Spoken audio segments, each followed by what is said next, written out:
peoples and is the traditional and treaty territory of the Mississaugas of Scugog Island First Nation. We honor, recognize, and respect this nation and its Indigenous people as their traditional stewards of the land and waters on which we meet today.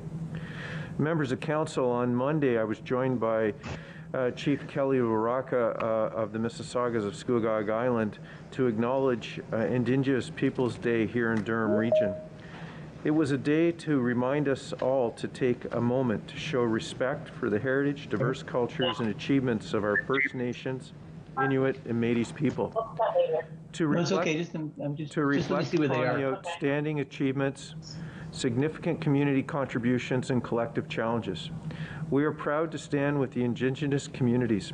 As a sign of respect and in recognition of the community and the lands on which we reside today, we are honored to unveil the permanent home of the Mississaugas of Scugog Island First Nation flag here at regional headquarters. This was a monumentous occasion and confirms an allyship that is working to ensure a positive future for all residents. To make sure Durham Region is a place where people are proud of their heritage, the very foundation of their identity. And while Durham Region will continue to celebrate Indigenous communities, we must also truthfully acknowledge the ongoing and devastating impact of colonialism. We must work towards reconciliation by realizing the calls to action to help stop racism and injustice and continue our efforts to provide cultural safe spaces at Durham Region. Because the time is far overdue for honest reflection about our shared history with Indigenous communities. And while there is important hard work still needed for reconciliation, today is hopefully a small step in the right direction. I'm also proud to proclaim to present a proclamation today to Durham Region's Children's Services Division, Durham Region Aboriginal Advisory Circle, on behalf of the Council of the Regional Municipality of Durham. It's my pleasure to proclaim June 2021, as National Indigenous History Month in Durham Region. Thank you, members of Council. Now I will ask that the clerk do it. Oh, sorry. I'd like to ask Councillor Chapman, you have an announcement? I do, Mr. Chair, thank you. So today I want to acknowledge an important leader in our Social Services Department who will be entering his next well-deserved chapter in his life called retirement.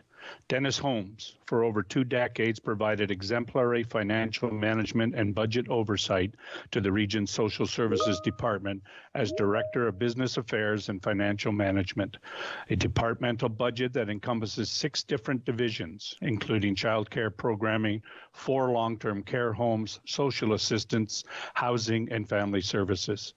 Mr. Holmes' foresight and conscientious financial planning has helped ensure high-quality services within the Social Services Department. To be highly responsive to everyone in Durham Region, which includes some of our most vulnerable, his business and financial leadership was vital. Dennis began his career in municipal government in 1981, where he worked primarily in the area of budget and financial planning and corporate services with the City of Toronto. Luckily, we stole him from Toronto and he got to work for us for the last 20 years. Over 40 years of public service easily speaks to his commitment, strong leadership, and dedication to municipal service. Aside from his keen financial business sense, I know there will be a void for many who will miss his great sense of humor, wisdom, and ability to always share a piece of history in some way. I'm sure I speak on behalf of all members of Regional Council in acknowledging Mr. Holmes' outstanding contribution and leadership to municipal service and the region of Durham, and wish him a long and very happy, well-deserved retirement. Thank you, Mr. Chair. Thank you. Well said, Councillor Chapman, and congratulations, Mr. Holmes, on your retirement. Mr. Clerk, if you could conduct a roll call, please, and then the rules for today's meeting. Hello, Mr. Chair. Councillor John Neal? Yes, I've known, thank you very much for letting me speak a few minutes. I've known Dennis Holmes for 20 years, since he's been on Regional Council, because I was on Health and Social Services for many years, right up to 2010, so that was 10 years when he started, and I have to tell you, he was exemplary for the region of Durham and everything he did, and I congratulate him on his well-deserved retirement. Thank you. Okay, thank you. Mr. Clerk, if you could conduct a roll call, please, and the rules for today's meeting. Anderson. Here. Ash. Present. Barton. Good morning. Carter. Good morning. Chapman. Good morning, Mr. Clerk. Collier. I'm here. Crawford. Morning. Dyes. Good morning. Drew. Good morning. Foster. Good morning. Grant. Here. Hyatt. Good morning. Kerr. Present. Leahy. Present. Lee. Good morning. Marin-Pietri. Good morning, Present. McLean. Present. Mitchell. Present. Mulcahy. Good morning. John Neal. Present. Joe Neal. Here. Nicholson. Good morning. Pickles. Present. Roy. Roy. Absent. Ryan. Present. Smith. Good day. Watton. Watton. Present. Yamada. Here. Chair Henry is present. Members, we're using Teams today. Both the audio and video functions are available. We request respectfully that if you're speaking, please go on the video. We have the chat function. It's only to be used for requests to speak or to request a question. We will not acknowledge anybody putting in points before we get to the item. Please mute when you're not speaking, and if we go into closed session, please ensure that the debate is kept in a confidential fashion. Thank you, Mr. Clerk. Councillor Joe Neal, you have a question or clarification question on the agenda? Yes, Mr. Chair. Under section 9.5, it refers to item number 7 of the Committee of the Whole report. I'm just wondering, shouldn't that say item 4? Just give us 1 second, please.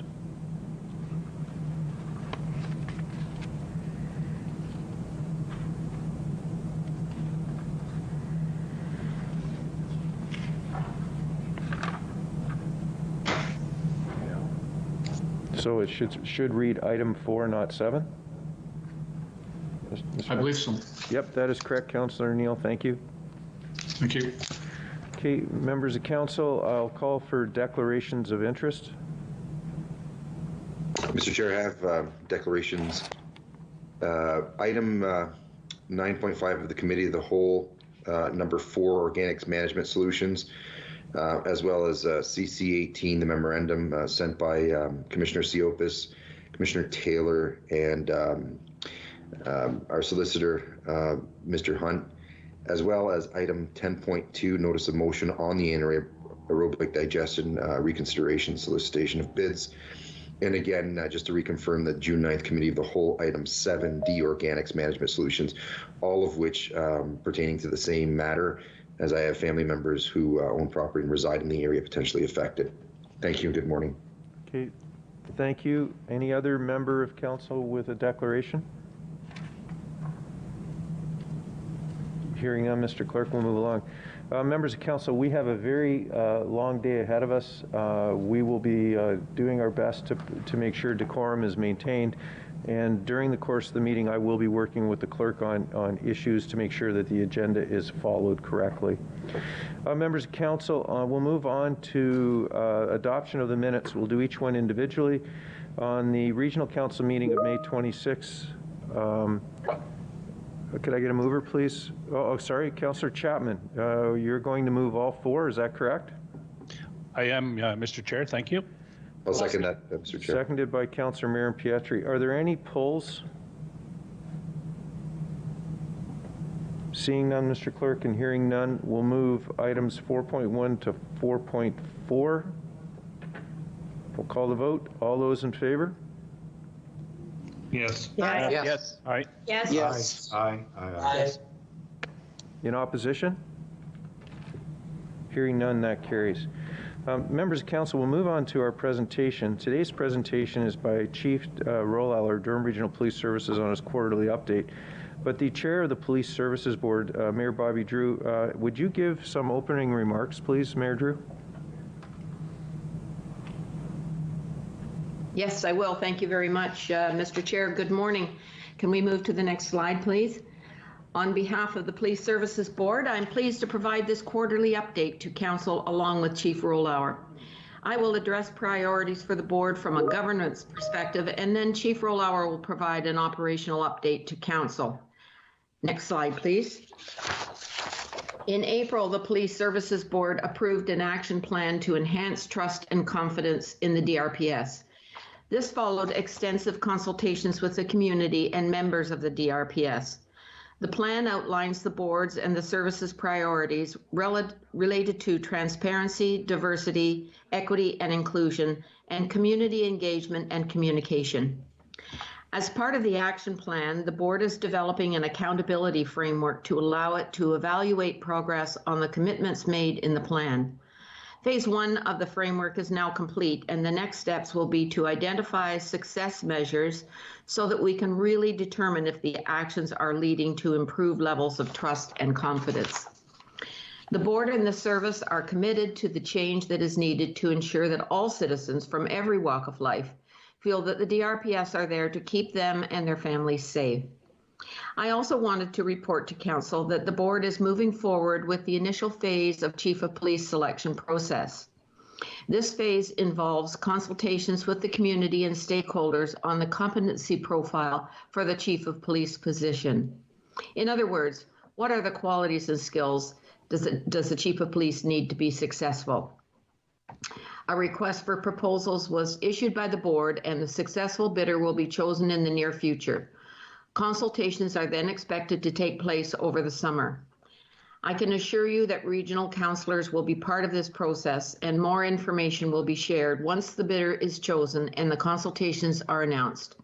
I will now hand it over to Chief Rohlauer for his operational update. Thank you. Well, thank you very much, Police Service Board Chair Drew, and I'd like to thank you, Regional Chair Henry, and members of council for having me speak to you today. I would like to start my operational update to you today by sharing 2 short videos that highlight some of the great work being done by both our sworn and civilian members of the Durham Regional Police. These videos are part of a new approach we are taking to showcase to the public the dynamic responses our members are involved with each and every shift. The first video explains how patrol officers, members of traffic services, and Air One work together to catch a fleeing suspect.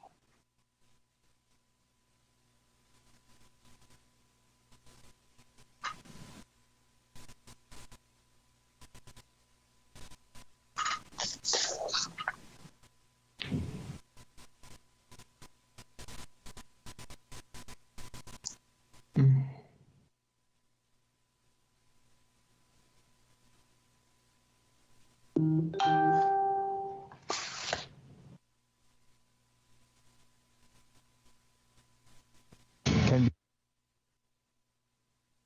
be dangerous in the sense that people can be hit, and they have been run over in the past.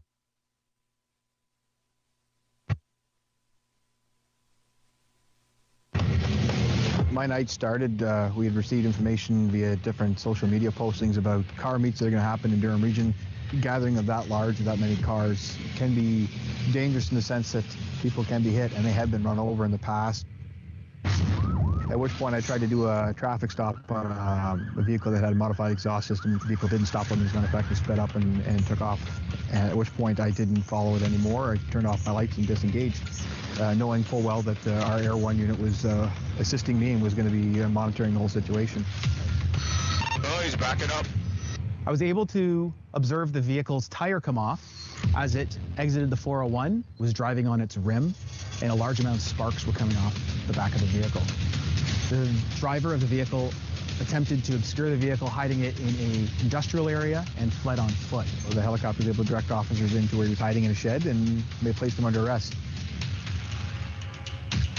working with Air One, we're able to bring this to a safe resolution without having to pursue it at high rates of speed. And having Air One is a huge advantage to the front line. We're able to be a safe alternative to pursuits, monitor this sort of driving behavior from the air, and bring this sort of situation to a safe ending by not endangering the public.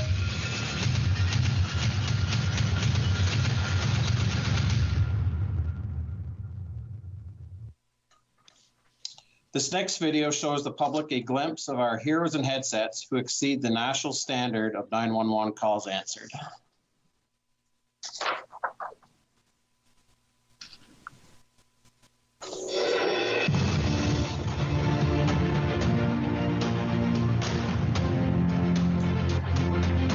Call taker with Durham Regional Police.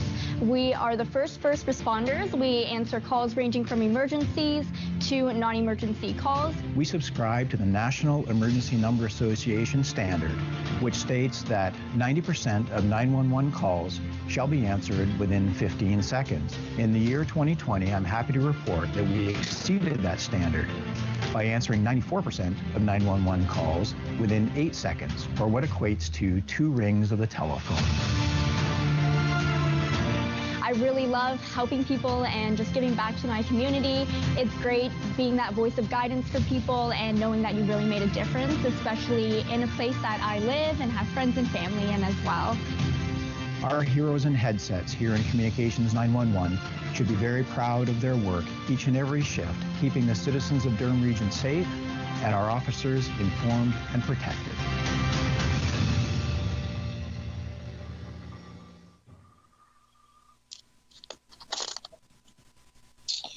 Last time I spoke at Regional Council, I updated you about the Diversity Advisory Council. Today, I'd like to introduce you to the Youth Advisory Council. This group of 19 diverse youth between the ages of 16 and 24 were chosen from across the region. They will be advising the service from a youth perspective on how we can be more equitable, inclusive, and effective policing service. We will ensure that this committee creates a safe space for the youth of our region to have their voices heard. The first meeting was held on June 17th and served as an orientation to bring the team together. The youth were welcomed by members of command and other senior leaders, and Inspector Lamoth provided them with an overview of the service. The next meeting will be held on July 7th. Next slide, please. Over the next few slides, I will be providing an overview of some operational statistics. Overall, call volume is slightly lower when compared to the same time last year. The decline in urgent calls is attributed to fewer impaired driving and assist ambulance calls. The number of calls for domestic disturbances are similar to last year. More than 1,000 calls were related to COVID-19, with 431 calls from the public and 673 Quarantine Act check compliances. Emergency calls are down by 3%, urgent calls are down by 14%, and routine calls are up by 2%, with an overall decrease of 4%. Next slide, please. The declines in violent crime are attributed to the pandemic. However, these declines are driven by lower severity crimes. There has been little change seen in more serious violent crimes. For property crimes, the declines in thefts are attributed to pandemic-related business closures. There is a 25% increase in stolen vehicle reports, with luxury vehicles being targeted for export. The pandemic provides new opportunities for fraud, and there has been a 13% increase in overall frauds so far this year. Next slide, please. This chart shows an immediate decline in all crime categories at the start of the pandemic, with a return to low to normal range by the fall of 2020. Lower severity crimes such as level 1 assaults and making threats show the greatest decline. More severe violent crimes such as assaults with a weapon, aggravated assaults, or sexual assaults are less affected. Since the pandemic, there has been a decrease in calls for service. However, in the past 10 weeks, that trend has reversed, and in several cases, the calls for service now are outpacing our typical range. Next slide, please. One crime category of note is gun crime. Our local news headlines are filled with stories of shootings and seized firearms. Frontline officers are locating weapons during traffic stops and being called to chaotic scenes of daylight shootings. Over the next few slides, I will review some of the statistics surrounding gun and gun crime. Next slide, please. When looking at a full year count for firearm discharges and shootings, we can see there has been steady increases, except for a slight drop in 2019. In 2020, there was a 52% increase over the previous year when looking at the total number of shootings involving homicides and non-fatal victim shootings. As you can see, last year, there were 48 shootings and 6 homicides as a result of firearm discharges, and 15 non-fatal victims were injured as a result of gunfire. Next slide, please. Firearm discharge incidents have increased by 23% from January 1st to May 26th between 2020 and 2021. From 13 incidents in 2020 to 17 reported firearm discharges reported so far this year. There's also been another 10 reported incidents in 2021 where shots were heard by complainants, but there was no evidence of a shooting. The number of victims suffering from non-fatal injuries has increased 100% from 3 in 2020 to 6 in 2021 so far this year. West Division accounts for 44% of the shootings for the year. This is followed by Central West Division at 25% and Central East Division at 19%. Next slide, please. The number of crime guns seized has been on the rise since 2017. With 76 that year, it rose to 108 seized in 2018 and climbed again in 2019 to 111. Last year, 114 crime guns were seized within Durham region. A crime gun is defined as any firearm that is unlawfully obtained, possessed, or used in a crime, or has an obliterated serial number, or has been otherwise modified. Next slide, please. When looking at calls for service that involve a mental health component, we can see there are increases in most categories, including reports with a mental health flag, which is when an incident doesn't start out as a mental health call, but a mental health component is noted in the report, and apprehensions under the Mental Health Act. The average time an officer spends on a mental health related call remains more or less the same per year at approximately 45 minutes. However, the total amount of time our officers spend on a mental health call each year is increasing dramatically as they attend more mental health related calls each year. Year to date, there has been an increase of 13% when compared to the same time last year.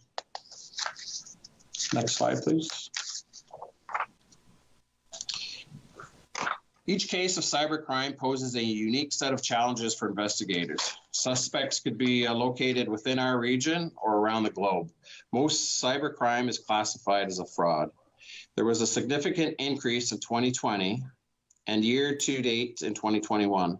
The reported incidents surpassed the total years of 2016 and 2018. In 2020, 386 cases involved monetary losses and 461 had no loss. But the losses totaled more than $2.7 million for that year. This year, reported cybercrime has already cost victims more than $1.8 million. Next slide, please. Earlier this month, we learned of the hate-motivated attack on the Afzaal family in London, Ontario. On behalf of all members of the Durham Regional Police Service, we offer our heartfelt condolences to the family, the community of London, and Muslim communities across the country who are mourning.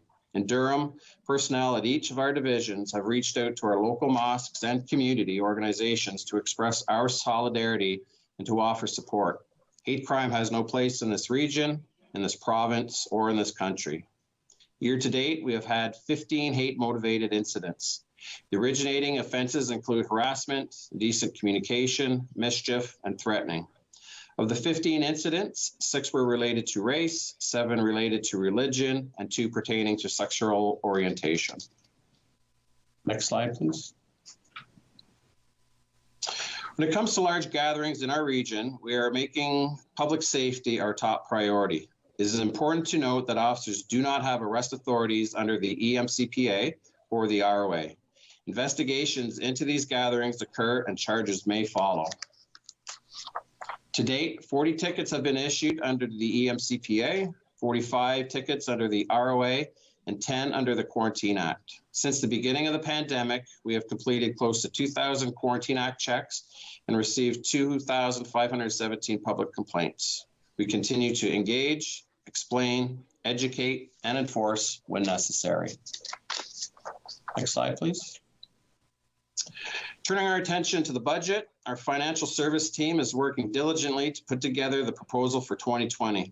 It should be noted that to meet our base budget, there will need to be an increase of 2.25% in order to cover the added costs associated with the new collective bargaining agreement made between the DRPA and the Police Services Board.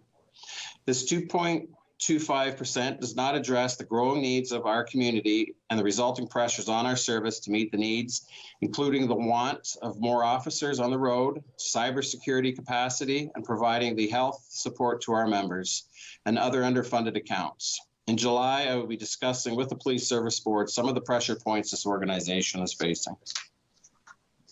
Next slide, please. When looking at the average of budget increases, the Durham Regional Police average is 3.36%. When looking at comparative services such as Halton, Hamilton, Niagara, Waterloo, and York, their average combined is 3.87%. Waterloo is the only region that has a lower average budget increase than Durham Regional Police. Next question, please. I'd like to take this opportunity to thank all local councils and councillors who have welcomed our divisional inspectors to their respective meetings. Our inspectors have shared their community safety plans at these meetings and answered local concerns from council. I encourage you to follow up with divisional inspectors in your area should you have further questions about local issues and concernings facing your respective communities. Next slide, please. Last month, I thanked first responders. This month, I would like to take a moment to thank the dozens of community partners we work with daily. From domestic violence to homelessness and employment to healthcare, these agencies and individuals provide so much care and support to members of our community and members of our service. Durham Regional Police joined many of our community partners to start a social media campaign called #CheckIn to help combat social isolation and ensure no one is struggling alone. Durham Regional Police Service, along with its partner agencies, is reminding people to check in on family, friends, and loved ones, either virtually or with a telephone call. If you become aware of someone who is struggling, there are many services available to assist. You can find a comprehensive list on Durham Regional Police website. We'd like to thank our community partners who joined the #CheckIn, including Violence Prevention Coordinating Council of Durham, Driven, the YWCA, Luke's Place, Bethesda House, Denise House, Horizon House, Catholic Family Services, and Brock Community Health Center. And we'd like to ask everyone to share the #CheckIn message on their social media channels in an attempt to reach as many people as possible. Mr. Chair, that concludes my presentation, and I would be happy to answer any questions you or other members of council may have. Thank you, Chief. We have a number of members of council that have questions. First in the chat box is Councillor Lee. Thank you, Chair, and thank you, Chief Rowler, for the in-depth report. Just noting on the general, or the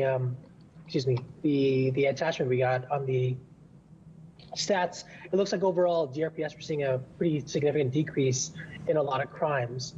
I was wondering, first and foremost, our diversity plan, which you guys had executed, I think half a year ago, one of the key components of starting that was the census of internal officers. What's the status of the census right now?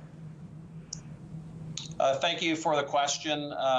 We will be pushing that internal census out hopefully in the fall. We're just finalizing the questions. Like I said, we should be hopefully, probably not at my next presentation to council, but the one in December. Hopefully I can report the results of that. Okay, that'd be great to hear and interesting to hear. So on the annual report, there's just a few questions I had. So on the page 13 of the annual report, there's a section on public complaints where 56 were assigned to the DRPS PSU and 10 were closed by informal resolution. or the informal resolution agreement. What is an informal resolution agreement exactly?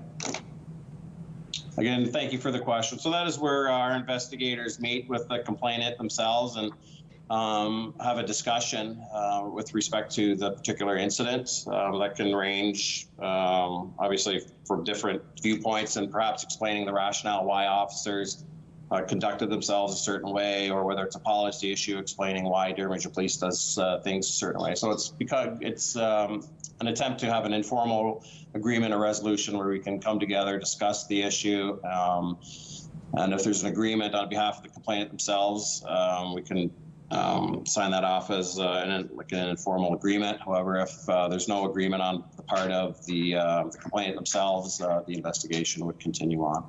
Okay. And then ultimately, it looks like there was one that was substantiated as misconduct. Generally, is that information publicly available, or is that only discussed at a police service board, for example? Sorry, informal? Sorry. No, sorry. There was actually one substantiated case of misconduct. So I don't actually need the details today, but I'm just wondering if the public wanted to know what that case of misconduct actually was. Is that publicly available information? It depends on how that proceeds. If it's dealt with informally, then that's a labor relations, and that stays internal, and that is not public. If any matters proceed to a hearing, a formal hearing, then those do become a public matter. So I'm not familiar with the particular one you're talking about, but it would depend on where that landed. But then let's say it is goes through a hearing and it is a public matter. Where would the public get that information? I guess I'm trying to figure out the next step of if someone wanted to just see, the DRPS is a pretty good, I think it's like 0.002% of actual complaints against the volume of calls. But if someone wanted to just see the actual complaint that actually went all the way through, then misconduct was proven, I'm just wondering where would a constituent find that information? Yeah, we are starting to report that to the board on a regular basis. So that information, and that's part of the action plan that the board's introduced. So that will be coming a report within my report to the board. I believe it's quarterly. So members of the community can go onto the website under the Police Service Board, and all the documents pertaining to the discipline will be public now. And that wouldn't be in camera then. That's something publicly available. So long story short, it's the Police Service Board quarterly meetings. Okay, that's great. That's good to know.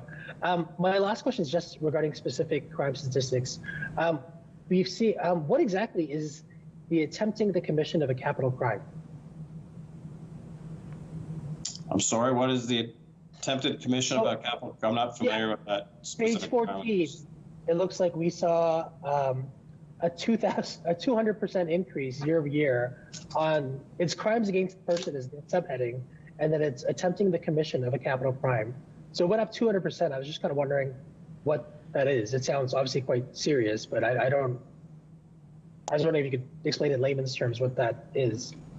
Yeah, I don't have our annual report in front of me, so I will have a look at that. I don't want to speak out of turn, but I'll have to look at that report, and I will get back to you. Great, I appreciate that. And my last question is just regarding arson. That's also a stat that popped up. We've seen a 103.8% year-over-year increase. Is it mainly housing that's burning down? Is it businesses? Is it cars, tow trucks? Can you kind of generalize where most of our arson in the region is coming from? Yeah, I think you kind of hit all of them. There's not a specific pattern. It's all those pieces, and our team can't really explain the reason for that significant increase. I've asked the very same question, and there's no, from a crime analyst perspective, there's no trends or themes that we can identify right now. But whether they're residential, tow truck fires, whether they're garbage can or an industrial area, those are all the ones that we've noticed an increase in. Okay, that is helpful. I just want to make sure there's no serial arsonists, for example, which I don't think is the case. I think these are all isolated incidents. Chief Rowler, thanks again for the annual report, your presentation today. Thank you to the Police Service Board Chair, excuse me. And I just want to say, keep up a good trend in our crime rates, and I'd like to see those keep going. So thank you, Chair. Thank you. Mayor Carter. Morning, Mr. Chairman. Good morning, Chief. How y'all doing? I'm doing what good. I like to see. I want to start my comments off by, Chief, first of all, thanking you and the board for the support of our great city here in the city of Oshawa. A special thanks goes out to Inspector Saliba, Inspector Haskins.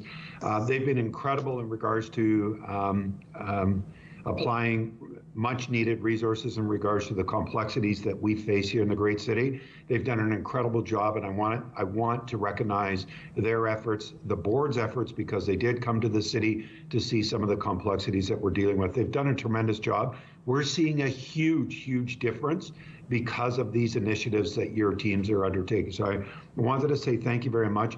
The other thing that gets missed that I want to comment on is not only these efforts are making a difference, but the compassion, kindness, and the skills and abilities in regards to navigating the system to help those that are the most vulnerable in our community. Your officers have shown extraordinary skills and abilities to be able to do that.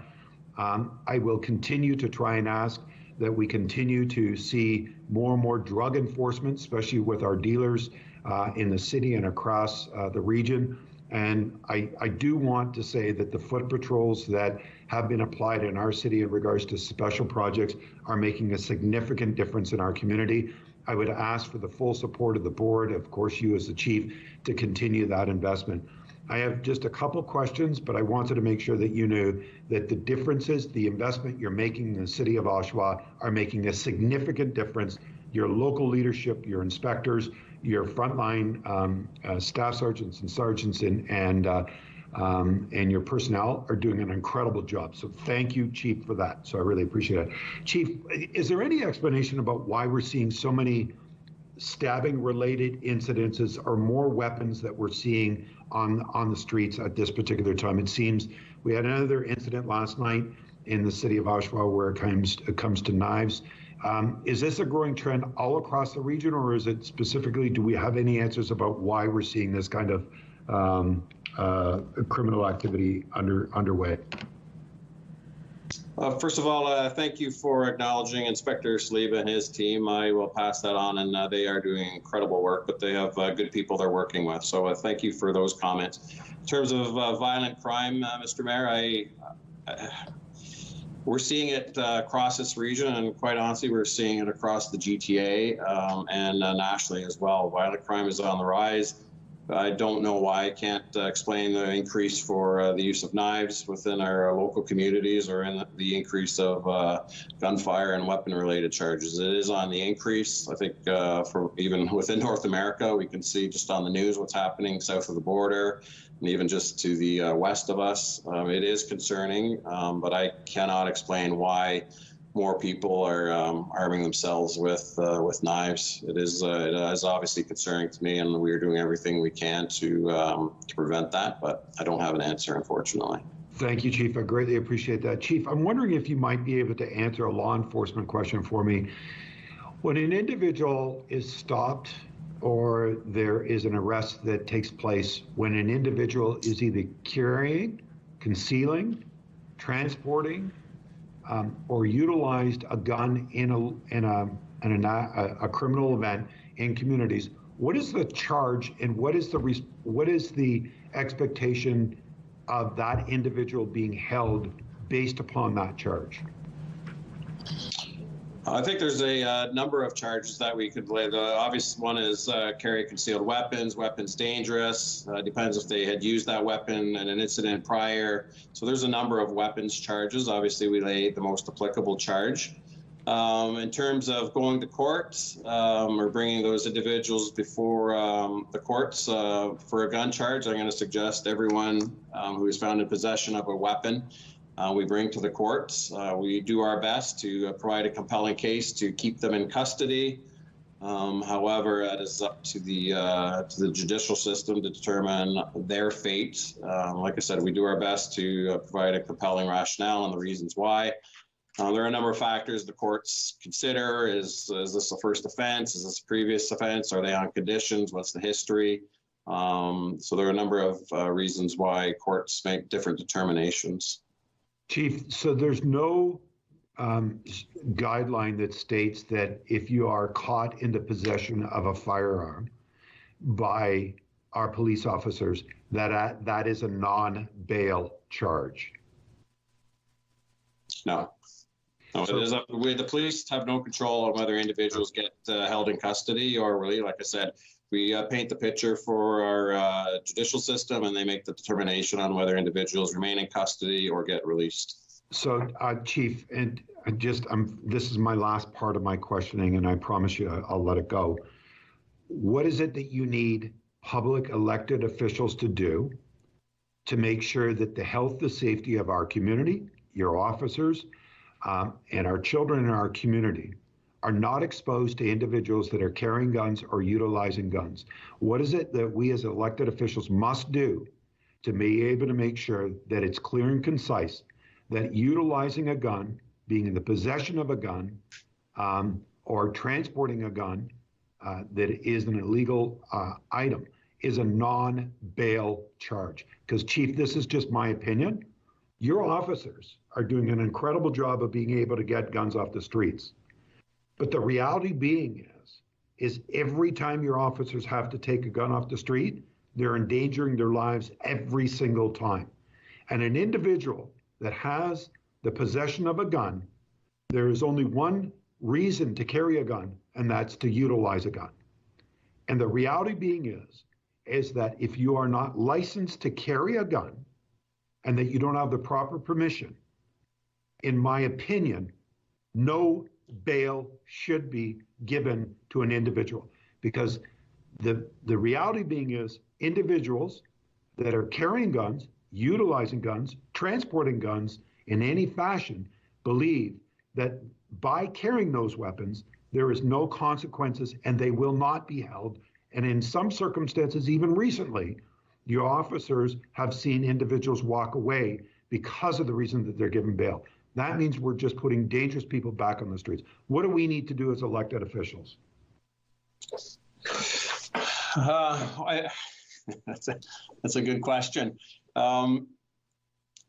I think first and foremost, it's a change in our laws in Canada. And certainly from a policing perspective, certainly the OACP or the CACP can lobby. We have lobbied as an entity to our elected officials, but I think it takes more than Mayor Carter and quite frankly, more than a regional message going to our elected officials. It's a unified approach from the GTA, from provincial.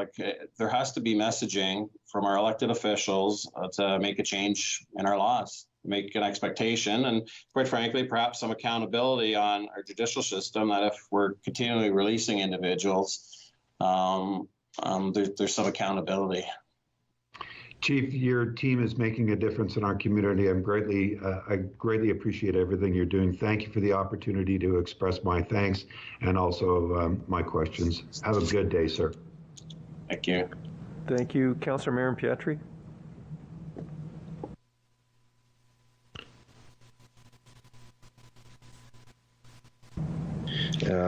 Thank you, Mr. Chair. Just wanted to echo the comments and the sentiments of Mayor Carter, as well as my appreciation on behalf of residents in Oshawa, especially those in Ward 2, for the service that DRPS is continuing to provide and the elevated service that's been afforded as a result of the growing areas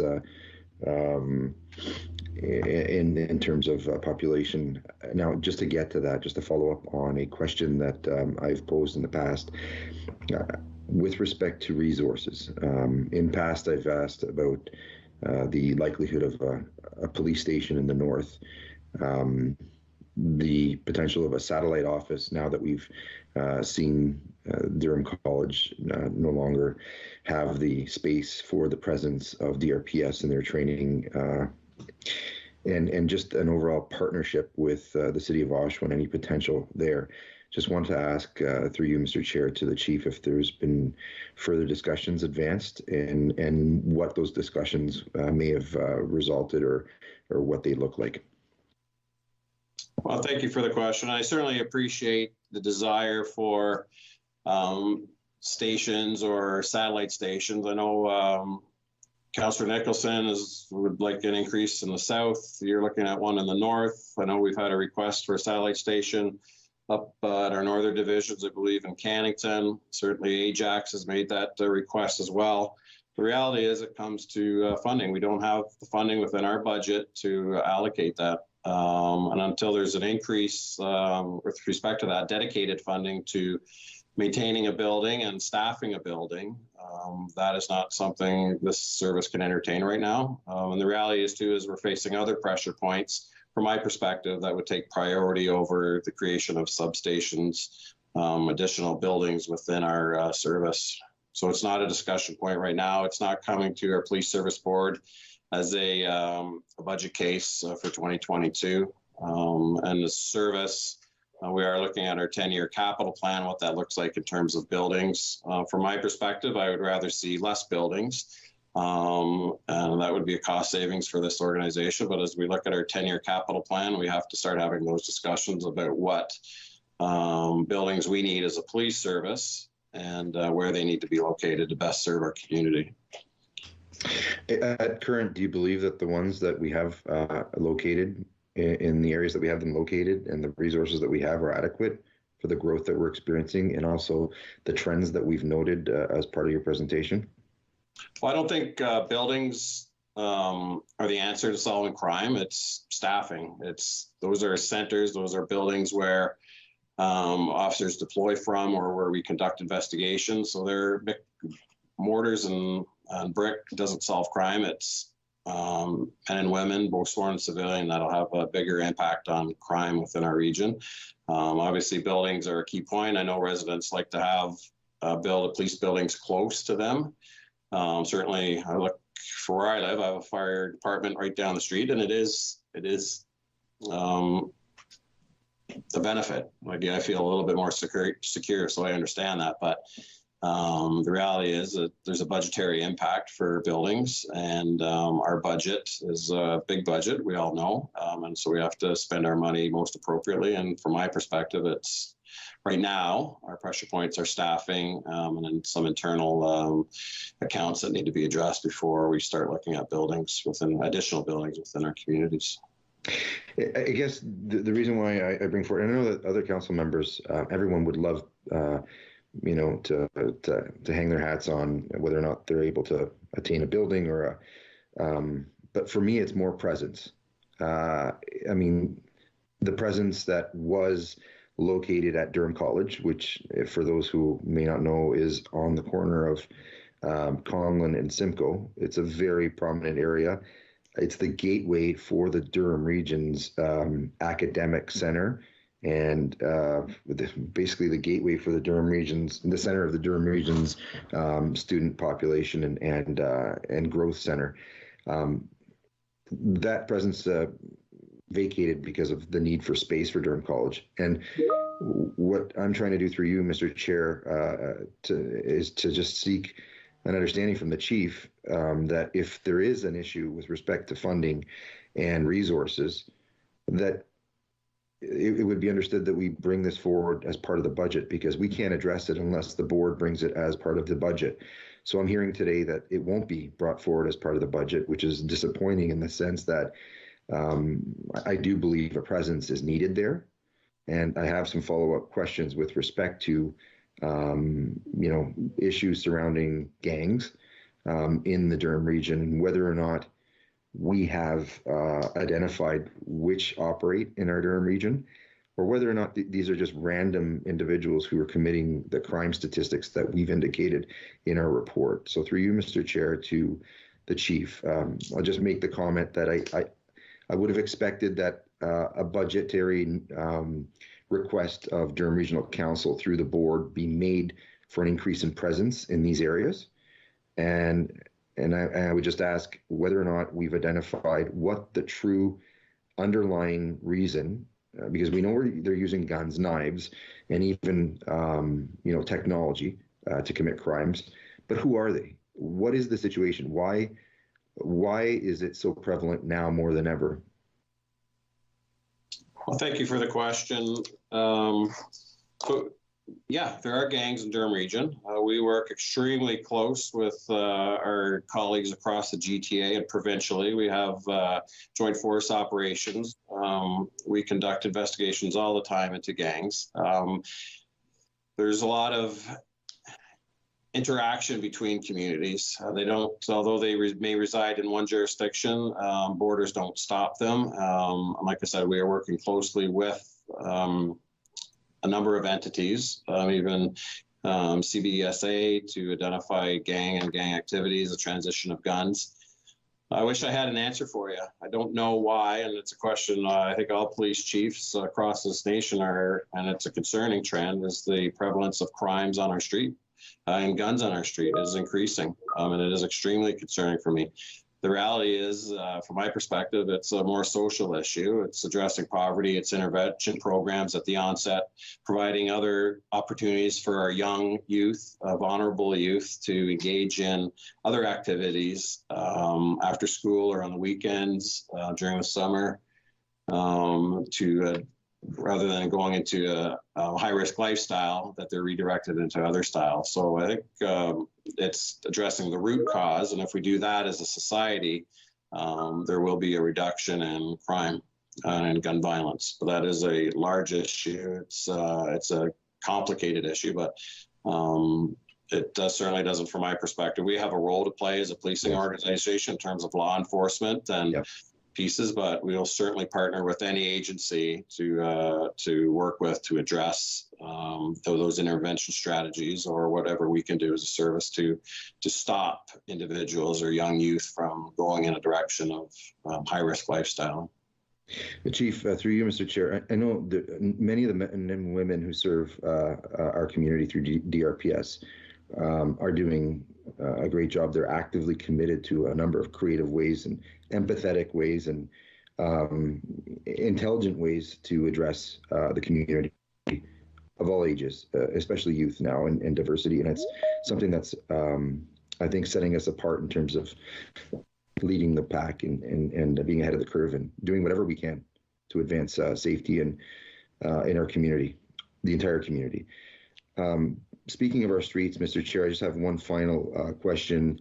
It came as a result of a random act recently in Oshawa. Obviously, communities experience random acts, but in our community, it's only something that we've seen on television or in your presentation. There was recently a police chase. I wanted to ask, just at what point does a police chase become a reality? Like, how do we affect the difference between, yes, we need to continue to chase this person, or we need to consider that we're chasing them into a neighborhood and around a neighborhood in this case, and through a neighborhood, and there could be multiple injuries and accidents as a result of someone losing control of the vehicle and causing damage beyond just the optics. What would constitute that? Is that because the criminal is just highly wanted? Is it the experience of the officers? Is there something underlying that would cause something that, I wouldn't say catastrophic, but that uncommon to occur in a quiet neighborhood, such as one that occurred in Oshawa last week, over the weekend? Well, and thank you for the question. Sure. Pursuits, obviously, they're a high-risk event and we recognize that as a police service in terms of liability to the community and the risk to the community, risk to the officers and the individual that we're attempting to apprehend. Pursuits are constantly evaluated, and anyone in the organization, whether it's a duty inspector, sergeant, dispatcher, can call off a pursuit at any time if they deem the risk to apprehend this individual does not outweigh the risk to the community. So that evaluation is ongoing all the time. I think it really depends on a number of factors. One, why are we pursuing? Is the driver identified? Do we have a license plate? All those, what's the speed, what's the road conditions? So the assessment of our patrol sergeants and our duty inspector primarily and our communication supervisors are constantly assessing the risk. I'm not familiar with the pursuit you're talking about, to be honest with you. But I can tell you from my perspective, I think majority of pursuits that we engage are called off relatively short into the pursuit by a number of people. The one in particular, like I said, you're speaking about, I'm not too sure, so I don't know the details of it. But from time to time, sometimes the risk does, the need to apprehend the individual does outweigh the rest of the community. And as harsh as that sounds, if it's a kidnapping or abduction, those pieces, those are very severe, but those are what we have to weigh in, and they're difficult decisions. They're extremely difficult decisions. Appreciate that understanding through you, Mr. Chair. In this particular case, not to get into the details, but we're talking about going from a main artery and basically into a very quiet and dead-ended neighborhood, which essentially has caused a great deal of concern because typically chases, from what we've gathered, are on main arteries, highways, open areas, but into neighborhoods and at the speeds that they were at. I would just extend my concern by the community and for the community in this case, because it was random, but at the same time, I believe the concern even greater because of the of where it ended up and where it continued. So just caution to that, and I do appreciate, through you, Mr. Chair, being able to ask the chief questions, and I do again just reemphasize, I would hope that the board reconsider the need for added resources and presence to be provided as consideration for the regional budget for council members such as myself to be able to support in order to facilitate needs within areas such as the area that I represent in North Oshawa. And I thank you very much for the opportunity to address that. Mr. Chair, if I could just respond just in terms of the pursuit again, I would ask that perhaps you follow up with Inspector Saliba just to get perhaps a little bit more details. And I also want to highlight the importance of our Air Air Support Unit. Certainly. The number of times they've been involved in pursuits where our officers disengage. However, our Air Support Unit follows and we're able to apprehend. You saw a video a little earlier where that was the case. That to me highlights the importance of our Air Support Unit and mitigates risk within our community. But I would ask that you follow up with Inspector Saliba to give some context, if he can, with respect to why it continued for so long and why it ended up where it did. Thank you. Stay safe, and our sincere appreciation to DRPS and everyone involved in keeping our community safe. Thank you, Chief. Okay. Thank you. Thank you. It's questions to the Chief's presentation. Councillor Anderson. Thank you, Chief, and thank you, Chair. In that sense, Chair, can I ask a question to the Chair of the Police Services Board based on her opening remarks or presentation? Is that would be, maybe it overlaps anyway. And my question would be, she alluded to the fact that the consultations are being made in the selection of the new chief. And I was just wondering who was selected and how are those consultations taking place? Does it include members of the ethnic communities, and who selects who is interviewed for during these consultations? I'm just wondering how that's done. Sure, Drew. We're looking at an RFP now.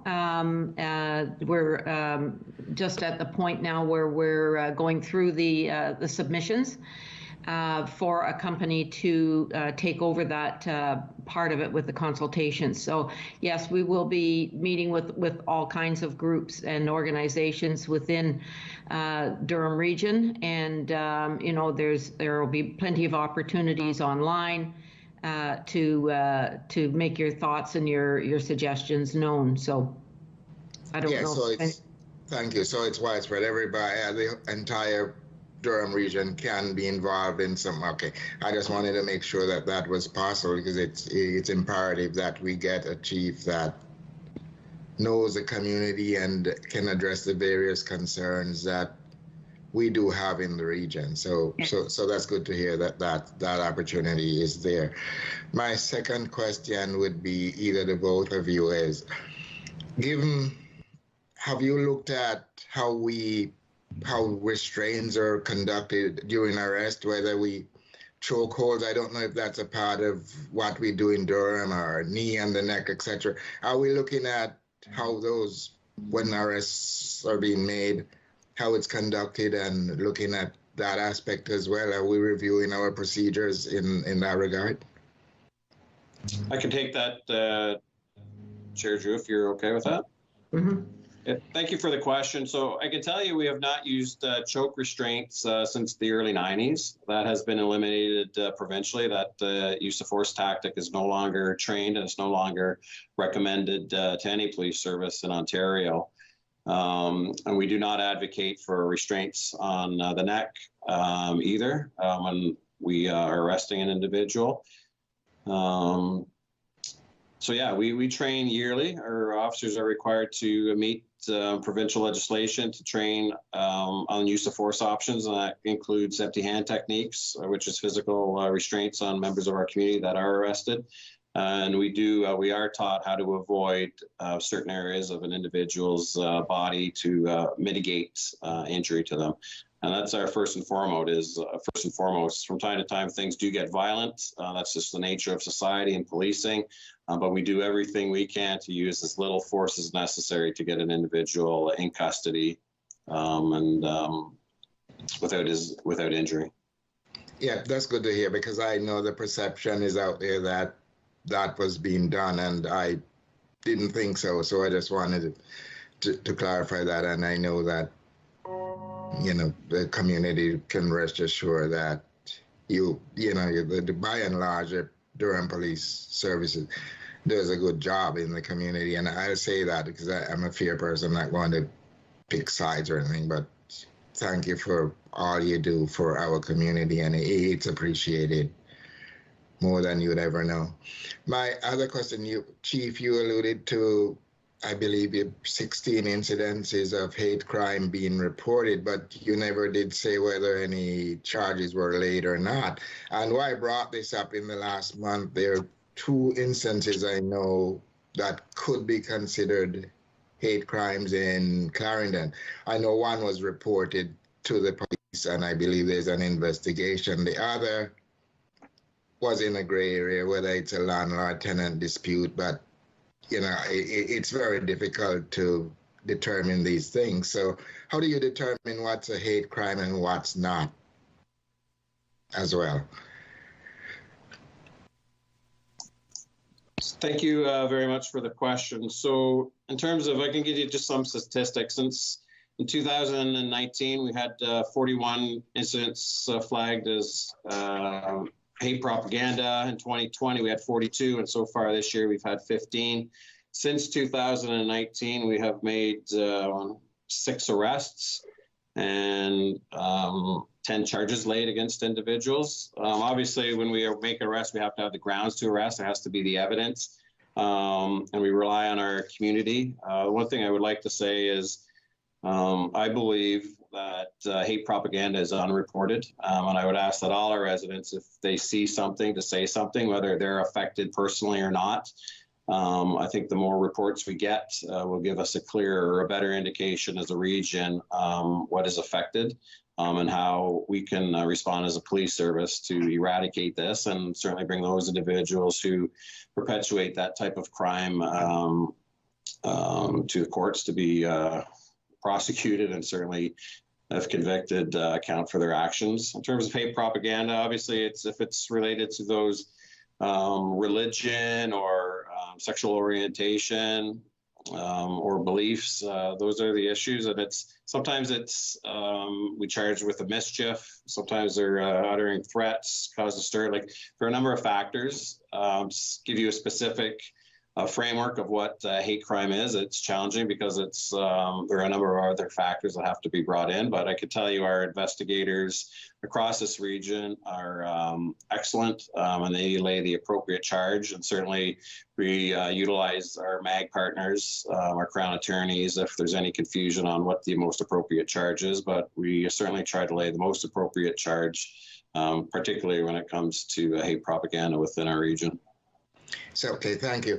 Do you have a specific officers trained that deals with hate crime? Or I know I don't think you have a unit, but you have officers that have special training to deal with that type of incidents? Yeah, we have a centralized point for incidents of hate propaganda. It's funneled through that and it's tracked through that one area. And then obviously they're supported by our criminal investigators to depending on where it is. And then obviously through our divisional inspectors, detective sergeants, we communicate across the region. And certainly our crime analysts, I know they reach out and work with crime analysts from across the GTA in terms of trends, and certainly hate crime is a topic of discussion. So we're not just looking at it from a regional perspective, we're collaborating with agencies across the GTA to see if there's any similar trends. As I mentioned before, crime, they don't just stick to one area, sometimes they go from different areas. So if we're seeing things in Durham, we want to make sure York is aware of it and vice versa. So we work very well with our policing partners across this province. Through the chair, I have an easy one for you, Chief. We get a lot of complaints about speeding. As you know, every community there is speeding. And the answers from residents is you usually reduce the speed limit or put a stop sign up at every corner. Is that a solution or an answer to that? Yeah, that's a good question. Obviously, stop signs do stop cars, maybe not to a full stop, but there are a number of, I think, things you can do to reduce traffic. And obviously, stop signs or speed bumps or those bumps you put on the road to slow traffic down are things that municipalities can put in within their communities to reduce speeding. Okay, and thank you. And again, thank you for all you do, and extend my thanks to the rest of your members. So thank you for being here. I, for one, find it very beneficial. So thanks again. Thank you, Chair. Thank you. Councillor Crawford. Thank you, Mr. Chair. Good morning, Chief, and thanks for coming again. I have to keep my video off because my internet is doing crazy things. I was wondering if you could give me an update on the body-worn camera. Sure. Obviously, you are aware, as council is aware, that that was approved. We are currently working on signing an agreement with Axon, which is kind of in the final strokes, I would say. Hopefully tomorrow there will be a document on my desk where we can formally have an agreement in place, and then as a service we can kick off the implementation. And certainly by the end of this year we will have body-worn cameras deployed with some officers within our region. And obviously the board is aware this is a 3-year program. So 3 years from now, I am hopeful that every frontline officer plus traffic officers are outfitted with body-worn cameras. And like I said, I anticipate by September to have body-worn cameras starting to roll out with our frontline officers. Great, that's great news. You were talking about how far behind we are in officers. Do you have an estimate as to, given the projected growth of Durham and your current situation, how far behind would you say you are in officers? I'm not sure I said that, to be honest with you. Okay, sorry. And if I did, I apologize. That wasn't my intent. I know I have, and I don't have the report in front of me. I can certainly get that to you. We've had recently a patrol staffing analysis report completed, and it's based on growth. It's based on workload for officers across the region. I know there is a business case coming to the Police Service Board this year shortly with respect to an increase of 20 frontline officers. So at the very least, I would suggest if that business case is coming forward, we are at least 20 officers below. I do have documents, and I can get it to you, and I assume can get it to council as well, about where we are in terms of police officers in ratio to the population. I do have that somewhere, but I don't have it in front of me. Okay, thank you. One more question and then a comment. Is there an intent to move the West Division station further away from Ajax? and it's not about where it's going. It is about how far it is going from Ajax. As you are well aware, we've had a situation where there's a shooting in the middle of an intersection. We've had shootings in neighborhoods, and just recently had a shooting in a neighborhood that ended up in a fatality. And so I just wonder if that is still the intention, to move the West Division station further from Ajax, and if so, how is that justified? Yeah, no, and we have to have those discussions with the board. I think, and I don't know if you're referring to the space that was allocated in Seaton, and I would agree with you, having a central division, West Division located in Seaton is not operationally sound.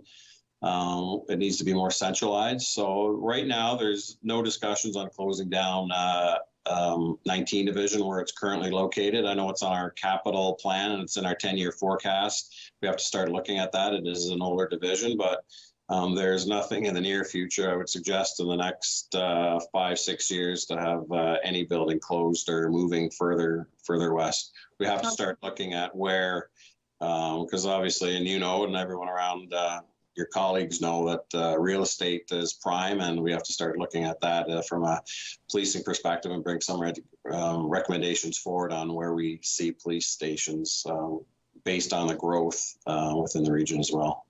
Okay, so that division is not at end of life in the near future. It is a bit dated. There are some things that have to be done, but yeah, certainly not in the next 3 to 5 years will that division be closing. Okay. My last comment is I did state that we had a fatality in one of our housing units, and I just wanted to compliment the West Division. They did a wonderful get together with the community. 40 of the residents came, and together with the West Division and the CARA community care, they did a really wonderful job at listening to the residents as almost a community healing after the fact. And so I really I thought that the partnership was really good. And it went on for 2 hours, and we maintained 40 residents through that whole time. So it was really, really well done. And I just want to thank you because, we know the police are there to protect us. We know you know where the hot spots are, but sometimes after something happens, the community still remains fearful. And these kinds of sessions become more and more necessary, sadly, more and more necessary. And so I just want to give a shout out to the division and to the leadership there to be able to do that. Thank you. Thank you, Chief, again for coming. Thank you very much for those comments. I'll pass that on to the inspector. Thank you. Councillor Roy.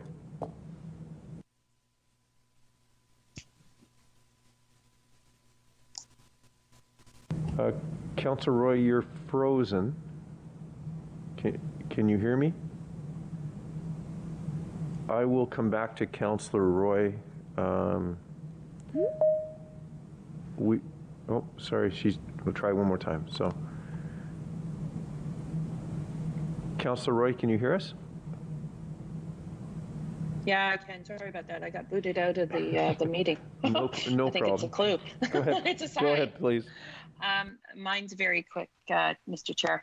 And it's just a follow-up what Councillor Anderson was asking to the chief, and it has to do with relation to the hate crimes. And more importantly, the chief touched on it, but it's about the unreported hate crimes that are in the community. And recently with the visual that took place within Whitby, our own Councillor Shahid had shared some of the stories that she had been hearing within the Muslim community, which becomes very concerning. And how do we emphasize the sharing of this needs to be happening and the reporting of it needs to happen? I think that's a united message from this organization. I think you as an elected official and your colleagues, I think people have to feel safe coming to the police.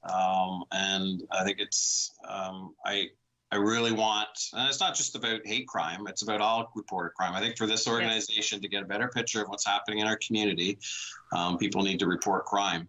But in terms of, obviously we're speaking about hate crime, it's our residents. I don't know whether it's a fear of coming forward. I don't know what that is, but certainly I'm committed to, through whether it's our corporate communications, getting that out that we need to report crime. But I would ask everyone around this table is to encourage, if you hear it, and I said it earlier, if you see something, let's say something, and let's eradicate this hate propaganda from our region, but hopefully nationally as well. It's to me, it's education, education. Thank you very much. Which brings me to the last part of my question is then, I sit both at the town of Whitby on the DIAC committee and at the Chamber of Commerce in Whitby. Who would we contact to have a speaker come in to speak to both the groups to share that message, to help those who sit on our DIAC committee to reach out into their communities as well? Is there somebody, or should I just email you separately? Certainly, we have an equity inclusion unit that's led by Acting Inspector Bob Elliott right now. I think that would be the starting point, is our equity inclusion unit. And then depending on the best person to come and speak, or whether it's me, I'm certainly happy to do that. But certainly we want to get the best person there to get that message out. Okay, thank you very much, Chief. And I do want to give acknowledgement to the presence of the Durham officers that were present at the vigil to give the support as it had taken place as they walked up Brock. But most importantly, what took place at the side as the vigil was taking place, and the engagement with the youth between the officers and the youth. It was very encouraging to watch and to see that, and I do appreciate their presence. Thank you. Thank you very much for that. Thank you. Next is Councillor John Neal.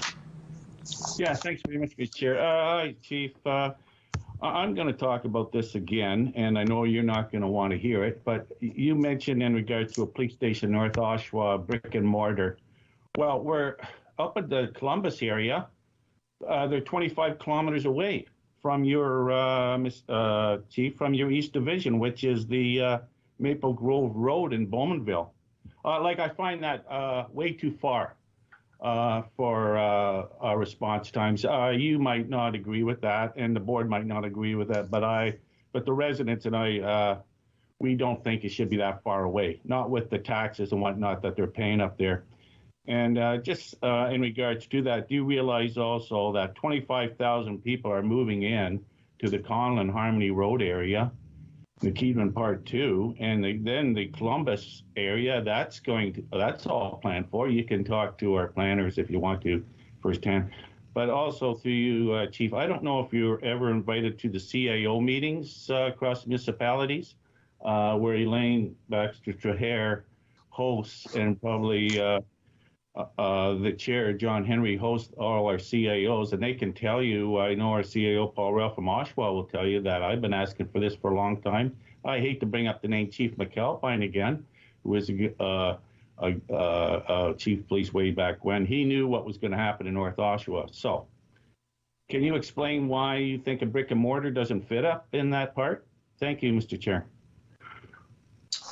Yeah, absolutely. So you're right. I don't agree with you, but officers do not operate like a fire department. We don't sit at a station. That area has a patrol zone, and officers are assigned to that patrol zone. So when officers respond to a call, they're not leaving that division.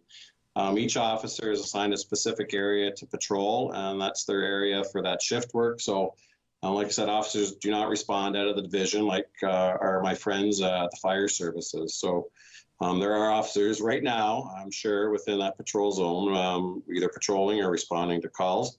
In terms of planning, yeah, I am well aware of the planning. Our PSAP report that was initiated and led by Deputy Chief Majorano looked at the 10-year staff or 10-year increase in terms of population. So we are aware of that, and we are bringing that information forward. So like I said, there's a business case coming forward in terms of an increase of 20 officers plus other cases. So I guess I look forward to your support when that comes forward, because it will be an increase on our base budget.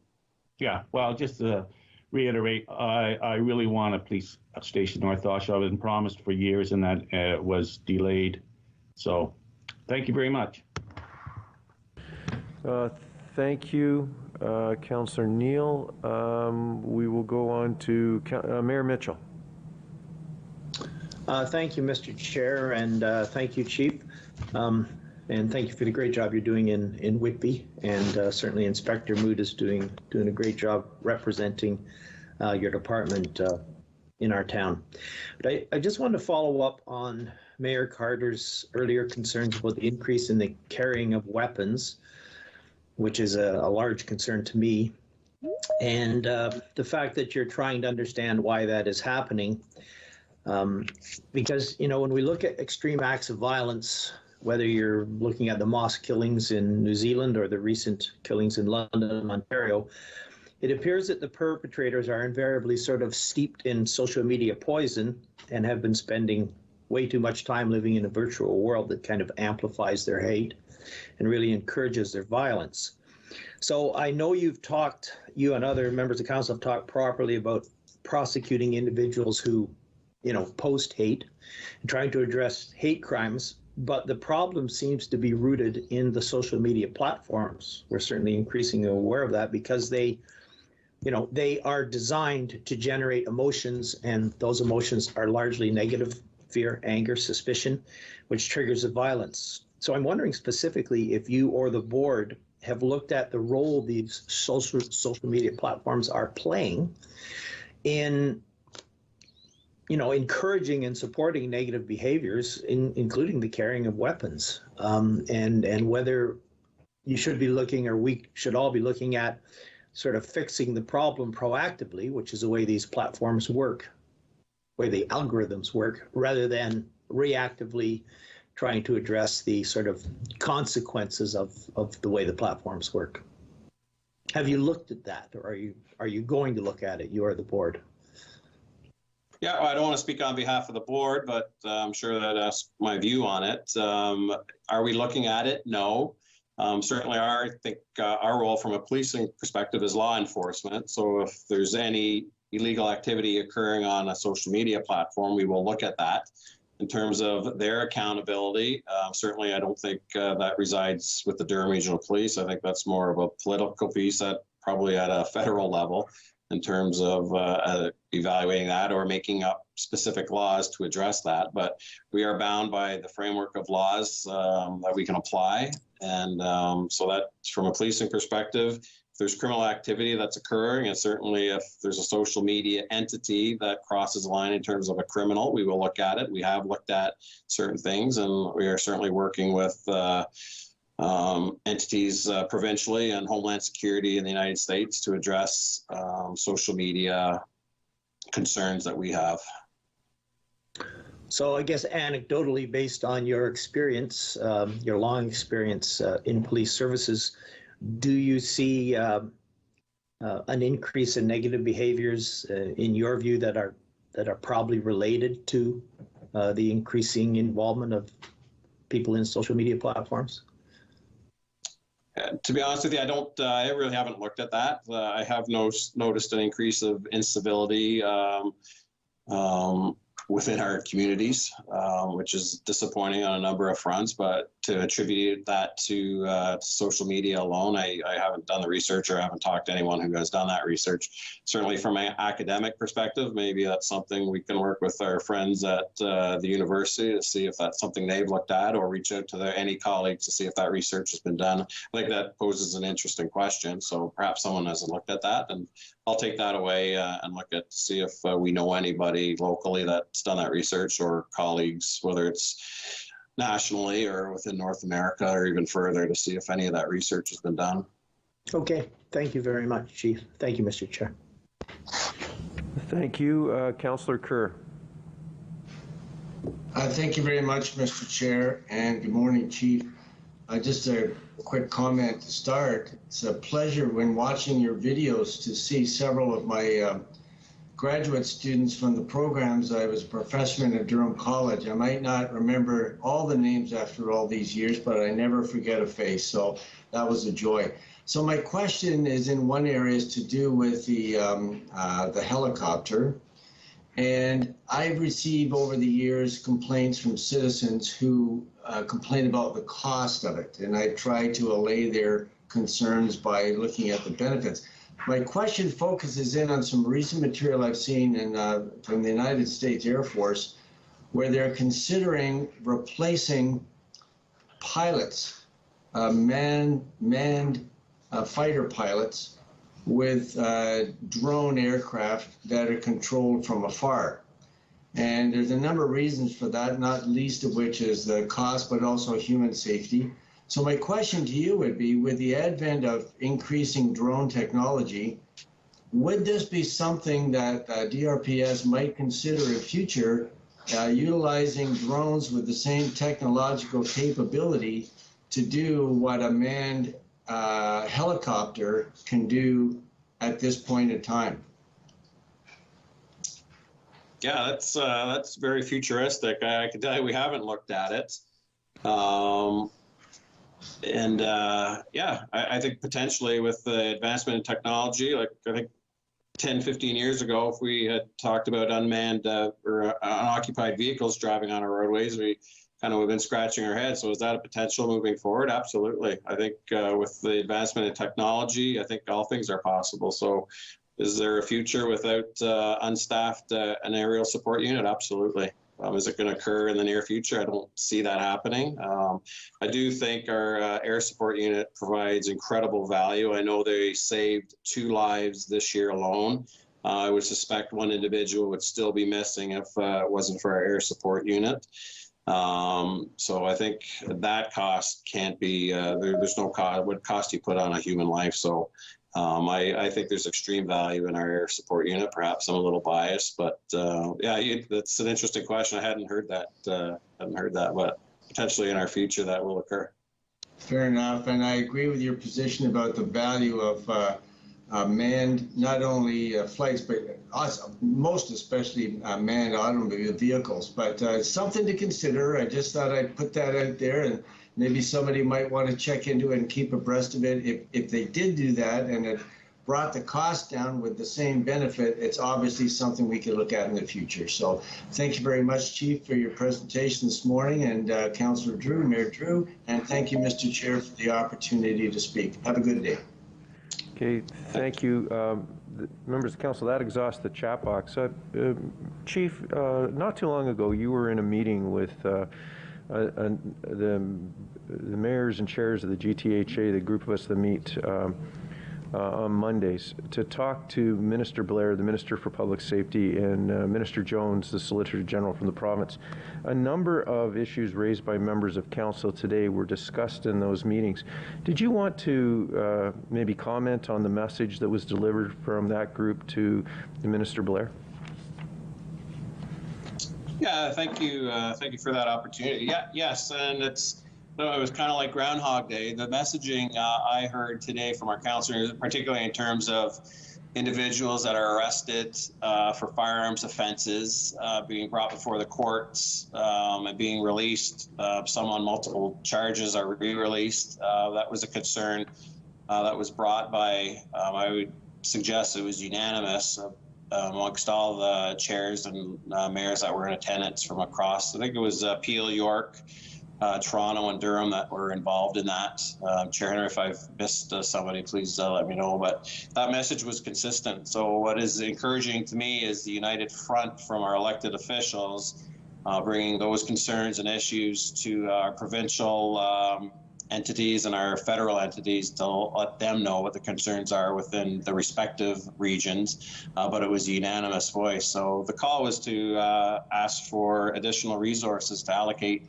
And I mentioned it a little earlier, was about those social issues, intervention strategies, strategies that if somebody wants to get out of that high-risk lifestyle, how do they get out? There has to be those social funding grants available for municipalities to address that. So I don't know if I've addressed everything, Mr. Chair. I know you were on it, so certainly turn it over to you, if I may, to add to that.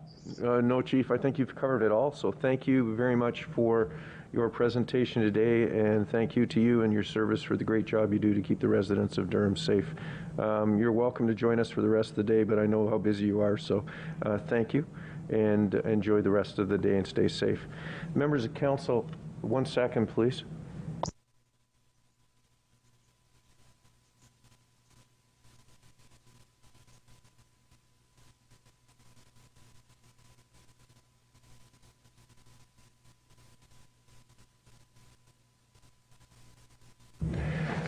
Members of council, I was going to call for a break, but item 6.4, Amy Archer, the executive director for Sloan's House, has to leave for another meeting. So if I could get a motion to alter the agenda to bring item 6.4 forward.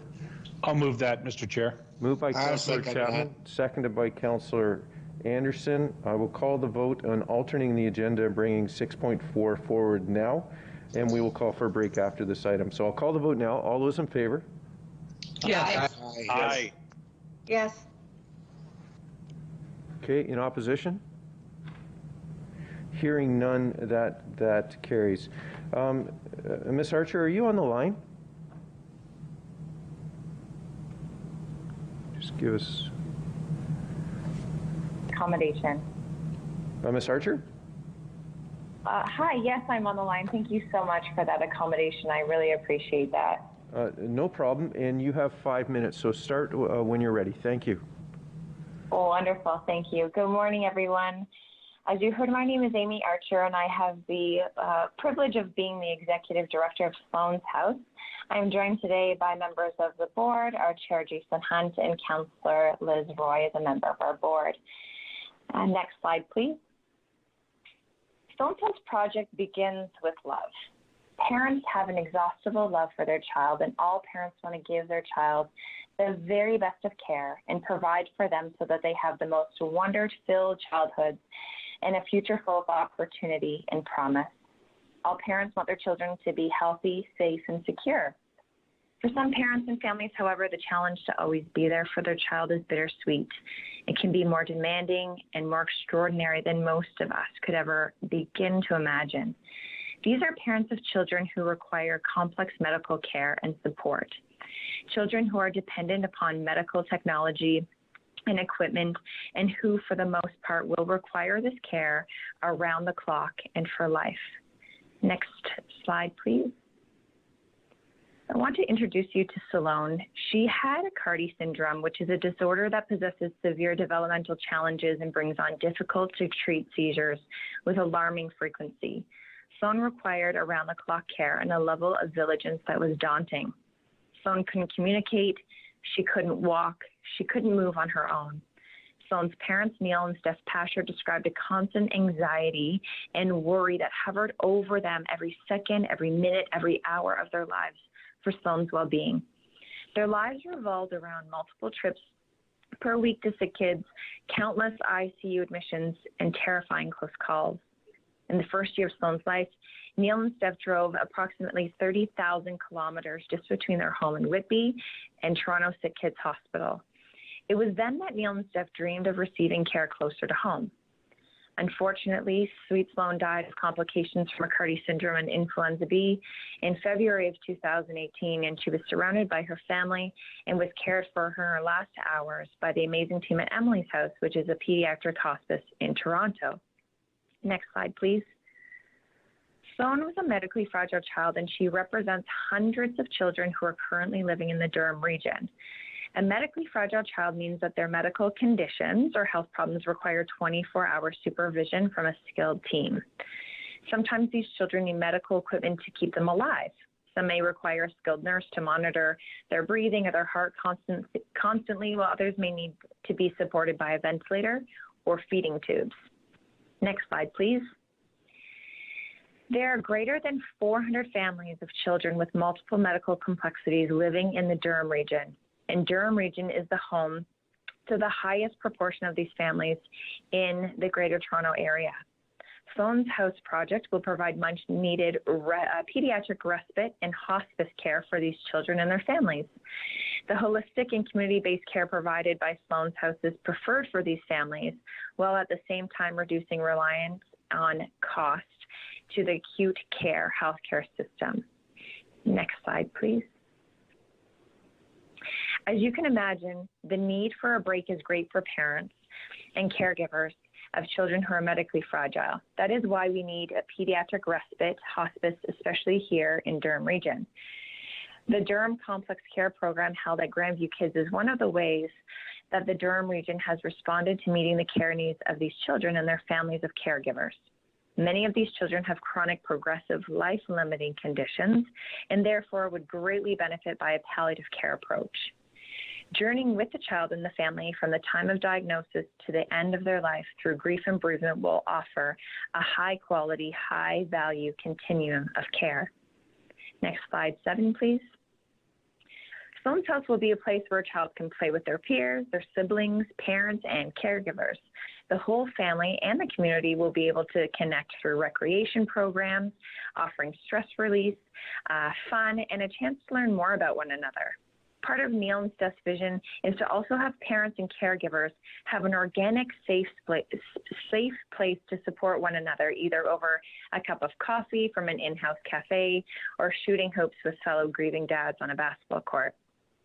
We will also offer skilled medical care to meet the needs of the child, and this will also include end-of-life care. Slide 8, please. We've been so fortunate to receive this support, and we look forward to continued partnership with Grandview Kids and the Durham Pediatric Complex Care Program. And our vision is for Sloan's House to work in partnership with Grandview Kids, as well as offer a continuum of care, providing respite and end-of-life services. We have been in touch with the provincial respite and hospice centers who have been key to glean wisdom and expertise from as we journey in this project. So slide 9, please. So we're here today to ask for help for us to achieve Sloan's legacy. We want to ask that the Durham region support in principle that Sloan's House project for the construction and operation of pediatric respite and hospice care facility being located in Durham to serve the families of children living with multiple complexities. And that the regional council express the support at any tables that they are on, provincial government specifically, sending communication to Premier and to our Minister of Health and all the MPPs in Durham region. Next slide, please. Slide 10. Sorry, Ms. Archer. Yep, go ahead. How many more slides do you have? This is the last slide. Okay, members of council, I need a motion to extend, please. So motion to extend. Sorry, I believe that was Councillor Chapman. Councillor Kerr, second. And Councillor Kerr. On the motion to extend, all those in favor? Aye. Yes. Aye. Yes. Yes. Yes. In opposition? Hearing none, thank you. You have an additional 2 minutes. Go ahead, please. Thank you so much. So this being our last slide, we just wanted to highlight that we've received a donation of land from Mattamy Homes. We recently met with a local architect who will be working with us on completing a design. And we are in the beginning of launching a capital campaign, and the board is in the process of refreshing our strategic and business plans. So we've also met with Lauren Cove for provincial support, and we also met with the Health and Social Service Committee as well and presented to them. So we're honored to be here today. We also want you to see the picture where the land is donated, which is Des Newman Drive in Whitby.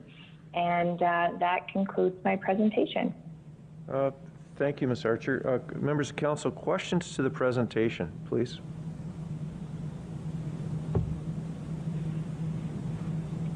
Okay, I see no questions in the chat box. So thank you for your delegation today. Members of council, it would be appropriate to consider item 1 of the Health and Social Services report to council. So I'll move that forward, please, Mr. Chair. Okay, so if members of council, just give me 1 second. If you turn to page Health and Social Services, page 57 in your agenda, item 1 is Sloan House. So the recommendation is that the Region of Durham supports in principle the Sloan House project for construction and operation of a pediatric respite and hospice care facility in Durham Region to serve the families and children living with multiple medical complexity, and that the regional chair expresses support to the provincial government and specifically send a communications to the Premier, the Minister of Health, and all MPPs in Durham Region. So that is moved by Councillor Chapman, seconded by? Councillor Roy. Councillor Roy. So the item is now on the floor. Members of council. Recorded vote. Sorry, recorded vote was called by? Councillor McLean. Councillor McLean. So comments or questions on the motion? Seeing none in the chat box, Mr. Clerk, and hearing none, a recorded vote has been called by Councillor McLean. Oh, sorry, wait 1 second. There is a comment that's come into the chat box. I've already called the vote, but it takes a while with today's internet, and I'm understanding the challenges that Councillor Roy is having. So, Councillor Roy, I'll allow your comment. I appreciate that, because I did have it punched in, but yes, the internet is very bad today with Bell. Chair Henry, thank you very kindly for having this brought forward, and that we were able to have the deputation today by Amy. In my background, previously working at Princess Margaret Hospital, have worked well over 10 years with the pediatric program through Sick Kids, and the extent of support that this respite care and hospice care would bring to our local community is one that we don't want to think about as our children should outlive us, but our children should also be well. And this is just a program that will give much support to families throughout our region. And I would encourage that each council welcome Amy and Jason to present to the council to share the message about the support of this program that will bring great end of life and support for respite. We have to keep the focus with that as well too, into our community. And thank you for the time today. Okay, thank you, Councillor. Members of Council, I see no other comments in the chat box, so I will call the vote. The vote has been called, Mr. Clerk. Anderson. Yes. Ash. Yes. Barton. Yes. Carter. Yes. Chapman. Yes. Collier. Yes. Crawford. Yes. Dyes. Yes. Drew. Yes. Foster. Yes. Grant. Yes. Hyatt. Yes. Kerr. Yes. Leahy. Leahy. Absent. Lee. Yes. Mayor Pietri. Yes. McLean. Yes. Mitchell. Yes. Mulcahy.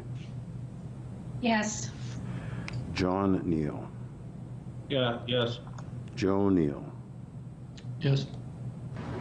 Nicholson. Yes. Pickles. Yes. Roy. Yes. Ryan. Yes. Smith. Yes. Watton. Yes. Yamada.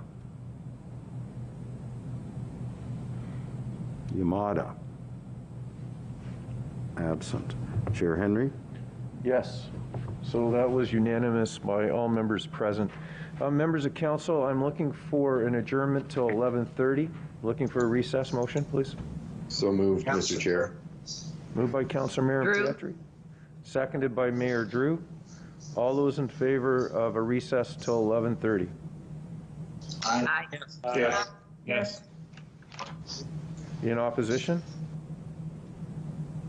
Hearing none, we are in recess. Thank you.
Mr. Clerk, roll call, please. Anderson. Here. Ash. Ash. Absent. Barton. Present. Ash is present. Barton. Present. Carter. Thank you. Here. Chapman. Present. Collier. Collier. Here. I'm Crawford. Crawford. I'm here. I'm here, sorry, I'm here. Dyes. Present. Drew. Present. Foster. I'm here. Grant. Present. Hyatt. Present. Kerr. Present. Leahy. Present. Lee. Here. Mayor Pietri. Present. McLean. McLean. Absent. Mitchell. Present. Mulcahy. Mulcahy. Absent. John Neal. Present. Joe Neal. Here. Nicholson. Present. Pickles. Pickles. Absent. Roy. Roy. Absent. Ryan. Present. Smith. Present. Watton. Present. Yamada. Good morning. Chair Henry is present. Thank you, Mr. Councillor Mulcahy is here. Thank you. Okay, thank you, Mr. Clerk. We'll now move on to delegations. Delegation 6.1, Councillor Deborah Kizabrink is a local councillor from Scugog, re-bus stops on dead-end roads. I'm understanding, Mayor Drew, you might have some comments on this one. I'm not sure. Yes, well, thank you, Mr. Chair. I wasn't really planning on this, but this was something that was brought up at a delegation at the Works Committee, and it has to do with children who live on bus routes but are living on a dead-end street or a street with a small cul-de-sac. It affects many children well, it could be in any municipality, anywhere where there's transportation, where there is such a street. Just to keep it short, Councillor Kizabrink will be hopefully making this delegation in September in the hopes of supporting transportation for these children who are now having to walk 1 to maybe even 2 kilometers to get to a stop where the transportation services for the school boards are willing to pick them up. So it's a very serious situation, affects all children bus children in Ontario. So we'll look forward to that delegation in September. Okay, so that delegation will come back to us in September, so thank you. Yes, Councillor Kizabrink is not well, and considering I asked her if she could shorten her delegation today, and we came to the conclusion that in the interest of time and our agenda today, and the fact that she's not well, not COVID related, but she's not well right now, we will see this in September. Thank you, Mr. Chair. Thank you, Mayor Drew. We'll move on to the next delegation, Delegation 6.2, Ms. Wendy Bracken, Durham resident, re-report 2021-00R10, Durham York Energy Center Operations Long-Term Sampling System. Ms. Bracken, are you on the line? I am. Can you hear me? Yes, we can, and when you're ready, you have 5 minutes. Okay, and you should be looking at my cover slide, slide 1. Thank you for hearing my delegation this morning. I'm speaking to you about Works Report 10. Slide 2, please. Report 2021 Works Report 10 is contrary to Durham Region's Strategic Plan Goal 1.3 to protect, preserve, and restore the natural environment, including green spaces, waterways, parks, trails, and farmlands. To protect the environment, you need to ensure that monitoring is conducted in a traceable, transparent, and accountable way, and that monitoring data is collected, validated, and reported appropriately by independent and qualified experts. What is proposed in Works Report 10 is actually potentially harmful in that it is not traceable. There is no AMISA monitoring plan provided to date, and this is inconsistent with what has been done for other monitoring plans, like the ambient air monitoring plan. Works Report 10 appears not to be supported by independent, qualified expert opinion. There is no signed documentation accompanying it. While they speak of developing work plans in consultation with the ministry, the manufacturer, and other parties. There is no evidence of that, and there is no ministry approval provided. It sets up, Works Report 10 sets up a loose framework where abuse that could thwart the AMISA dioxin-furan monitoring objectives is possible. And I remind you that this monitoring is extremely important. These are the most toxic pollutants, dioxins and furans. They are the most well-known issue for incinerators, and a reason why in the States, they're not building incinerators. They've had one in the last 20 years, something like that. Dioxins and furans bioaccumulate in our waterways, our farmlands, and in our bodies. And the people most at risk are children, because the only way you can get rid of dioxins and furans that accumulate in your body is by having a baby, and also by breastfeeding that baby. Slide 3, please. Works Report 10 is also contrary to Goal 5.3 in your strategic plan to demonstrate commitment to continuous quality improvement and communicating results. It's impossible to improve communicating results when Works Report 10 proposes to continue to withhold from the public 4+ years of dioxin and furan monitoring results. That is completely unacceptable. This monitoring is publicly funded, yet it's kept from the public. Furthermore, it is dangerous as it makes the AMISA monitoring program untraceable.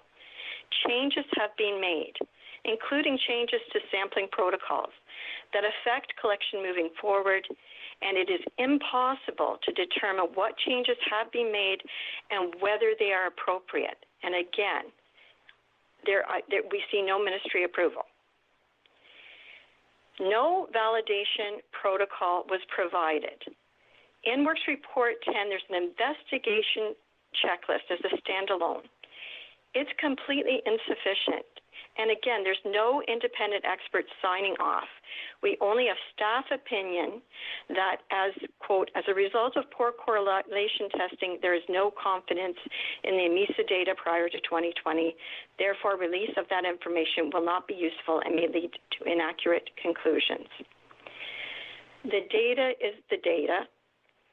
If there are questions, the public has a right to ask them, and the staff can respond. This focus on correlation is problematic, and lack of correlation cannot be used as an excuse not to provide information. The staff received a report from Dr. Yonke that Covanta retained, and correlation is an ongoing issue with the AMISA, but it doesn't prevent people from looking at emission trends. It's useful in that regard. And, you can't just wipe out that data. It's critical.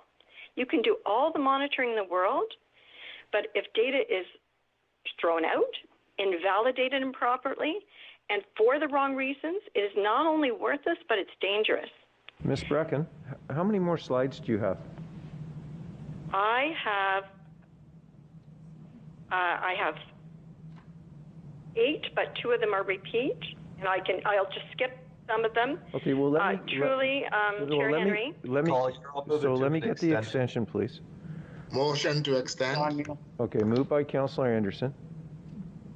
Seconded by? John Neal. Seconded by Councillor Neal. On the motion to extend? Yes. Aye. Yes. Yes. Aye. Yes. In opposition? No. We have 1 in opposition. Hearing that carries. Ms. Brecken, you have another 2 minutes. Thank you. Slide 4, please. So there is an information black hole. There's critical information missing. We don't have this AMISA monitoring plan that is posted for all of the other monitoring. The underlying data reports that come from the labs signed by experts with appropriate qualifications must be provided for all years. Ministry correspondence approval ? Must be provided. Signed expert documentation must be provided. The validation criteria must be provided. All of the 2015 to 2019 sampling results and data must be provided. Can I go to slide 6, please? I'm going to skip slide 5. Please go to slide 6. Actually, go to slide 7. I'll skip that one too. If you go to slide 7, you should be seeing a table. This was one of the tables I received that shows the MISA results. It was provided to me because I got some work plans in my Freedom of Information request. Please note what you see in front of you. I've indicated where the ambient air exceedance for dioxins of furans occurred in 2018. You'll see the AMISA results there. Please note what happened there. There's a percent increase of 834% in dioxins and concentrations in the month when that ambient air exceedance was detected. Slide 8, please. This is from your 2020 annual report. We can see some data is being invalidated. Unclear why, as the underlying reports were not provided. We also see a big spike. Slide 9, please. Through my information request, I have some emails that they received from experts, the staff has received from experts, that raise further red flags. Before, I've given you Dr. Yonke's comments that he warns that, because of when you're comparing source to MISA results, the methods used, you got to be careful because the method that best presents or best obfuscates, hides the results, may be used. Ms. Bracken, you must Sandra wrap Thomas up. from MECP. She raised concerns about toxicity factors in the 2018 work plan, 2017 email to them, that they weren't up to snuff, they weren't current, and also talked about dioxin like PCBs being included. Ms. Bracken, John Chandler, the own consultant, cautioned. Sorry to interrupt, but you must wrap up, please. Okay. Motion for further extension, Mr. Chair. Take a 2/3 vote. So, Second, John Neal. Okay, so members of council, for an additional 2 minutes, it will take a 2/3 vote. So I will call that. So, Councillor Neal, are you asking for an additional 2 minutes? Yes. Okay. Members of council, it's Recorded vote. Okay, recorded vote. Councillor McLean, please. Anderson. Yes. Ash. No. Barton.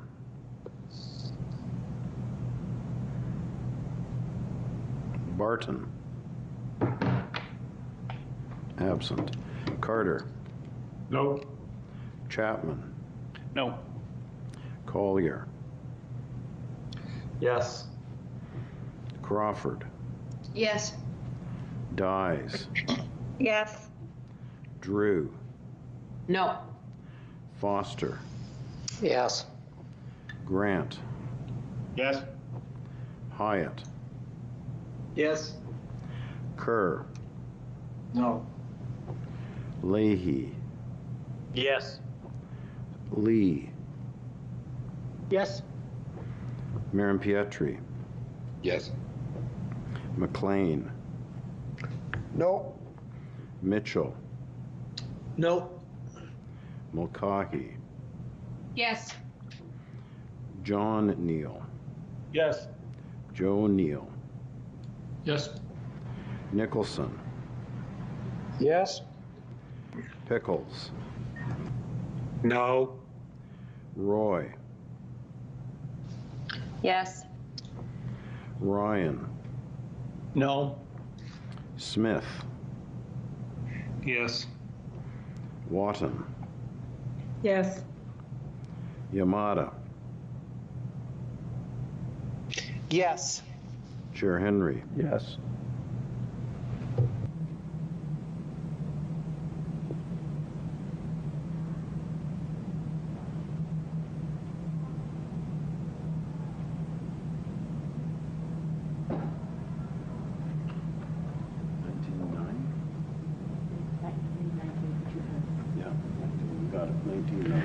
Okay, members of council, two-thirds, the vote was 19 yeses, 9 noes. That is two-thirds. Ms. Brecken, you have an additional 2 minutes. Thank you very much. Still on slide 9. I was talking about the region consultant, John Chandler. He cautioned that the fall 2016 dioxin and furan source test results were so low, the uncertainty was very high. And he cautioned about an apples to oranges comparison where EMISA sampling method, quote, ignores the material trapped in the probe and nozzle, end quote. And while the RM23 stack source testing method, quote, includes all the materials caught in the sampling train. This is very concerning, as another document I obtained through my FOI request showed that in the EMISA sampling train, 90+% of the dioxins and furans were caught in the probe and the nozzle for some of the months. And furthermore, the manufacturer themselves cautioned the data is the data. And they, in August 22nd, 2016 email from Mr. Reinman of Environment SA Deutschland, he says it is not logic that in another local area this technology would not function. I always say that the EMISA system is a pure sampler. We have no dioxin source and we do not destroy dioxins. So if there are such big differences in comparison tests, there must be a specific reason for it, which depends on the sampling conditions, end quote. Slide 10, please. Please do not approve the recommendations. Given all of the above, you would not be doing your due diligence to move forward. Direct staff in Covanta not to destroy any EMISA data. We are currently in year 6, and they must retain for 7 years. Refer the questions and issues raised in our delegations today and in our June 11th letter to MECP back to staff and direct them to provide reasons and rating and a report at the first Works Committee meeting in the fall. And please direct staff to provide all the information identified as missing, an EMISA monitoring plan, validation criteria, signed expert witness, and ministry documentation. You know, ministry correspondence is provided for all the other plans. It should be here too. Okay, and please ask I do with my FOI documents and your region's representations on that FOI request. And thank you very much. Okay, thank you. Members of council, I am watching the chat box. First question to the delegation is Councillor Joe Neal. Councillor Joe Neal? Yep, thank you. Just get myself unmuted. So to Ms. Bracken, you in your correspondence, you referred to, I think it was May 2018, where there was an ambient air exceedance for dioxins and furans. And at the same time, are you in possession of the corresponding EMISA data for that period of time? Or is that what you're really trying to get here? Okay, so I am in possession of what I have shared with you from the November 2018 work plan. I have a copy of the November 2018 work plan. The author of this is not clear. It appears that the authors of the work plans are Covanta, and as part of this work plan, they spoke about data in some months in 2017 and in 2018, and that's the only reason why I have it for those months. I've been denied the my request for all the months of data from 2015 to 2019 have not been given to me. That's an ongoing issue with the Privacy Commissioner's office. And so what you see there is what I got through my FOI request. And what I'm saying to you is you should ask for all the documents I received as councillor members. You should get all those things too. So I was trying to, I guess, are you saying that it would be very useful to see what EMISA sampling data was obtained when at the same time there was the ambient air exceedance for dioxins and furans?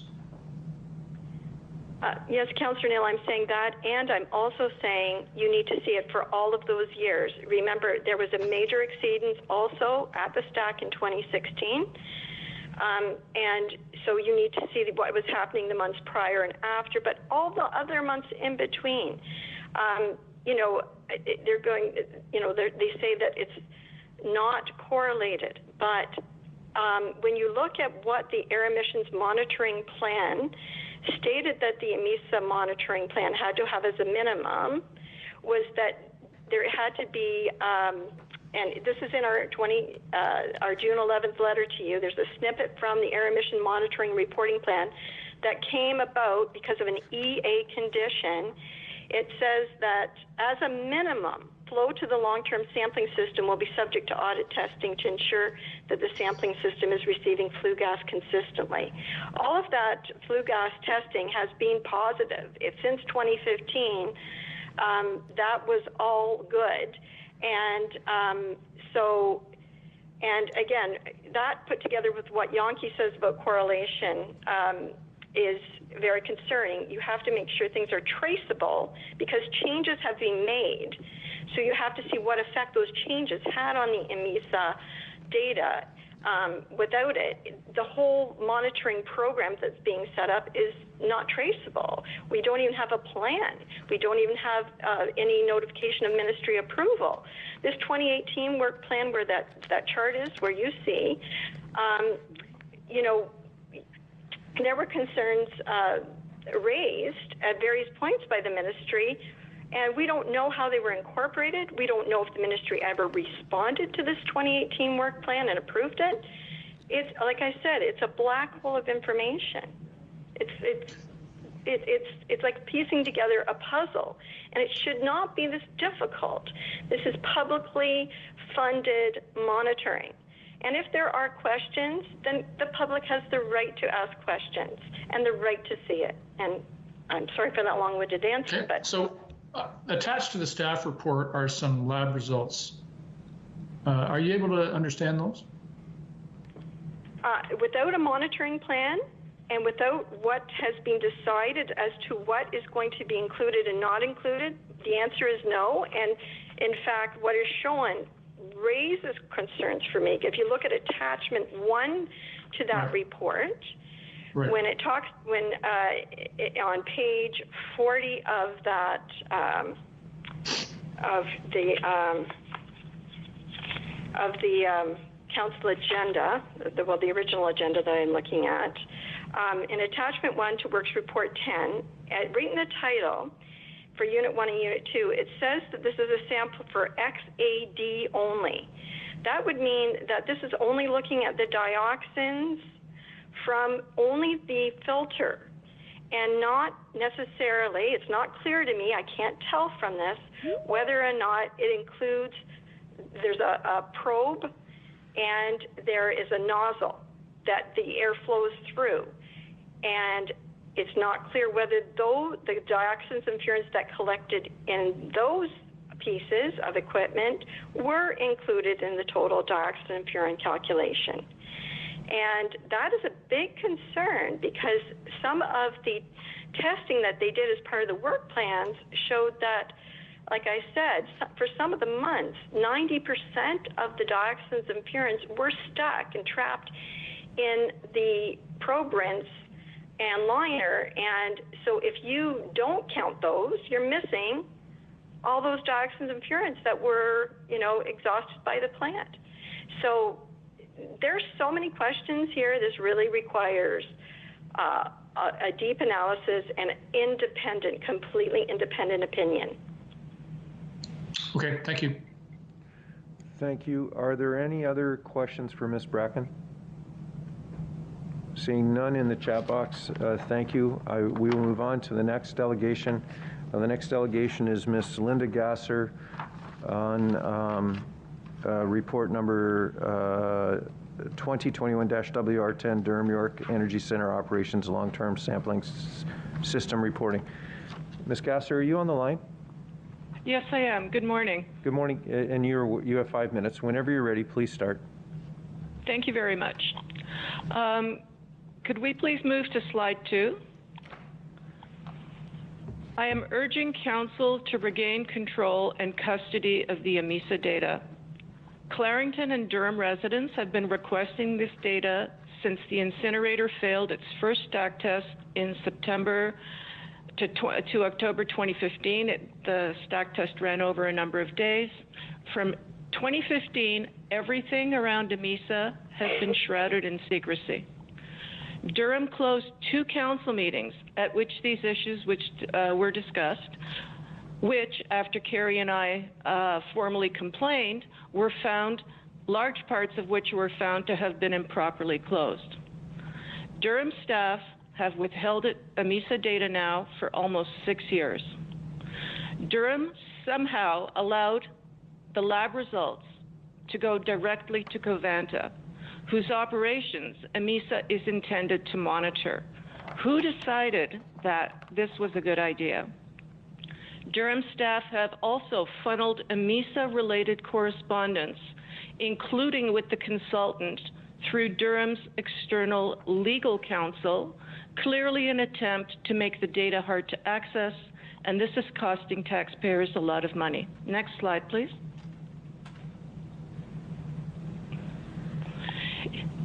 Report WR10 really is more window dressing and a lot of stalling. So I'm asking Council to please refer this back to staff to report back by the first Works Committee in September. As Wendy said, unlike all other monitoring plans for the incinerator, there is no monitoring plan for AMISA posted to the website.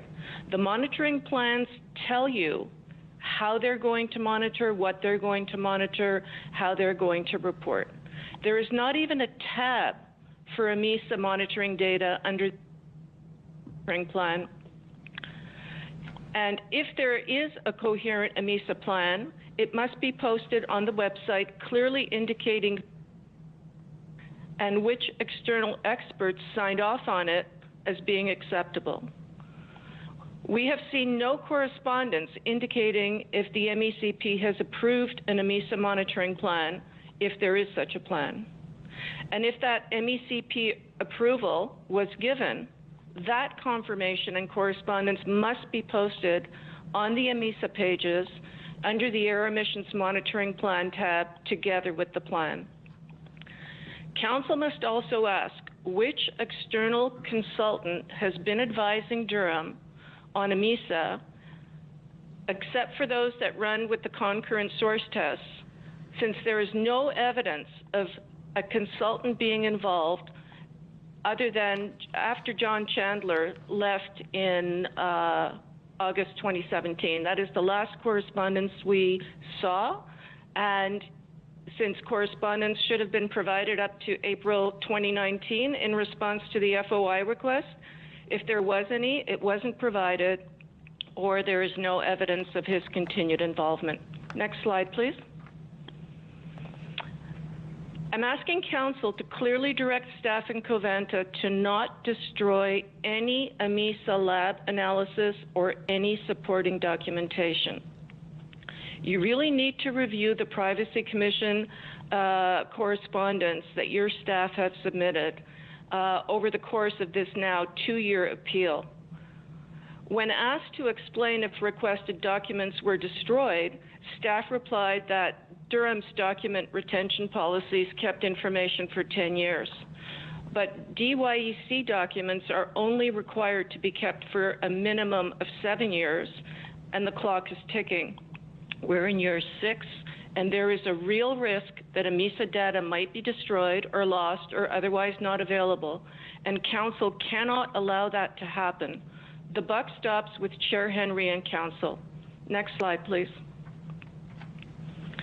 Durham staff won't release the 2015 to 2019 AMISA data, and they don't commit to releasing verifiable numbers. This should not be acceptable to any of you. Table 4 that Wendy showed you shows that there were sampling periods over 2017 to 2018 indicating fluctuating and some high emissions.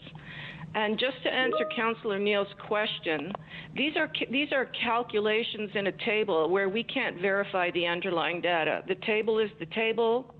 The data that's put in there was put in there by somebody. I'm guessing it's Covanta. Ms. Gasser? And for several... Sorry Yes? to interrupt you. How many more slides do you have? I'm on my second to last slide. Okay, I'm going to ask for an extension, please. Thank you. Need a motion, please? Move it, John Neal. Moved by Seconded by Anderson. Moved by Councillor Neal, seconded by Councillor Anderson. On the extension, we'll call the vote. All those in favor? Yes. Yes. Yes. Yes. Yes. Opposed? No. No. That carries. Ms. Gasker, you have another 2 minutes. Thank you very much. As Wendy showed you in that table, for several sampling periods, there is no data included. Now, you can be sure that if the data was good, it would be included. So, this is a huge cause for concern. When Covanta reviewed their so-called outlier periods, and that's their description, those periods described coincided with operational upsets and unplanned shutdowns, which is exactly when high dioxins emissions can occur. Multiple engineers, including Durham staff over the years, should have made you aware. They should have been aware, and they should have made you aware. These Durham engineers should have reported to Durham and Clarington councils, to MEC, and the public. And it doesn't appear that they did. We are not aware that they did at any public meeting. We got this information via Wendy's Freedom of Information request. This was not publicly disseminated.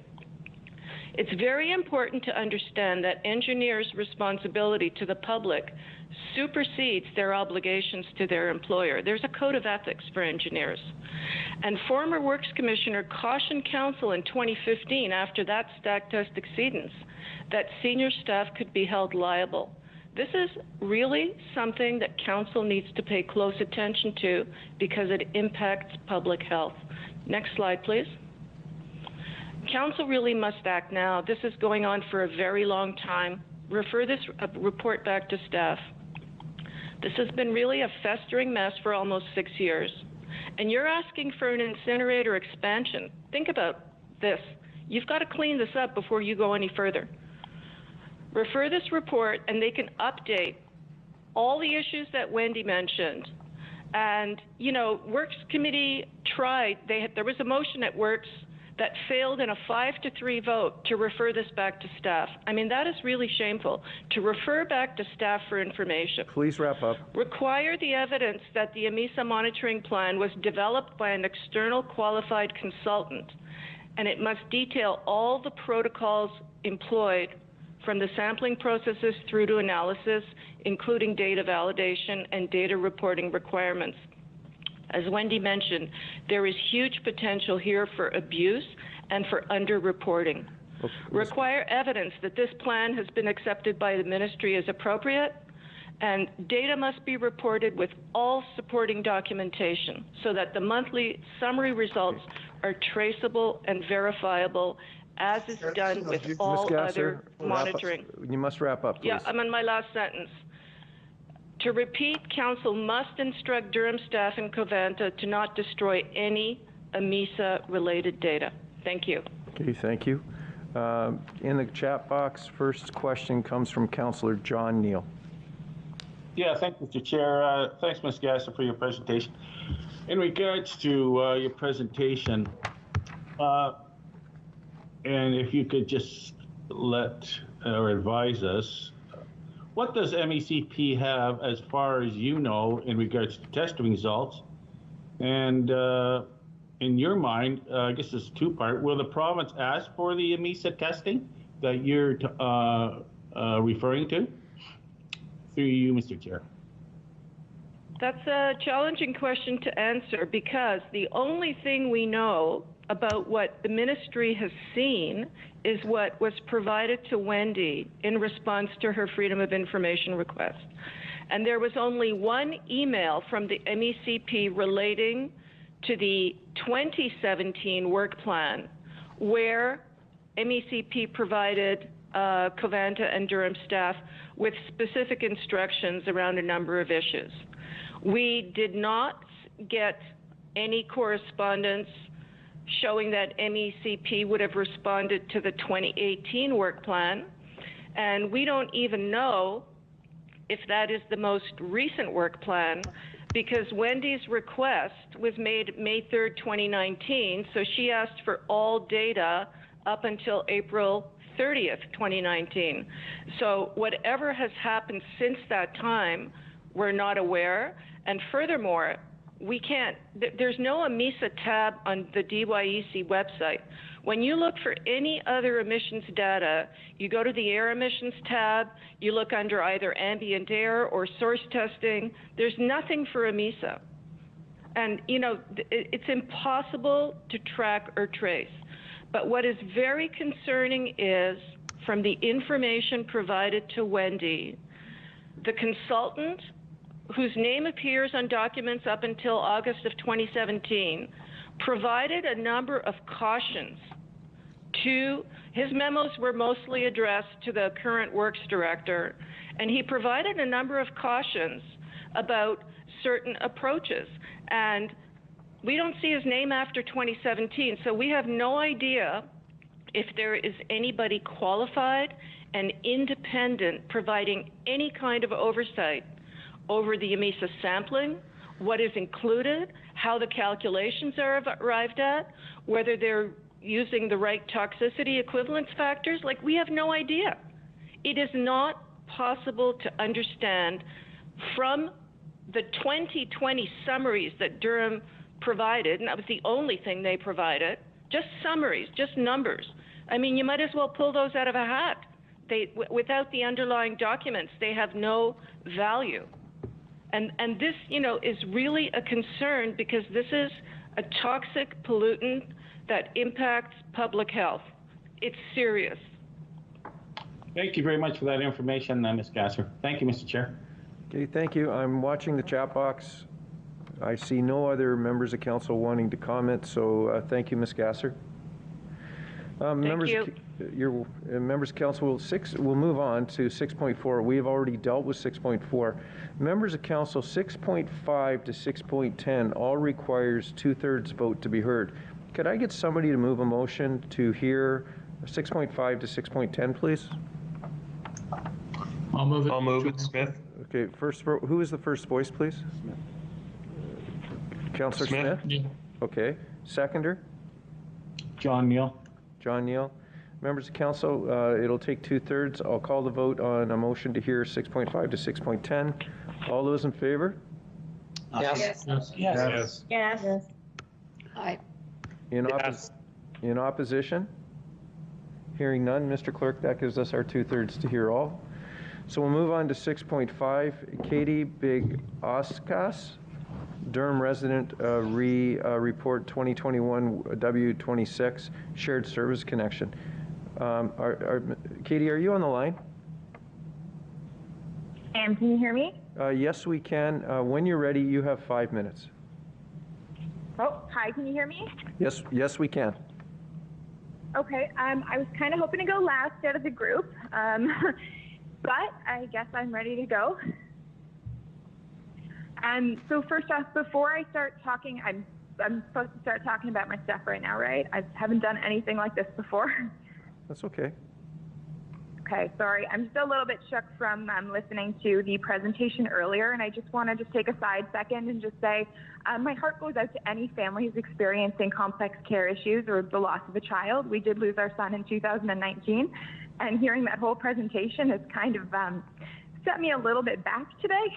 So just want to Katie, if you would like, if you'd like some time, I can go on and come back to you. If I could, I just need to kind of regroup after that last presentation. It did kind of rattle me a little. So Katie, no problem. I will come back to you after 6.8. Okay, I'm so sorry. Thank you. I appreciate that. That is absolutely fine. So just we will do that, and we will talk to you shortly. Thank you. Thank you very much. Do we have Ms. Driver on the line? Ms. Driver? Just give us 1 second, members of council. It's re-report 2021-W26. Same report.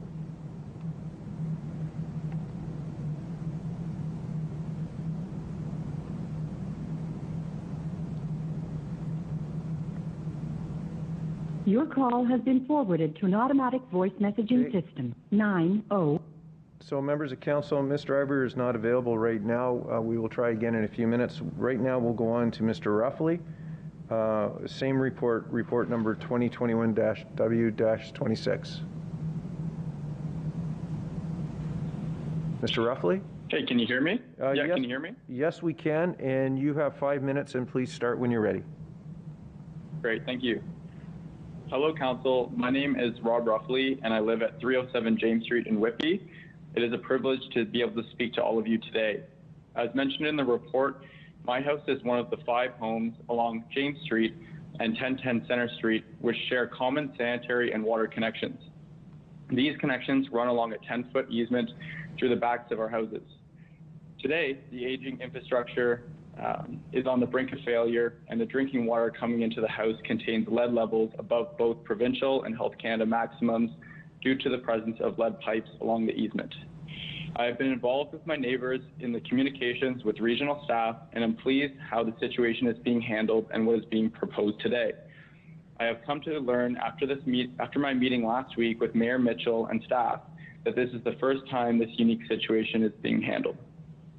Given this is a unique and complex situation involving multiple parties and stakeholders, I believe it is in the Council's best interest to support the residents in this situation, as the region is still responsible to maintain the deteriorating pipes underground. Should a pipe break inside the easement, given the obstructions, the public and environmental costs would be immense. Supporting the residents in this situation would align with the Durham Region Strategic Plan goals. Incentivizing the work as is being proposed, such that it is possible for all parties involved, is crucial in reducing risk and handling this matter promptly and efficiently. I believe staff suggestions for bylaw amendments strike a fair compromise to assist and support residents. Lastly, I would like to personally thank staff, including Mayor Mitchell, Chris Leahy, Joanne Durham, Michael Harris, and John Presta for their dedication and work on this issue. Thank you. Okay, thank you, Mr. Ruffley. Questions to Mr. Ruffley? Seeing none in the chat box, thank you, Mr. Ruffley. We'll now move on to, oh, sorry. Give me 1 second. Before you go, Mr. Ruffley, we have questions from Councillor Leahy. Perfect. Thank you, Chair Henry. So just really briefly, so you're fully aware of all the pieces in the process and how it's going to work, and that they're going to connect to the new connection is going to be dedicated, and that once it's confirmed, the region will reimburse you for the incentive as proposed in the new bylaw. Is that correct?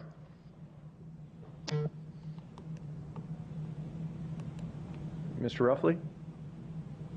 Yeah, that's what I understand. Yeah, I understand that the connection fees will be covered by the region, that the bylaws will be amended from 1 month to 6 months to allow for the coordination of the work, as well as the residents will coordinate privately to have the work done all at the same time within the timeline that's being proposed, and that the results of getting that connection done basically will allow us to be reimbursed $10,000 per occurrence so that we can kind of actually move forward. Yeah, no, again, just want to really appreciate that. So I appreciate all your time. I really appreciate staff's time. And I think this unique situation really warrants the adjustments and flexibility from staff, which shows their ability to work with these affected residents for something that was installed in 1947. Thank you so much. Those are my questions, Chair. Thank you. Mayor Mitchell, questions, please. Yeah, thank you, Mr. Chair. And Councillor Leahy really spoke to it, but to the delegate, when you're speaking of your support for the solution, you're speaking to the solution that staff developed and provided to you, you and your neighbors yesterday, correct? Not to the original solution in the report that's in front of us today. Is that correct, That's sir? correct. That's correct. Okay. I'm speaking to as of last night. I guess the final proposed solution. So yeah, you're correct in saying that. Thanks for clarifying. Yes. So thank you, Mr. Chair. And staff will present what they recommended and was discussed last night when the report comes forward. Thank you, sir. Okay. Thank you. I see no other questions in the chat box, so thank you, Mr. Ruffley. Next delegation is Mr. Ian Leonard, Whitby resident, same report, 2021-W-26. Mr. Leonard, are you on the line? Perfect. Sorry, Can everybody Mr. hear me? Leonard, sorry. Yeah, that's okay. Perfect. Everybody can hear me? Yes, we can. You have 5 minutes. Perfect. Okay. So, good afternoon, everybody. My name is Ian Leonard. I live at 301 James Street. My wife and I moved to Whitby 9 years ago. When we purchased this house, we had no previous knowledge of the existing easement or the lead piping. Through obtaining information presented to us through testing that the city performed, ours and the neighbor's water supply shows particles of lead, some exceeding the legal limit. Due to the easement and the lead piping, over the course of the past few years, the lead levels have also increased. When this concern was brought to the region and homeowners' attention, the region stepped in to provide each property with 0 water filters. We were appreciative of this temporary solution to provide us with clean drinking water. We are all grateful for the region to provide their due diligence in helping us as homeowners at no extra cost. As our concerns rose, each neighboring household invested in purchasing a high-end water filtration system to provide clean drinking water for each member of the household, including children, pets, and ensuring any guests do not receive any contaminated drinking water. This has been a frustrating few years. All the 5 residents have been paying their water bill since we have all lived here, with no maintenance being performed to our properties. Stated in the Durham Region website, the water consumption and sanitary sewage usage charge is maintaining and repairing aging facilities. The easement and our existing water sewage lines originated from 1947. It has been 74 years. No maintenance has been performed since the original install. We were originally informed that getting new water and sewage lines would be an optional. We were informed that the region had provided its due diligence by providing each home with the water filters, and it was not the homeowner's responsibility to look into the option of replacing the existing water and sewage lines, as a liability would not fall on the homeowner. This was recently recanted and deemed mandatory to replace the water and sewage lines due to the easement and the lead piping being higher risk than originally thought. In 2016, the city sent a letter advising the excavation work on the roads and the city water lines going to be starting soon. The region did not coordinate with us while the work was being completed. If they had, we would have been able to do the new water and sewage lines to everyone's house all at the same time to save time and money. 2 of those houses were not given the opportunity to be hooked up to the new lines. We were given a price, we were given a price in 6 months to be able to come up with the amount of money suggested for the replacement, not to mention we are currently in a recession. Let me state that everyone has a story that will break your heart. I will not indulge the heartbreaking devastation that each of my neighbors has confided in me through their own personal struggles. COVID amplifying what we, for us, could endure throughout the normal year. My wife and I included. The mandatory replacement being in 6 months to form the completion, and each of us coming up with the money sends us all the neighbors' stress levels off the charts. At this time, I reached out to our local councillor and asked for help, advising regarding this matter. We as a community were grateful that she and the mayor and the other members of the council held the meeting to listen to our concerns and aid in finding a solution to make all of us comfortable. As frustrated as we all were at the time, we are very grateful for each person who took out the time of their busy schedules and time they could have been spending with their families to listen to our concerns, to provide a reasonable solution, and give us 5 neighbors a voice. It's been interesting working with the region to get this completed. We are happy to the region is willing to put forth the $10,000 and waive the connection fees to each homeowner towards this issue. You're also willing to give us 6 months to get the work done once all the new water and sewage lines have been installed. I want to thank everybody for this, and I definitely do agree what was proposed last night, and I'm hoping we're going to be able to move forward to have our own dedicated lines. So thank you very much. Thank you. Members of council, I'm looking for questions in the chat box. Seeing none. Members of council, we'll go back to Katie Bigauskas. Oh, sorry.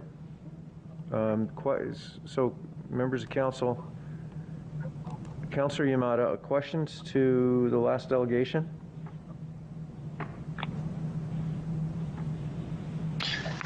Yes, thank you, Chair, and thank you to the delegate for all the delegates to come out. It's just a question. So you indicated that filters had been provided. You had purchased some higher end clean water filters and so on and so forth.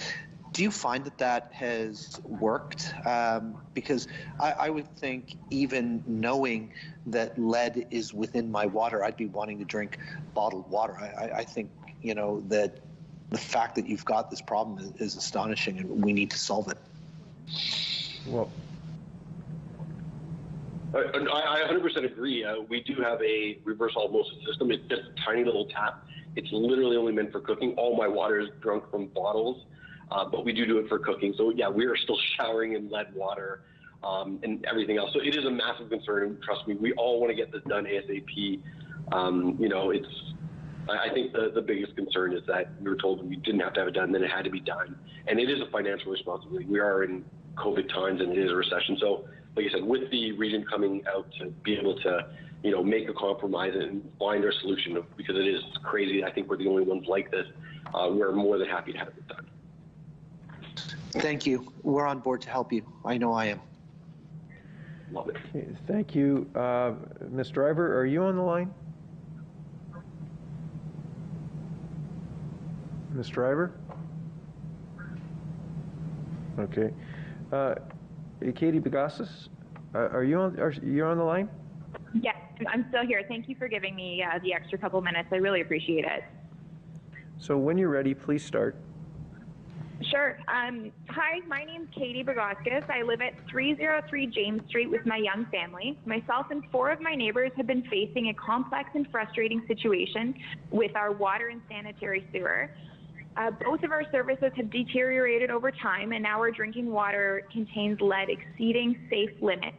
When James Street was reconstructed in 2018, the residents on the north side, along with the one remaining house on the south side, were all connected into the new water and sanitary systems, while we were excluded because we shared both water and sewer services through our easements and our backyards. My original approach to this meeting was to come in as angry as I was that my family had been provided water that could make my little girls sick, angry that the deteriorating infrastructure was excluded from the rest of the James Street reconstruction, angry that my family was being faced with a huge financial burden to fix improperly designed infrastructure that was originally approved by the town, but the town also had sent a letter in 2016 stating that the work would take place for us when the roadwork reconstruction happened. I'm going to stop with the things that made me angry, because last week the mayor, the deputy mayor, the councillor, and the region came to meet with us, and they came on their own time. It was 7 p.m. on a Thursday night, and every one of us really appreciated that. They actually took the time to listen to our frustrations and our concerns, and believe me, they were faced with some angry residents. The idea that they had taken their time, and even up until Deputy Mayor, thank you, Chris Leahy, for calling me at 9 p.m. last night just to go over the new offer with us. I really appreciate the time and the effort that's been put in. We do feel like the new proposed, what's newly proposed here now, not what's in front of you, but what was verbally given to us last night, and I actually do have an email, that it's going to be a $10,000 incentive for each affected property, that it's not 30 days anymore, but it's 6 months now to connect, and that the connection fees will be waived, as those were provided to everybody else going through the street construction back in 2018. So we really appreciate the offer that's been given to us, and we do feel that that is a much more fair thing to meet us in the middle, because it's a loss on both sides. So just thank you, everybody, for your time and consideration on that. So thank you. And questions, Councillor Leahy? Thank you, Chair Henry. So just again, my main question, so just to confirm, you're really supportive of the proposal that an amendment were to come from staff that talks about the incentive for that cost for everyone to do the work at the same time, and to try and repair that sometime over the next 6 months once the final sewer connections are added, correct? Absolutely, yes. The new proposal with the $10,000 incentive, the connection fees totally removed, and the 6 months, yeah. Yeah, no, really appreciate that. We certainly want to do whatever we can because this is a very unique situation with these, and there's very few properties like this in the region. So thank you for your support and us working together for the compromise. And thank you so much. Those are my questions, Chair. Thanks. Okay, thank you. There are no other questions in the chat box, so thank you for your delegation. I'll try one more time. Pat Driver, same report, 2021 W26, and I'm getting a nod from staff here that she is not available. So we'll move on to the agenda. So members of council, we'll now move on to 6.9. Ms. Wendy Bracken, Durham resident re-report 2021-COW-14. Ms. Bracken, when you're ready, you have 5 minutes. Ms. Bracken? Can you hear me? Yes, we can hear you. And when you're ready, you have 5 minutes. Thank you. So you should be looking at my cover slide, slide 1. I'm delegating about the mixed waste pre-sort and AD report and the addendum before you today. Slide 2, please. I'm asking you to please not vote in favor of moving forward to RFP today. I'm asking you to hit pause, to send back to staff, and to revisit the options. More information is needed for this very expensive and controversial project. While AD, the anaerobic digester, is proven technology, the mixed waste pre-sort remains controversial with little to no evidence provided to date which shows it works. Others have resisted doing it. There's very little information on the 3 parties provided. It's very expensive and it's risky. And again, I'll repeat, other municipalities are not doing it. First principles and maximum priority should always be source separation for environmental reasons, for quality of product reasons, and marketability reasons. Contamination is high with mixed waste pre-sort. Think of that black garbage bag being shredded mechanically, all the things that people put in it, scattered about, shredded, and you've got toxic contamination. You could have glass fragments, you could have toxic metals. All of those things have to be considered. And that affects many things. And it'll contaminate your digestate. Facility source separated organics is a problem. Garbage in equals garbage out. What is recovered has low marketability, high toxicity. Slide 3, please.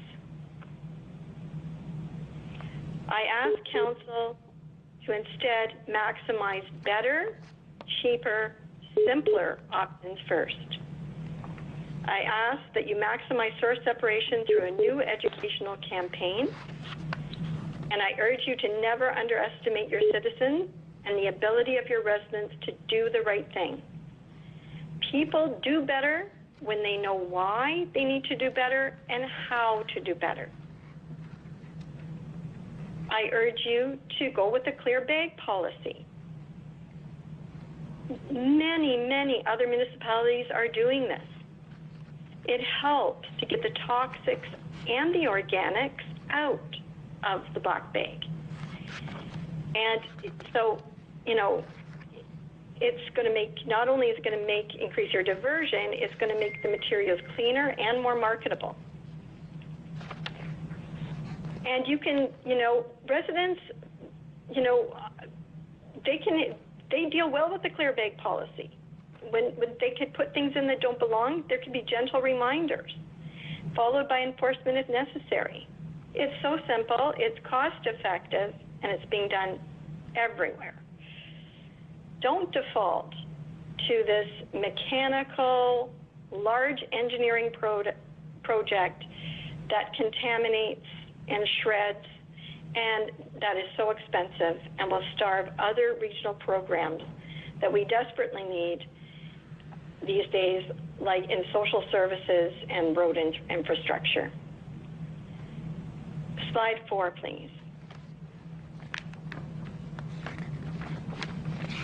So I want to draw your attention to MBN data from MBN waste, the 2019 MBN Waste Management Report that gives the total cost for solid waste, all streams, disposal per ton, all property classes.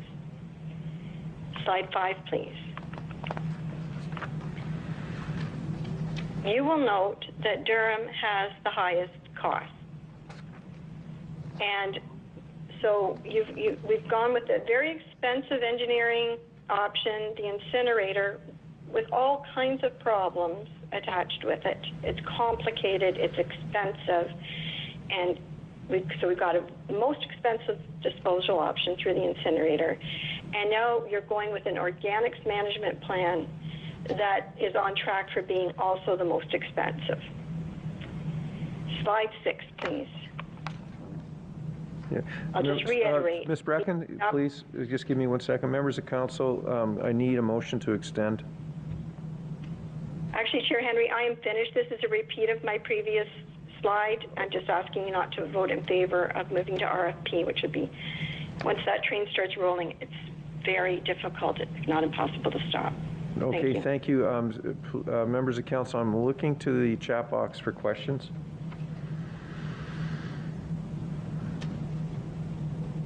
Members of council, I'm looking to the chat box.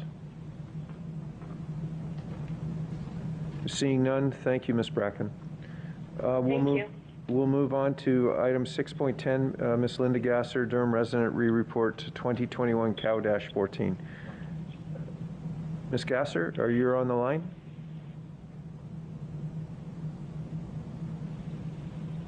Hello? Hello, Ms. Gasser. When you're ready to proceed, you have 5 minutes. Thank you very much. Could we move to slide 2, please? Report Cow-14 is very light on details. You really need to refer this back to staff and get some more information before you proceed to the RFP stage.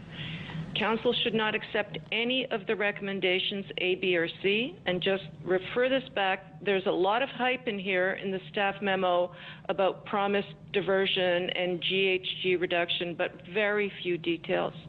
You need to fully understand the updated capital and operating costs and tonnage assumptions to understand what you're being asked to approve. You must know a lot more about the pre-qualified bidders. Staff didn't even provide website links where you could review the facilities and to see what each bidder has already completed. Staff have apparently conducted their review of reference facilities remotely. Who thinks that's sufficient to assess mixed waste pre-sort in particular, which has a very mixed track record to date? And council should ask specifically, do all 3 bidders have experience with building and operating a mixed waste pre-sort and AD? Next slide, please. You're being lured with promises of improved diversion and improved organics capture. But your staff have not explained since 2017 how they expect the mixed waste pre-sort to result in increased diversion. You need to ask for the basis for this promise. You need to see the numbers. Recall your staff withheld the preliminary and subsequent business cases, and council just accepted that. Durham residents deserve better. This is an expensive project, and it could be far more expensive than the incinerator. Staff have not demonstrated that there is a net benefit, including increased capture of processable organics of sufficient quality that would produce a marketable digestate. If it's not marketable, you're going to pay to dispose of it. Who made up the evaluation panel that reviewed the RFQ bids, and what is their expertise? The key here is relevant. What do they know about these types of facilities? And are the people who made this decision on the pre-qualified bidders, are they equipped to make that decision?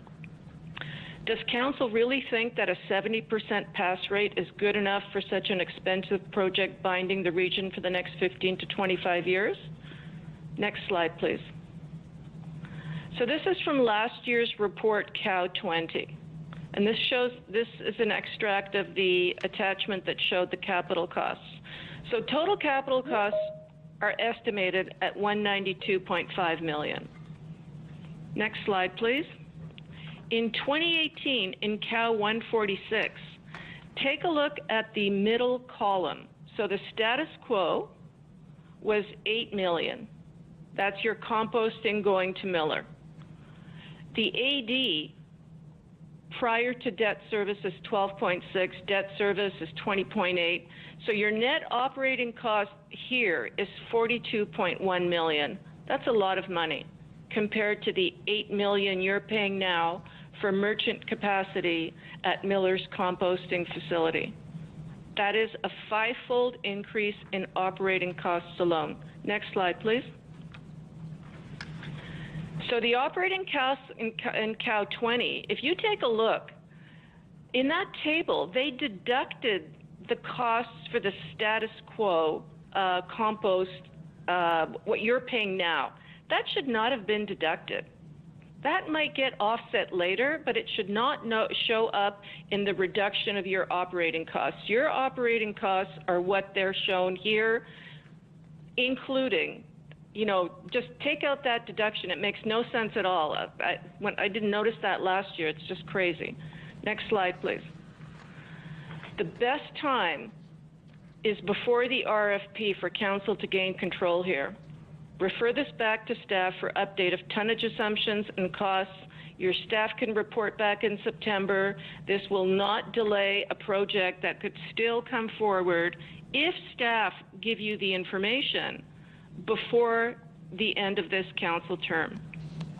So they've not demonstrated, staff have not demonstrated how mixed waste pre-sort and AD processing dirty facility separated organics produce a net benefit for Durham. You must be certain this is the right option. You just can't wing it. And then once you proceed to the RFP stage, it becomes very messy and expensive to pause the process or extricate yourselves. Ms. Gasser, you must wrap up. Yeah, I'm on the last 3 sentences. Please direct your staff to review all tonnage assumptions and the options of AD for source-separated organics. Ditch the mixed waste pre-sort and look at source-separated organics going to AD. And your staff assertions about mixed waste pre-sort improving diversion really require close analysis. Also require the analysis how the mixed waste pre-sort results in increased capture of organics of sufficient quality to produce marketable end products. Thank you very much. Okay, thank you. Members of council, questions to the delegation?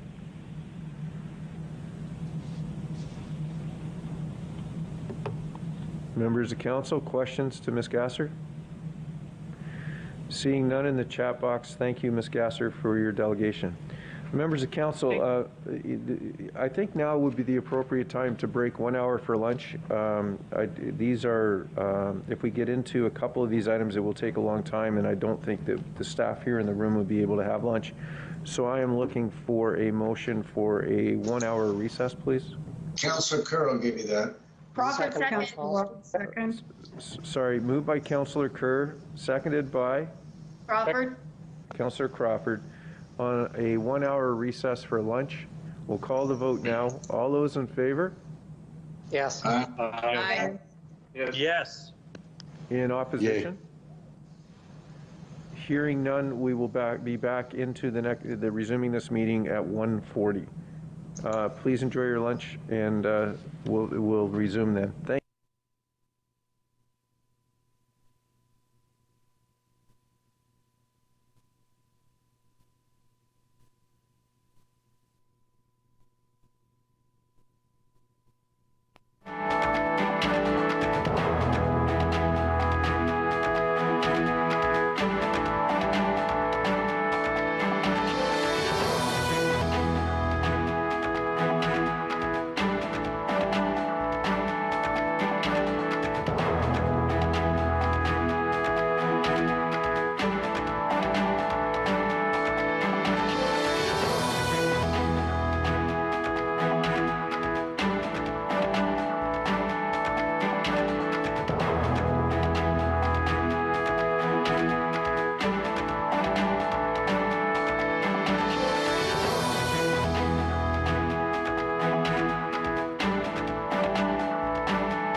Grant is present. Hyatt. Present. Kerr. Present. Leahy. Leahy. Absent. Lee. Here. Miriam Pietri. Miriam Pietri. Absent. McLean. Present. Mitchell. Present. Mulcahy. Good afternoon. John Neal. Present. Joe Neal. Here. Nicholson. Nicholson. Absent. Pickles. Present. Roy. Roy. I'm here. Thank you. Ryan. Present. Smith. Present. Watton. Present. Yamada. Yamada. Absent. Chair Henry is present. Thank you, Mr. Clerk. Members of council, if we could alter the order, could I get someone to move item CC16, correspondence from Linda Gasser, to 7.1, please?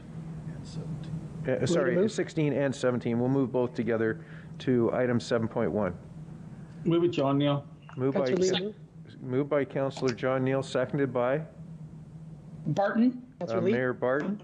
Oh, Leahy? Oh, okay. So we have a mover and a seconder, item CC16, CC17 to item 7.1. All those in favor? Yes. Yes. Aye. Yes. Yes. Yes. Yes. Aye. In opposition? Hearing none, that carries, Mr. Clerk. Members of council, we'll move on to item 7.1. 7.1 is located on page 60 of your agenda. I will need a mover, so just give me 1 second, please. My chat box is spinning. Ryan will second it. No, sorry, Mayor. Thank you for the second. I need someone to move it, please. I've got a motion in the chat box. Well, before we can move the motion, Councillor Neal, unless you're moving the item, are you moving the item? I'm moving a referral item. Well, so we need to get... Leahy to move the item. Okay, so the item has been, and I see you in the chat box, Councillor Neal, but you said you have a motion, you weren't moving the item. So I have a mover and Councillor Leahy, seconded by Mayor Ryan. The item is now on the floor for discussion. Councillor Joe Neal. So I sent a referral motion to the clerk, Mr. Chair. Okay. Seconded, John Neal. Okay, so the clerk is working on getting it on their screen. So, Mr. Clerk, it was seconded by the Councillor John Neal. Yes.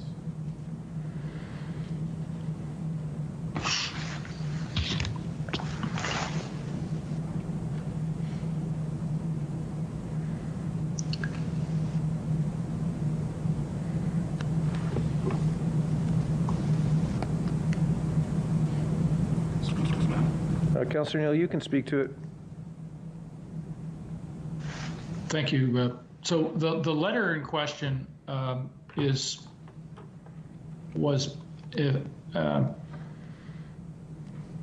on the information agenda. Sorry. Is there debate in a referral? Is not just time and place? Sorry. I'm not trying to debate it, Mr. Chair. I'm just trying to point out where that letter is located. That's all. Okay, thank you. There's 4 bullet points. It's in the information agenda, and it was attached to the works report. So that's all. I was just trying to point out where that was. Okay, thank you.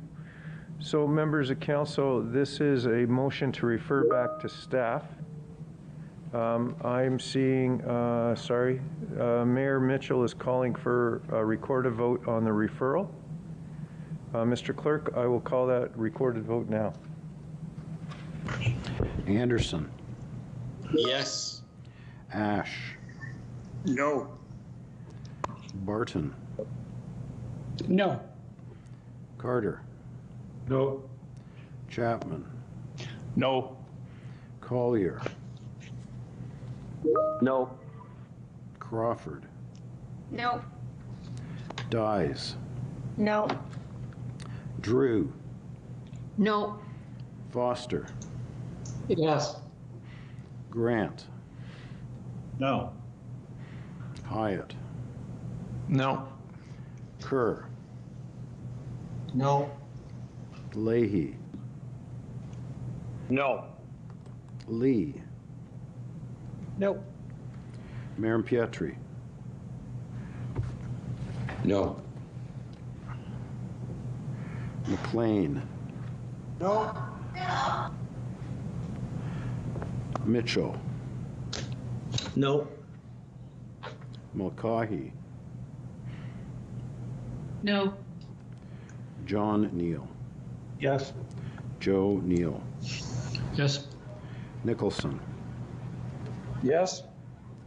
Pickles.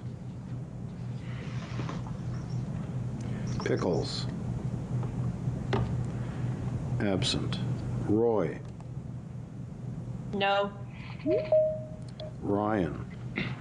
No. Smith. No. Watton. Yes. Yamada. No. Chair Henry. No. The referral loses. Councillor Neal? Thank you. So I just want to refer council to a couple things here. And there's no known safe limit for dioxins and furans, and they are something that's generated by garbage incineration. The part of the report that was before the Works Committee has a table in it that shows AMISA results in 2018, the months of, I believe it's May, April through July of 2018. And this is at page 39 of that report. And it's on the, I think it's on the council addendums, page 39. And dioxins and furans are formed when there's incomplete combustion. So at the same time as these AMISA tests are being recorded, and again, there's really only, there's 2 stack tests which take place throughout the year. So the report also talks about the operations of the 2 boilers being shut down for various periods of time. So the most likely period of time for dioxins and furans to be formed is during startup and shutdown. So you have that information, and then at the same time, you have the ambient monitoring, which, interestingly enough, in May of 2018 records exceedances for ambient air monitoring, and then they're looking for other sources besides the incinerator. So I just think you put all those facts together, there's clearly an issue here, and really all Clarington was trying to get was all the data so that we can maybe have it looked at by somebody else other than the current, whoever's, Covanta has custody of the data, and that doesn't make any sense. So the, this monthly report that the staff is going to produce simply doesn't provide enough information. So again, the referral motion failed, not surprisingly. And I think it's really a question of let's try to pretend there's not an issue here when there clearly is. And, there's always rationalization for, let's look for other sources. So the one thing I'd be interested in from our staff is before the incinerator was even constructed, was there background testing for dioxins and furans in the South Curtis area? Was that part of the background testing? Thank you. Ms. Siopis? Mr. Chair, I'd have to defer that question to Mr. Ranello, please. Okay, thank you. Mr. Nello? We did do background ambient air testing prior to the incinerator being operational. I will have to go back and check to see if it was dioxins and furans included in that suite. But there was. So I guess what I'd like to know is when there was no incinerator, was there exceedances of dioxins and furans in the South Curtis area? Because, you know, even the Ministry of the Environment or whatever they're called now, parks or whatever, is saying, well, it could be it could be diesel fuel combustion. But I mean, the 401's there's been diesel combustion on the 401 for decades. So, you know, are they suggesting all of a sudden there's a spike in diesel sort of emissions on the 401?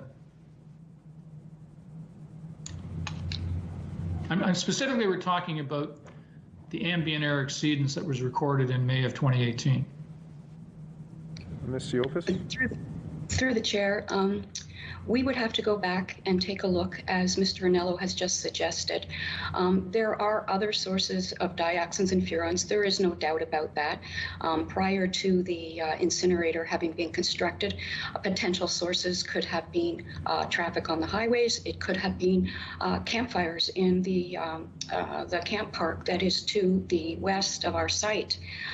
There are different sources, but as Mr. Ranello indicated, we would have to go back and take a look at both that particular timetable, the 2018 date, as well as what was done in terms of testing prior to the incinerator being in place. Is that something that can be sent to Clarington? The results? Yes, we could through the chair, yes, we could summarize that information and send it to you. Okay, and who's currently advising the region on, or is there an independent consultant advising the region on the AMISA testing? Again, I will defer to Mr. Ranello specifically. We do have consultants that we work with on the operation of the DYAC constantly, and they have remained on board, but I will ask Mr. Ranello to elaborate. Mr. Ranello? Yes, so when we were drafting and developing the work plan, we had advisors that gave us a list of various tasks we could undertake to improve the performance. That advised us on the 2018 work plan, which took us to 2020. Once we achieved correlation, the advice required for the correlation was no longer there. We now have our oversight with regards to air zone and HDR during the testing, and they also advise us on the AMISA if there are any issues there. So Ms. Bracken gave the name of an individual started with a D. Are you familiar with that? Who she was talking about there? Was she speaking to Dr. Jean? I believe so, yeah. Yeah, he is the advisor who works with AMISA, the manufacturer. He was involved in the development of the work plan and gave us all the advice on the cleaning that had to be required prior to the sampling and prior to the cartridge going into the system. So is that something that's publicly available? Because she seemed to have his report in hand. So is it junky or? It's available on the internet. Okay. It is publicly available. I believe that's what she's referring to. He is an advisor for the manufacturer, and he was consulted on the actual work plan. So again, according to Ms. Bracken, the manufacturer's position is this is recording what's coming out of the stack. So true or not true? That is their position. What they were basically advising us on is that there were some issues in other facilities. They call it a ghosting factor, whereby there is dioxins and furans retained within the system. Also, there is a cooling system in that system, and that was an issue that we had. One of the statements you made was that it's incomplete combustion that creates this. That's incorrect. we actually destroy all the dioxins and furans coming into the facility. They're destroyed at 800 degrees Celsius. We operate well above 1,000. They are reconstituted between 200 and 400 degrees Celsius, and that's where the issue is. That's why we have to keep the AMISA at a certain temperature. So are you saying that you don't experience problems with dioxins and furans during startup of the boilers? That's not a likely time to experience problems? So during the startup of the boilers is when you're actually bringing the temperature up and you're burning gas. You're burning more natural gas. And then once we reach 1,000 degrees, we start easing off on the natural gas. So you have a great proportion of natural gas being burned in relation to the garbage. There have been studies that demonstrate that during startup and shutdown, there's no higher exceedances of dioxins and furans. It all depends on which literature you're reading. So why are you saying that the records that show what happened in May and that period, April through August of 2018, that those records are totally unreliable, that showed a spike in dioxins and furans from the AMISA testing? So our position even back then was that even though the AMISA at that time of that ambient air exceedance was well below the compliance criteria. So you read 29.9, the compliance criteria is 60. Even though it was below, we indicated it was below, but we have no confidence in that number because it had yet to be correlated.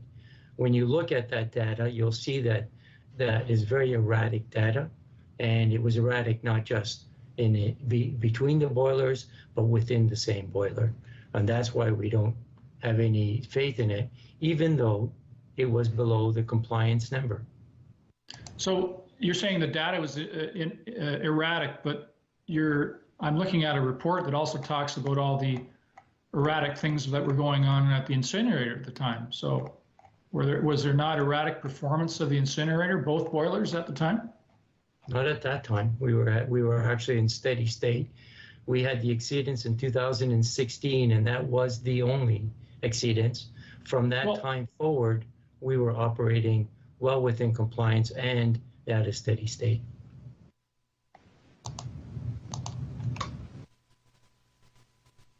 So just bear with me here. I thought that part of this report detailed some of the difficulties the boilers were having in May of 2018. Am I incorrect?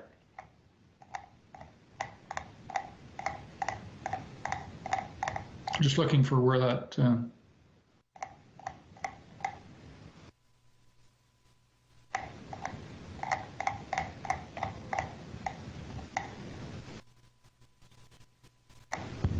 Mr. Chair, may I inquire as to which report Councillor Neal is referring to, please? This is, I'm looking around page, on the council addendum.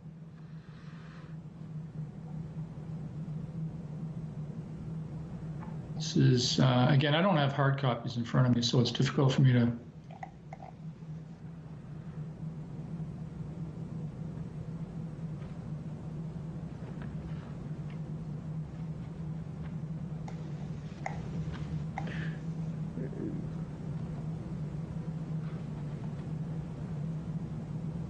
Pardon me, Mr. Chair, but Councillor Neal may try page 40. I don't know if that's what he's referring to.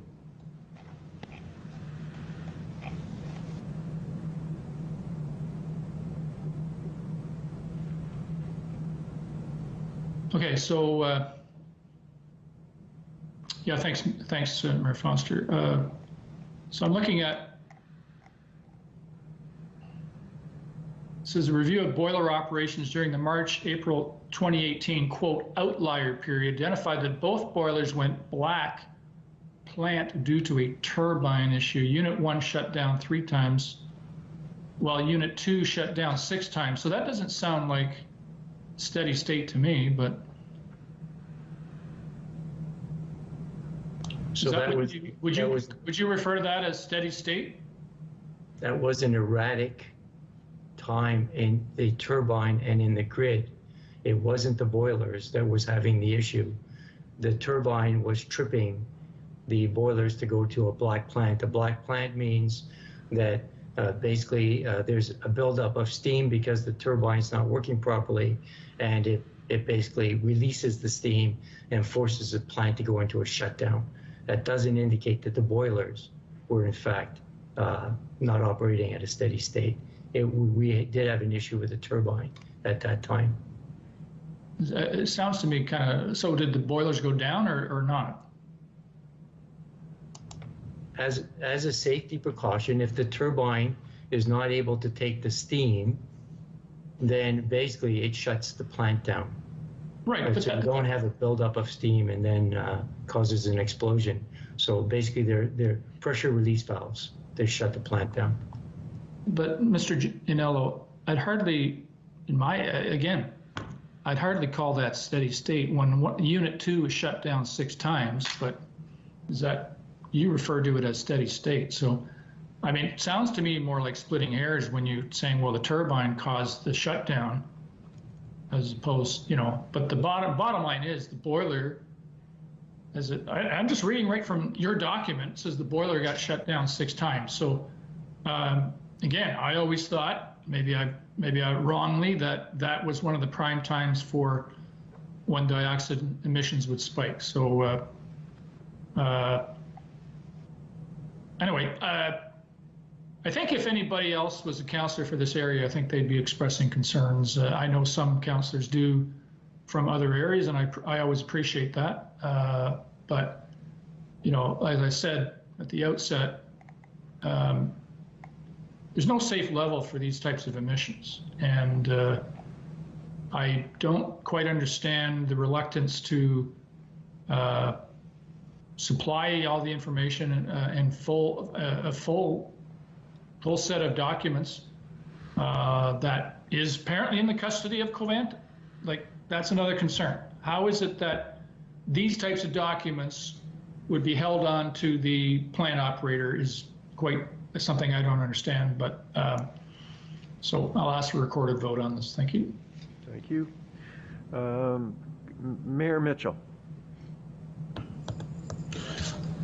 Yeah, thank you, Mr. Chair. I just wanted to highlight that the recommendation that is before us today, members of council review it, we're actually moving from an annual report to reporting quarterly, and that the purpose of the recommendation is to establish a reporting protocol.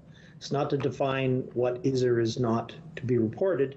That's certainly up to the direction of council, but it is to establish a consistent protocol on a quarterly basis, and that any questions that come from outside agencies or members of council, unless they're urgent, can be addressed that way. And I think really what we've seen so far in this discussion really highlights the challenge staff are having, and I will ask Commissioner Siopas to speak to it, is that this council should be deciding how often we report and how that protocol works, not Clarington Council or not a resident. But right now there's sort of the obligation, as we saw in the proposed referral, that Clarington Council wants staff to do this investigation and report now. And should they be doing it, particularly as most of these issues are issues that have been debated and redebated and redebated many times. So I just wanted to hopefully see your guidance in the discussion that this is the intent of the report. The recommendation relates strictly to establishing a protocol for reporting rather than, again, specifically debating a specific issue at this point in time. And I would ask if Commissioner Siopas could speak to the challenges of the sort of on-demand approach that is taking place now, the challenges in terms of staffing, and why this recommendation came forward at the request of staff. Ms. Siopas? Thank you, Mr. Chair.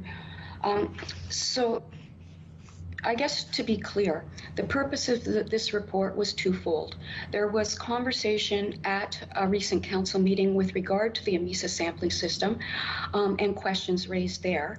In addition, there was correspondence from the municipality of Clarington that was on an agenda, and this report attempts to respond to each of the points that were raised within that correspondence. One of the issues that was raised was the how regularly we report on AMISA specifically. The results from the AMISA sampling system were being shown or being proposed to be shown in our annual reporting. As a result of the conversations in this report, we are suggesting that we will report the results quarterly as opposed to annually, so that you will see them more regularly. And that was part of the our attempt to provide more information and allow that trend analysis, still allow the trend analysis to happen, which is the actual purpose of the AMISA data. Mayor Mitchell made reference to staff resourcing. Of course, it takes time to investigate and prepare these reports. And yes, we have responded to a lot of questions that are very similar over the past couple of years. But there is one comment that I heard that I would like to respond to, and that's with regard to when we bring things to your attention. And in the inference that if we only report annually, we're going to bring things to your attention annually. In this report, we wrote, that I signed, that CAO Baxter Chahar signed, we say, we will bring any issue of importance to council's attention at the earliest opportunity, regardless of quarterly reporting. So in other words, if there was a problem at this plant or any plant that we own and operate, we would bring that to your attention. We have health and safety obligations, and we would be absolutely wanting to do that immediately and bring forward potential solutions and plans of action for your review. I hope I answered the question. Mayor Mitchell? I have no other comments, Mr. Chair. Thank you. Thank you. Councillor John Neal. Yeah, thank you, Mr. Chair. In regards to that, through you, the quarterly report that you suggest that you bring back to the commissioner, through you, Mr. Chair, would that be looked at by independent I guess, entity, or before we see it, or their comments, or how would this be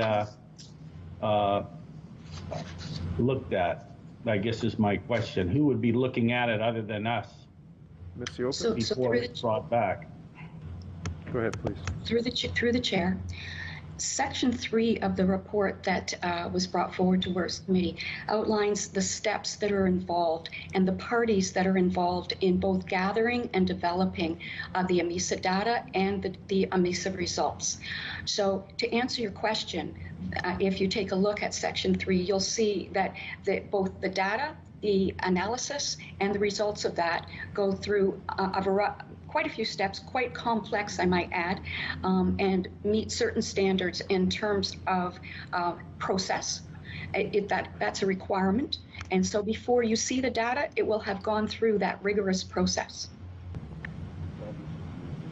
Okay, I appreciate that. And Oshawa is right next to Clarington, so I guess my reasons are selfish. Why would I not have some guarantee that the citizens in South Oshawa are going to be under a very, very secure airshed, and that the region's going to do its utmost to make sure that happens.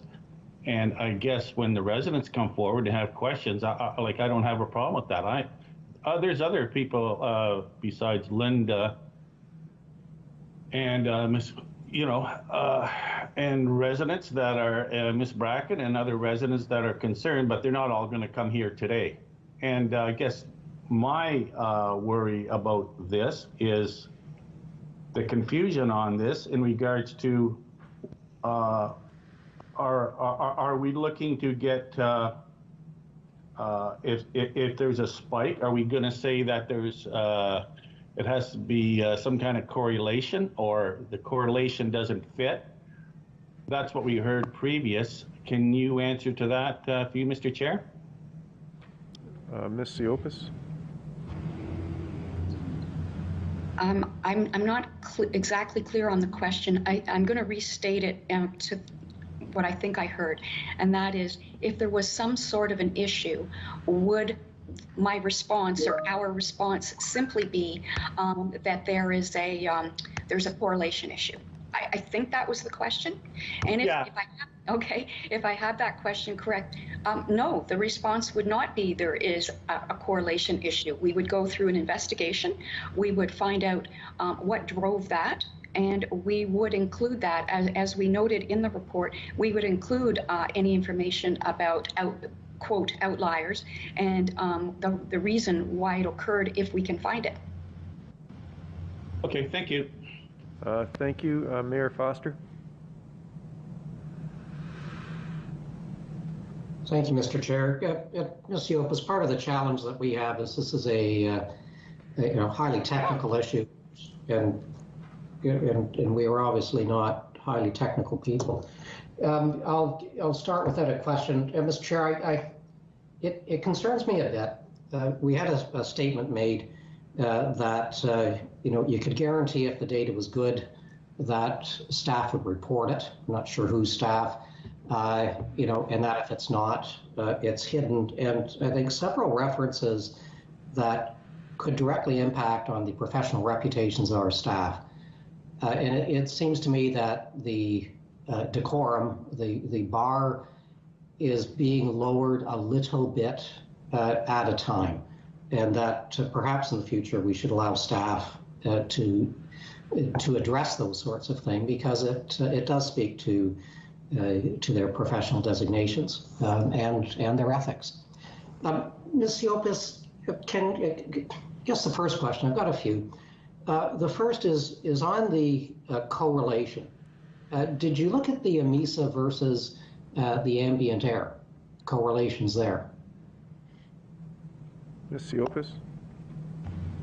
I'll defer to Mr. Anello for details, but we do look at overall correlation of results so that we know what's going on in the big picture.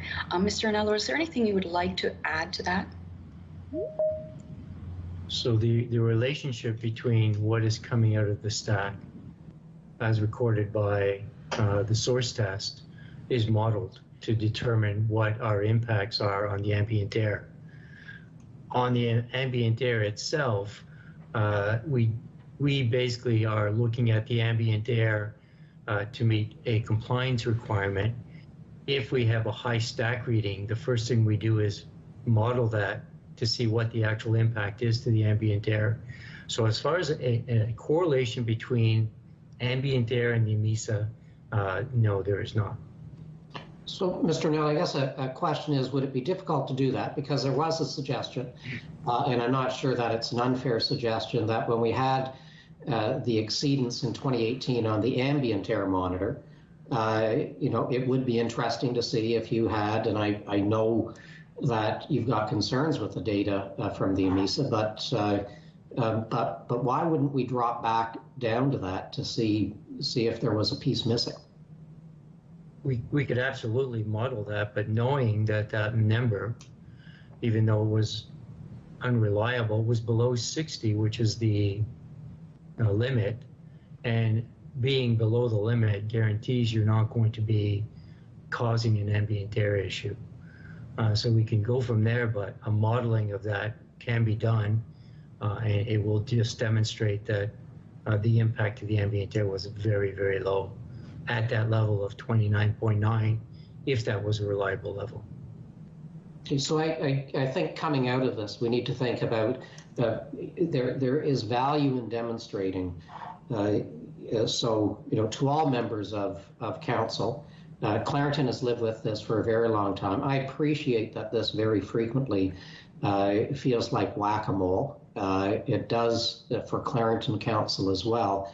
But on some of the issues, we need to figure out what we can do to create the confidence, in Clarington, perhaps the residents of South Oshawa, that this is there. And you know, I'd make the observation that not releasing the numbers will leave a lot of people to believe that something is hidden, whether it is or not. Not releasing them is problematic. Mr. Anello or Ms. Siopis, can you speak to that? Ms. Siopis? Thank you, Mr. Chair. I'm just turning my camera on here. Hopefully it's coming on. So the purpose of this report, of course, it's a go-forward plan. The question about releasing the information that was being generated through the period of the work plan, the information that I think Mr. Anello used the word erratic. I think that's a fair description. It will not give anyone an accurate picture of what was going on because we did not have the luxury of having completed the work plan that is now providing reliable data. What that leads to, and we say this outright in the report, is useless information that could lead some to inaccurate conclusions. There's no value in it, and that's the position we've put forward to date, and that's what we included in this report as the rationale. So, Ms. Siopis, I know that this is not going to happen in terms of satisfying everyone, but do we have the ability to bring in an independent third-party expert, bring in the ministry, and I'm going to say good luck on that. It'd be really nice if we had, have some more direct dialogue between the ministry and the public to explain why the ministry believes or has concerns with things. But is it possible to bring someone in to look at this and say, look, we concur, and someone that hasn't been involved in the testing. So every portion of this, we are hearing today that the testing is a joke because it's a third party and they're simply going to falsify data. There's a group suggesting that the medical officer of health should do this. I'm not sure that Dr. Kyle has the staff or equipment. But is this something that to try to put this piece behind us, we can get some verification from someone, and would that be a huge undertaking? So through the chair, I'm not sure whether this response will satisfy you, but I will give it a shot. As you know, we meet with the ministry quarterly. We have the subject of the DYEC is on every agenda. Most recently, there was the letter that was written by the 2 delegates. I think it was authored by 3 people that went into the ministry, the detailed letter, and I believe it's in the an addendum here somewhere. It was certainly circulated recently. We reached out to the ministry when we received that letter and offered to meet, to discuss, to look for any suggestions that they might have, and to look for a go-forward plan. It was very recent. We haven't had a response to that yet, but we did reach out.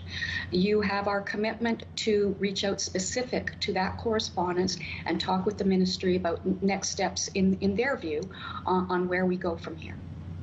Ms. Siopis, thank you. But, it would be nice, beyond this issue, for the ministry, to speak to the variety of issues where individuals, and the residents are being told, residents here are being told to not believe you, for the ministry to step up and in black and white terms. And that is very difficult to get a variety of ministries to do, I appreciate. But, perhaps we can have a chat and figure out what the appropriate ask of the ministry is for that. Ms. Siopis, a number of things, I think there are a couple of things that are being taken for granted. I don't know if we should or not. So the destruction of the records being imminent, is there any reason that we would not keep those records? And do you in fact intend to allow their destruction within the next year, at least the oldest of them? Through the chair, today was the very first time I'd heard about this potential concern and or destruction of those records. I'd have to look into whether or not there was any imminent plan for any kind of destruction. Certainly it was not coming from this office. Okay, so I would hope that regional council, so if you could please let us know, and please make a commitment that if something's scheduled to be disrupted next week, that won't happen. And if you need a motion from council, again, we should chat. Are there other things that you think you should be addressing that the delegates brought forward? Issues of concerns that you can help us with?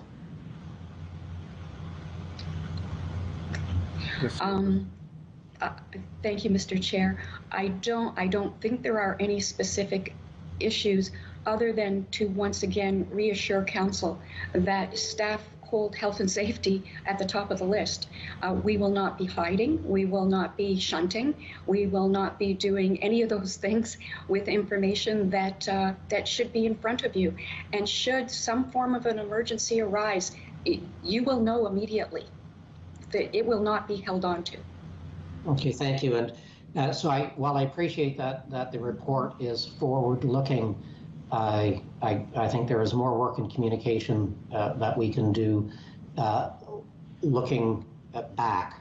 There are, and you're well aware of what's going on in Clarington, heightened concerns over issues that have been dealt with, but I think they still need to be dealt with. Thank you. Thank you, Mr. Chair. Thank you, Councillor Anderson. Thank you, Mr. Chair. And Ms.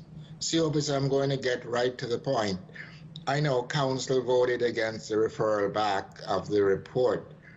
Are you going to ensure that the concerns addressed by Ms. Gasso and Ms. Bracken, are you going to be looking at those concerns in a serious manner and address any parts of those concerns that are legitimate and should be of concern to the residents of Clarington? I have to look out for our residents, and I am going to be blunt. I can't depend on this council to do so, so I'm going to count on you to do that, except for maybe one or two members. Members of this council didn't even want to hear the full delegation. So other than the councillors, the one councillor who may be in South Oshawa, the rest, it doesn't really matter to them. It's taken for granted. So I want assurances that those concerns with each of them will be looked at for the legitimacy of them, and they'll be addressed, and we'll get a report that they were addressed in some shape or form. Thank you. Ms. Siopis? Through the chair, I'll respond in two ways. First, you have our commitment with regard to conversations with the ministry, and that relates to the correspondence that just went to the ministry from both the two delegates today and I believe one other party. So first off, you have our commitment to have that conversation with MECP and see where that leads. You used the word legitimate concerns. So I want to be careful with regard to how I answer your question. Everybody's idea of what's legitimate and what's not differs. However, you do have our commitment that should a concern be raised that we mutually agree is a concern, of course we would respond to it. We would look into any, as you called it, legitimate concern with regard to the operation of the DYEC. Thank you. I need that assurance from you, at least for the residents. And they have a need to be concerned. There have been problems, there have been exceedances in the past, and there's no reason to say they wouldn't occur again. I just want to make sure it's addressed and it's bring forward, and the community and everybody's aware of those exceedances and make sure they're addressed. So thank you very much. Okay, thank you. Next in the chat box is Councillor Nicholson. Councillor Nicholson? Yeah, thank you, Mr. Chair. I just have a statement to make. First of all, I want to thank the councillors from Clarington who have raised this issue, and they are correct. It is a concern for myself and others who represent the southern and eastern portions of Oshawa, because the incinerator is, in some cases, much closer to our communities than they are to portions of Clarington. One thing we made a promise about, we had a very long debate about this when we were building the incinerators, was that we were going to have the best testing protocol available in the world to make sure that we could assuage any concerns that our communities would have about the output from the incinerator. The unfortunate result of that commitment is it raises a standard that says we have to meet. And unfortunately, every time an exceeding seems to occur, we have a lot of reasons why we tell the people, but yes, there's exceedances, but don't take them seriously because they're not a problem. It is that response, it's almost a defensive response that we have, is what's causing a lot of the concern in the communities. Rather than saying, yes, we share your concerns, we want to undertake a communication protocol that says, here are the steps we're taking to make sure that your concerns are dealt with legitimately, which I think would have been a far better approach. We seem to almost take a defensive response that when questions are asked, they're not taking as seriously as they want. And even if we disagree with the premise of the question, we should at least respond and say why. But our response seems always to be almost the vernacular of trust us, we know better. And the public don't have that kind of confidence.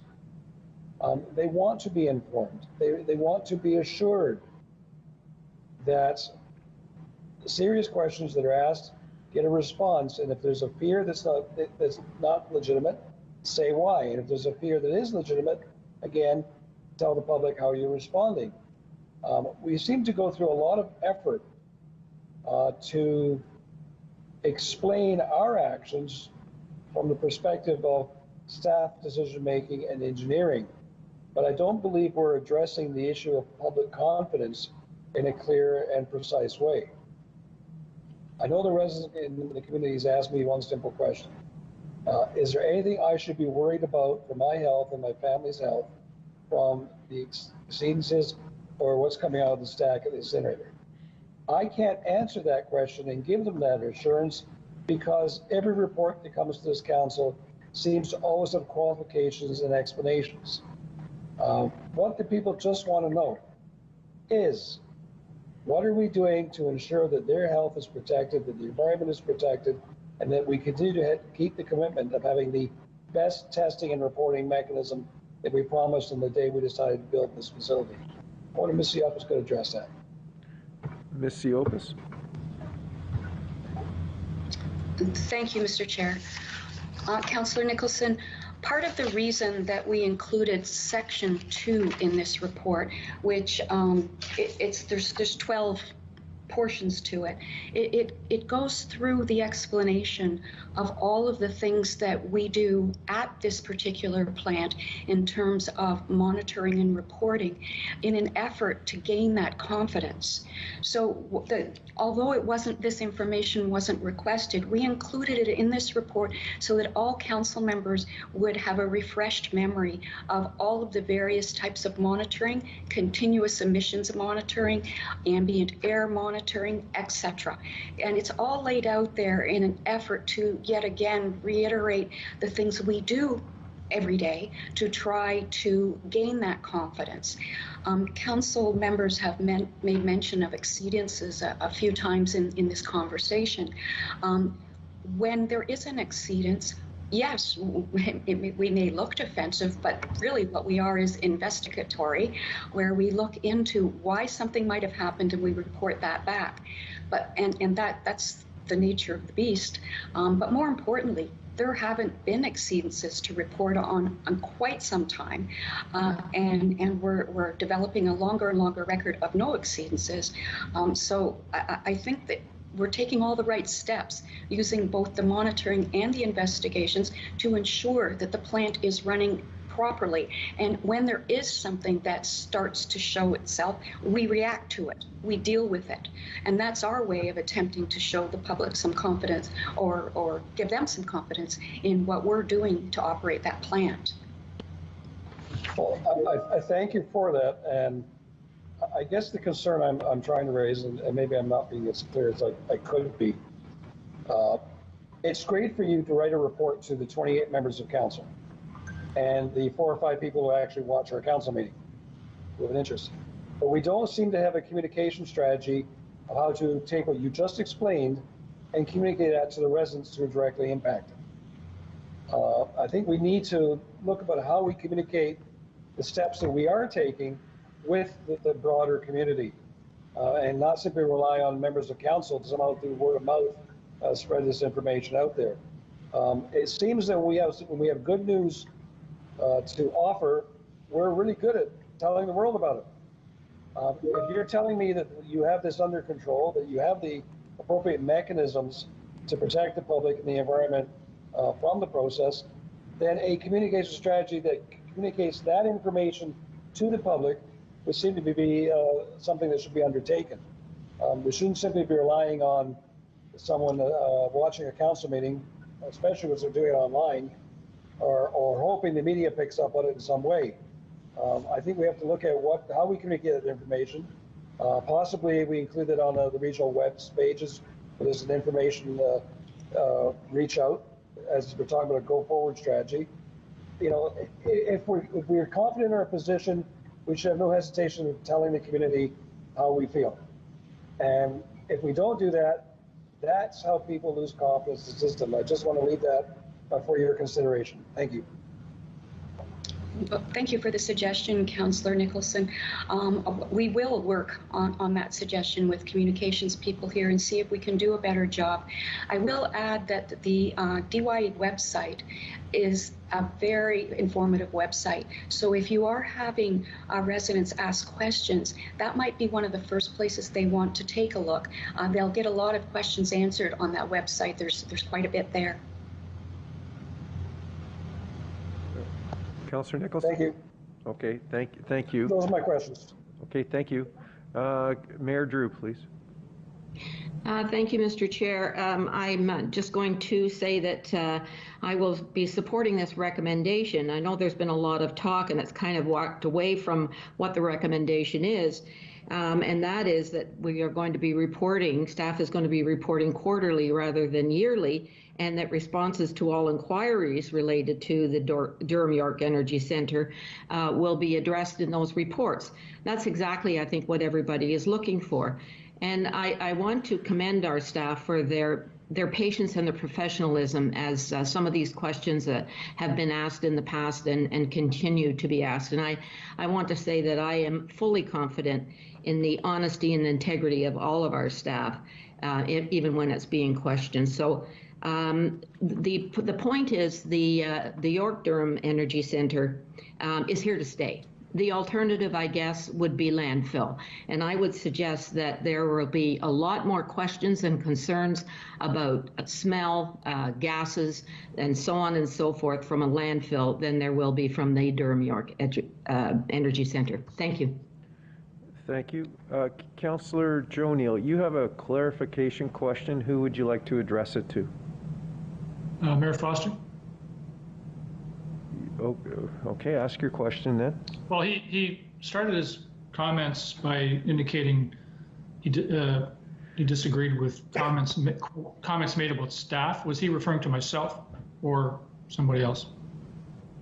I don't sense that the question was directed to you, Councillor Neal.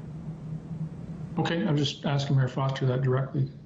I didn't think I'd made any derogatory comments about staff. I questioned staff, but that's all. So I just wasn't sure if that was intended for me or somebody else, that's all. Thanks.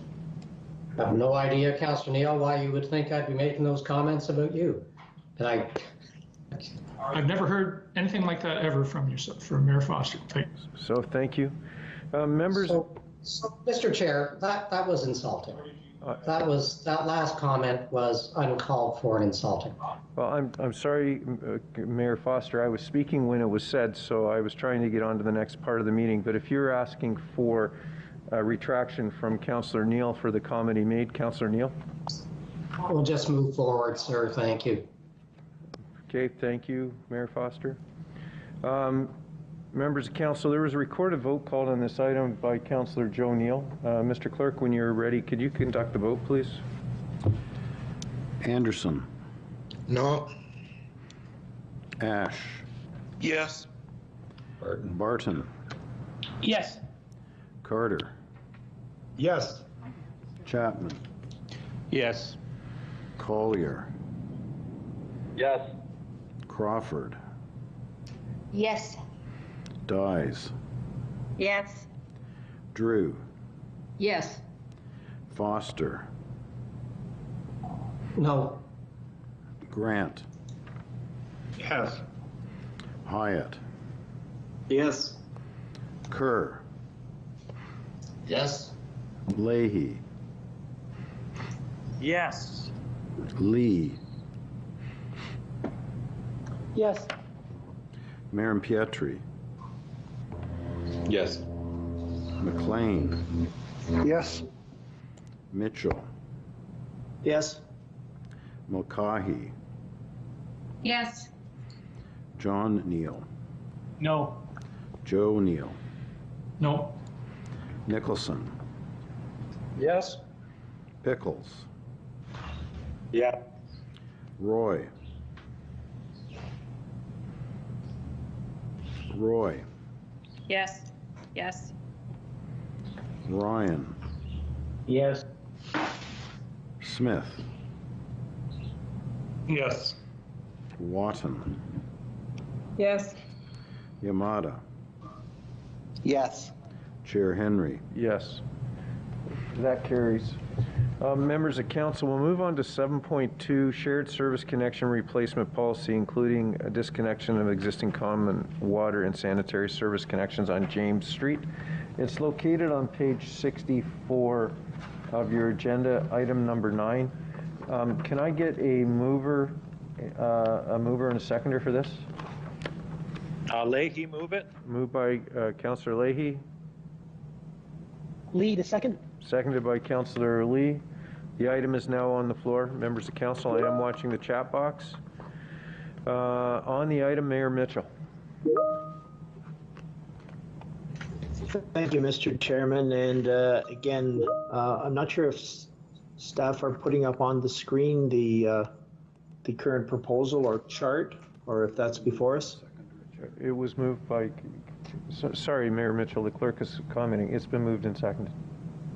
To get the item on the floor. It's on the floor, yes. And so now he's referring to... Yeah, that's on the floor, but the recommendation in the original staff report, the chart. Yeah, I'm absolutely, I apologize. You're moving that? Yes. Okay, and... Leahy to second. And Leahy to second. Okay, I'm sorry. Go ahead, Mayor Mitchell. Thank you, Mr. Clerk. Yes.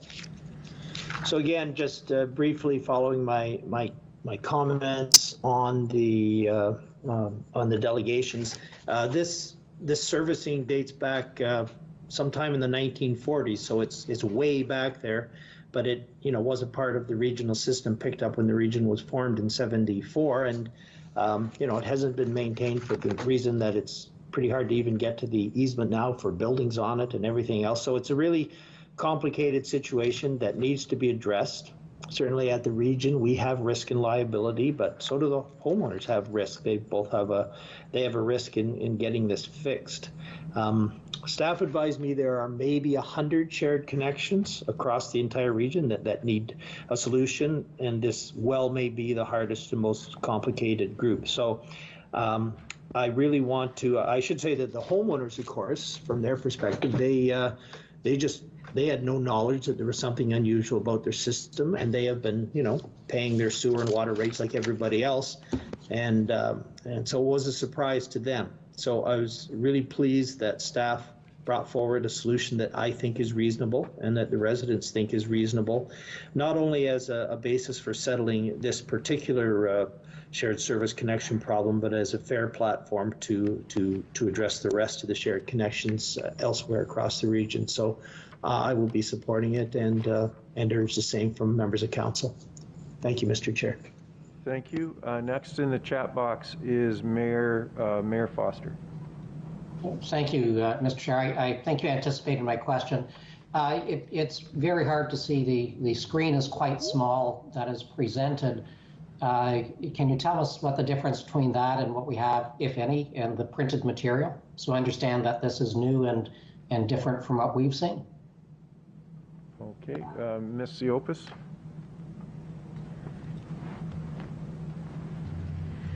Thank you, Mr. Chair. So what we're proposing in the motion that's before you today is some changes to the bylaw.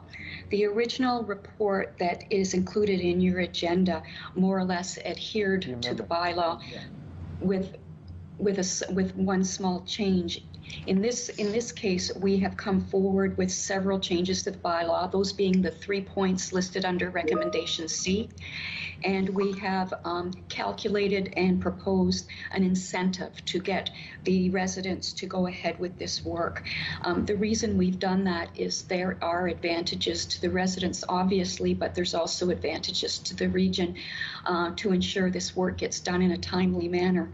Given the amount of money involved, without the incentive, we were not convinced that we could get all of the residents on board or that we could get it done in a timely manner. So that's what you see today, and the difference being a specified incentive and specifics related to the change in the bylaw. Mayor Foster, I've had the clerk is emailing you what is on your screen now, so you'll have a larger copy to all members of council. Please continue. That's all that I had. Thank you, Mr. Chair. Okay, thank you. Question, Councillor Joe Neal.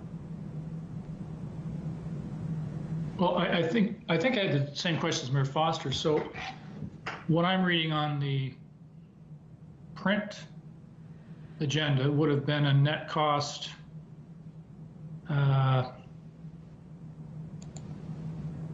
got to go back. Okay, so the net cost to the homeowner has dropped from, for example, 301 James Street has dropped from 14,000 down to what exactly? Just using that as an example. For 301 James Street, the proposal today is the estimated cost to the homeowner would be $5,600. So how is this different if somebody has a well problem and they have to connect to the, region water, and they got to pay full, more or less full freight? How is this any different? In this particular case, the residents in question are all on municipal services.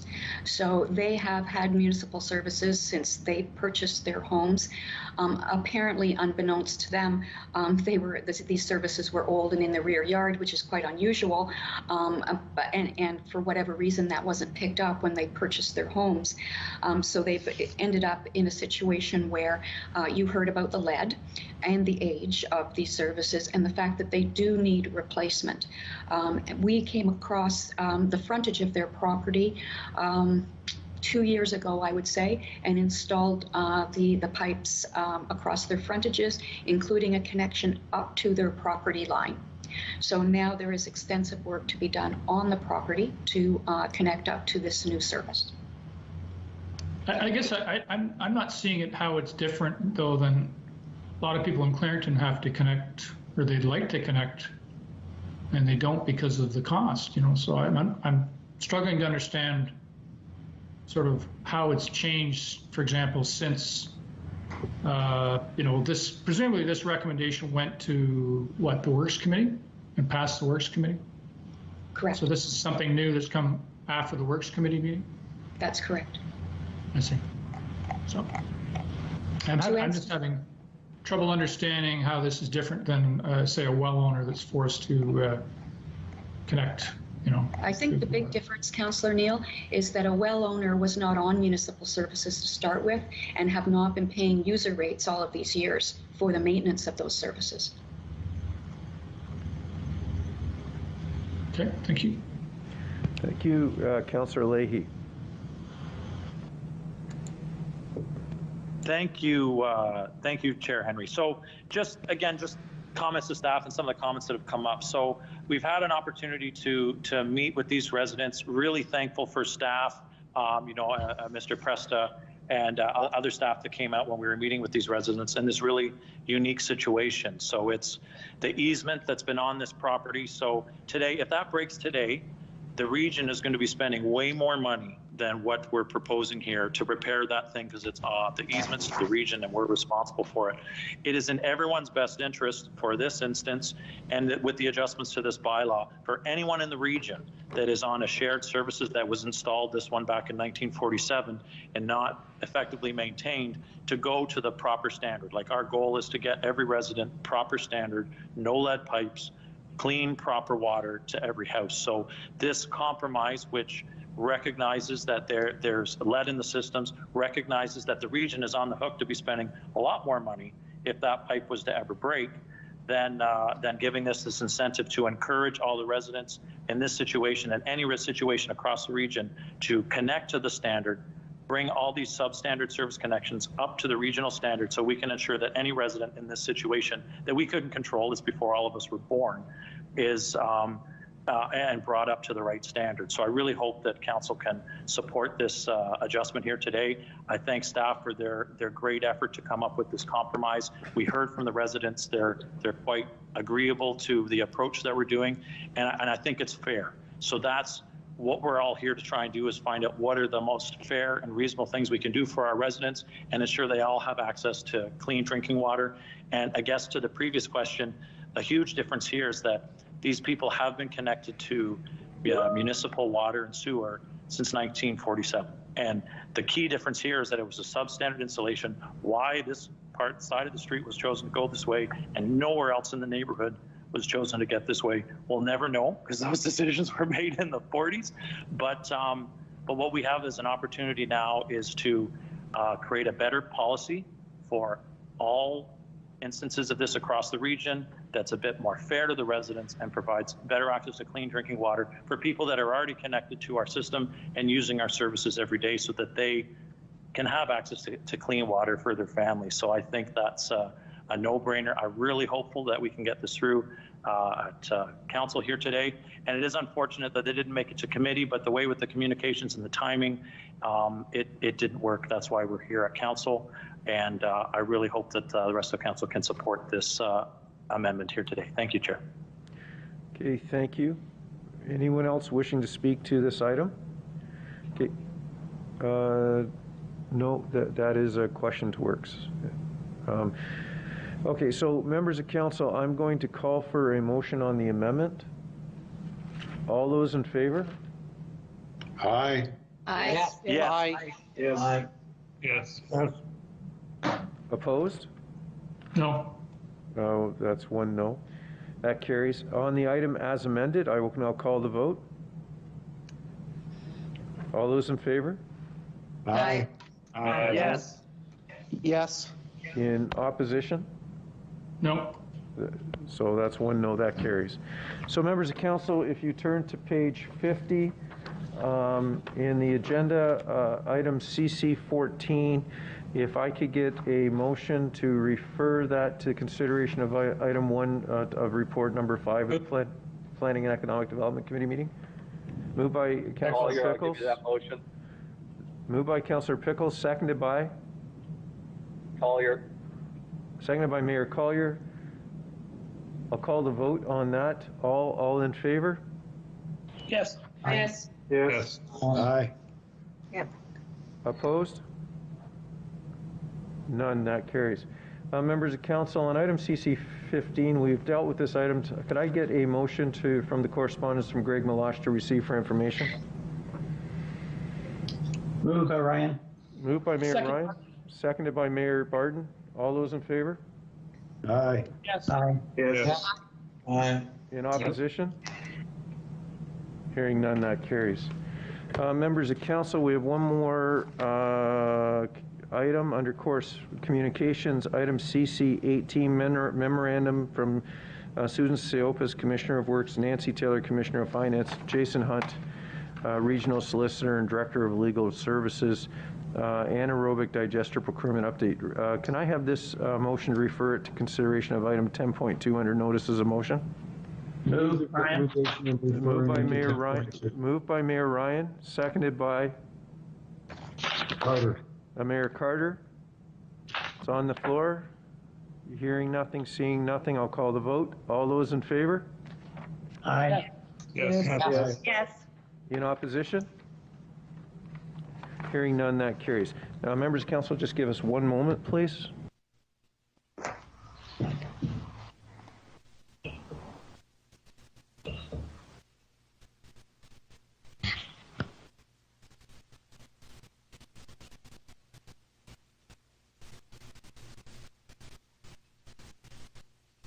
Okay, members of council, we're on to committee reports and related notices of motion. Moved by Mayor Foster, seconded by Mayor Collier, that recommendations contained in items 1 to 8, inclusive of report number 6 of Finance and Committee, Finance and Administration Committee be adopted.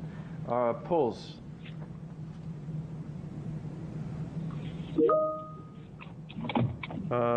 Pull item, Councillor Joe Neal is pulling item number 8.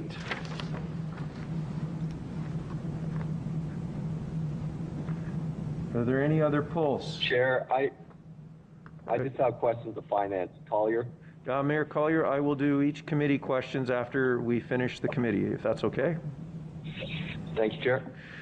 Okay, thank you. So, okay, that's for you, Mr. Clerk, from Councillor Marin Pietri on his declarations. Okay, so members of council, item 8 is pulled by Councillor Joe Neal. On the remainder, all those in favor? Yes. Yes. Aye. Aye. Okay, in opposition? Hearing none, that carries. Councillor Neal on item 8. Just a governance comment, Mr. Chair. So my understanding is the audited statements end up going back to staff, essentially via the audit committee for approval. And, you know, I think there's a gap there. I think they should be coming back to the Finance Committee, Finance Administration Committee, and ultimately to Council. Just to take that for what it's worth, but I don't think it's good practice or best practice to have staff basically approving essentially their own work at the end of the day. So again, we have an independent auditor, but I think it's normal to have the ultimate body receive and approve the audited statements. This is the ultimate body. So I'm just pointing out, you know, we have audited statements for the Housing Authority. If I can get the right one, hopefully I'll speak to the right one this afternoon, but you know, they're being approved by us, but not the entire audit statements for the entire region. So that's all. Okay, Ms. Taylor, would you like to respond to that, please? If I may, through the chair, the audit committee is comprised of yourself, Chair Henry, as well as the CIO and myself as Commissioner of Finance. So it does include yourself, Chair Henry, that they are approved by the audit committee, and then they're published and distributed to all of council in our annual report. Okay, thank you. Councillor Neal? Well, again, I think it's normal, any body I've ever sat on, the ultimate body being, you know, councillors or even Finance Committee should receive and have a chance to, first of all, question the auditor and B, vote on approving, that's all. So I don't get a vote on approving them. I can receive them after the fact, but ultimately, I think I should have a vote on approving them, that's all. Thank you. And the opportunity to ask questions. Thank you. Okay, thank you. On the item, members of council, questions, Mr. Chair. Mayor Foster? Sorry, I thought you missed me and I was getting all worked up. So, Mr. Chair, just for clarification, item 8 is the appointment of the auditor, correct? Yes. Okay, so I don't disagree that, you know, perhaps some governance issues, but the discussion really has nothing to do with the item. Okay. No? Yes. Just make sure that what we're moving forward with. So Yes. don't disagree with the discussion, but this is separate and apart. Thank you. And I will have a couple of comments at the end of questions. Thank you, Mr. Chair. Okay, thank you. So on the appointment of the municipal auditor, item 8 and finance, I will call the vote now. All those in favor? Aye. Yes. Yes. Yes. Yes. Aye. In opposition? Hearing none, that carries. Questions to finance? questions, please, Mr. Chair. Go ahead, Mayor Collier. And actually, I just want to find out whether this is to finance or to works. I have a question regarding the water and sewer bill and items appearing on the bill. Would that be questions to finance or questions to works? So we'll ask the question to our Commissioner of Finance, and if we need to get support from the Commissioner of Works, we can go there. So, Ms. Taylor? Perfect. I'm happy to assist. Okay, thank you. So did you hear Mayor Collier's? Mayor Collier, can you pose your question, please? Excellent, thank you. And I'll give a quick lead in because, Chair, we had a meeting last week in Ajax regarding our stormwater ponds and a stormwater management strategy and a funding stream because, several of the mayors that attended the Ontario Big City Mayors on Friday would have heard me speak to this then.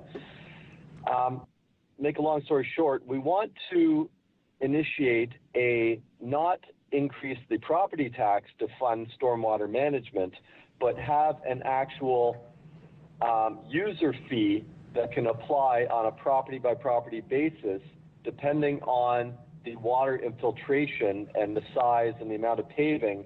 So it's sort of fair to everybody. The other thing is there's those like churches, legions, crown corporations that are exempt from tax. So we can't put this user fee on a tax bill. It can only be put on a water and sewer bill or an electrical utility bill. So I understand our staff had reached out to the region and asked a simple question and were told flat out no. What I'd like to ask through you to the treasurer is what would need to be done for the region to consider allowing municipalities to piggyback on the regional water bill to have user fees applied that we can't add onto our tax bills? So if I may through the chair, and then if necessary, perhaps the CAO may wish to weigh in on this. A quick correction, and my apologies.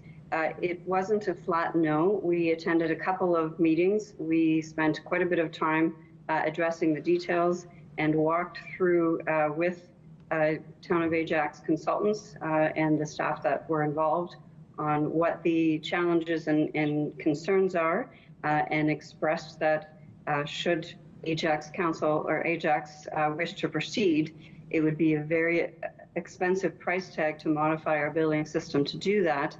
And the challenge would be that there would need to be consistency across all the locals that wanted to move into this area. So we did spend quite a bit of time and effort and explained all the complexities and details around that. Again, we also spoke to the issue of the local billing systems because individual roll numbers can be hived off. There are mechanisms to deal with it through local billing if that's the way a local municipality wished to go. But we did spend a significant amount of time and explained the dollar impact and the prioritization of the work impact for the region. Again, I'm not sure if our CAO would like to add anything in addition. So I'll go to our CAO, Ms. Baxter-Traher. I think Nancy summarized it very well. Thank you very much, Chair. Thank you. Mayor Collier? All right, and thank you for that. Thank you very much for that. Again, we didn't get all that information, so if I did not mean to offend, but that was just my understanding. So thank you for that clarification. At Big City Mayors on Friday, we did pass a resolution requesting AMO to work with the province to try and, I guess, allow more leeway to municipalities to be able to do this type of thing, but right now we don't have that. So, and the other thing is, this isn't perhaps an Ajax issue now, but I believe all municipalities in the region are probably going to come across this at some point. When we did stormwater management ponds and that type of infrastructure years ago, and then we assumed them as a municipality, I don't know that anybody built in the cost of maintaining down the road. So these are things that are sort of new, and they are big ticket items. In Ajax, the projection is just under 10% per year for an increase in order to be able to address this which is why we're looking at doing it as a user fee. Ms. Taylor, you said it will be an expensive proposition, but you didn't say that the region would not be willing to work with the municipality. And as I said, I think this will apply to all municipalities at some point. Did I hear that correctly? So through the chair, you did hear correctly that we did provide an estimated dollar of the work and the timeline that would be necessary, both which are complicated. But we did, certainly we are prepared, as you are aware, I believe I do meet with the area treasurers on a regular basis. We can certainly discuss this issue from a broad perspective of the local municipalities. My challenge, to be very honest, aside from a significant price tag, is the time frame that the town of Ajax was looking at proceeding on this.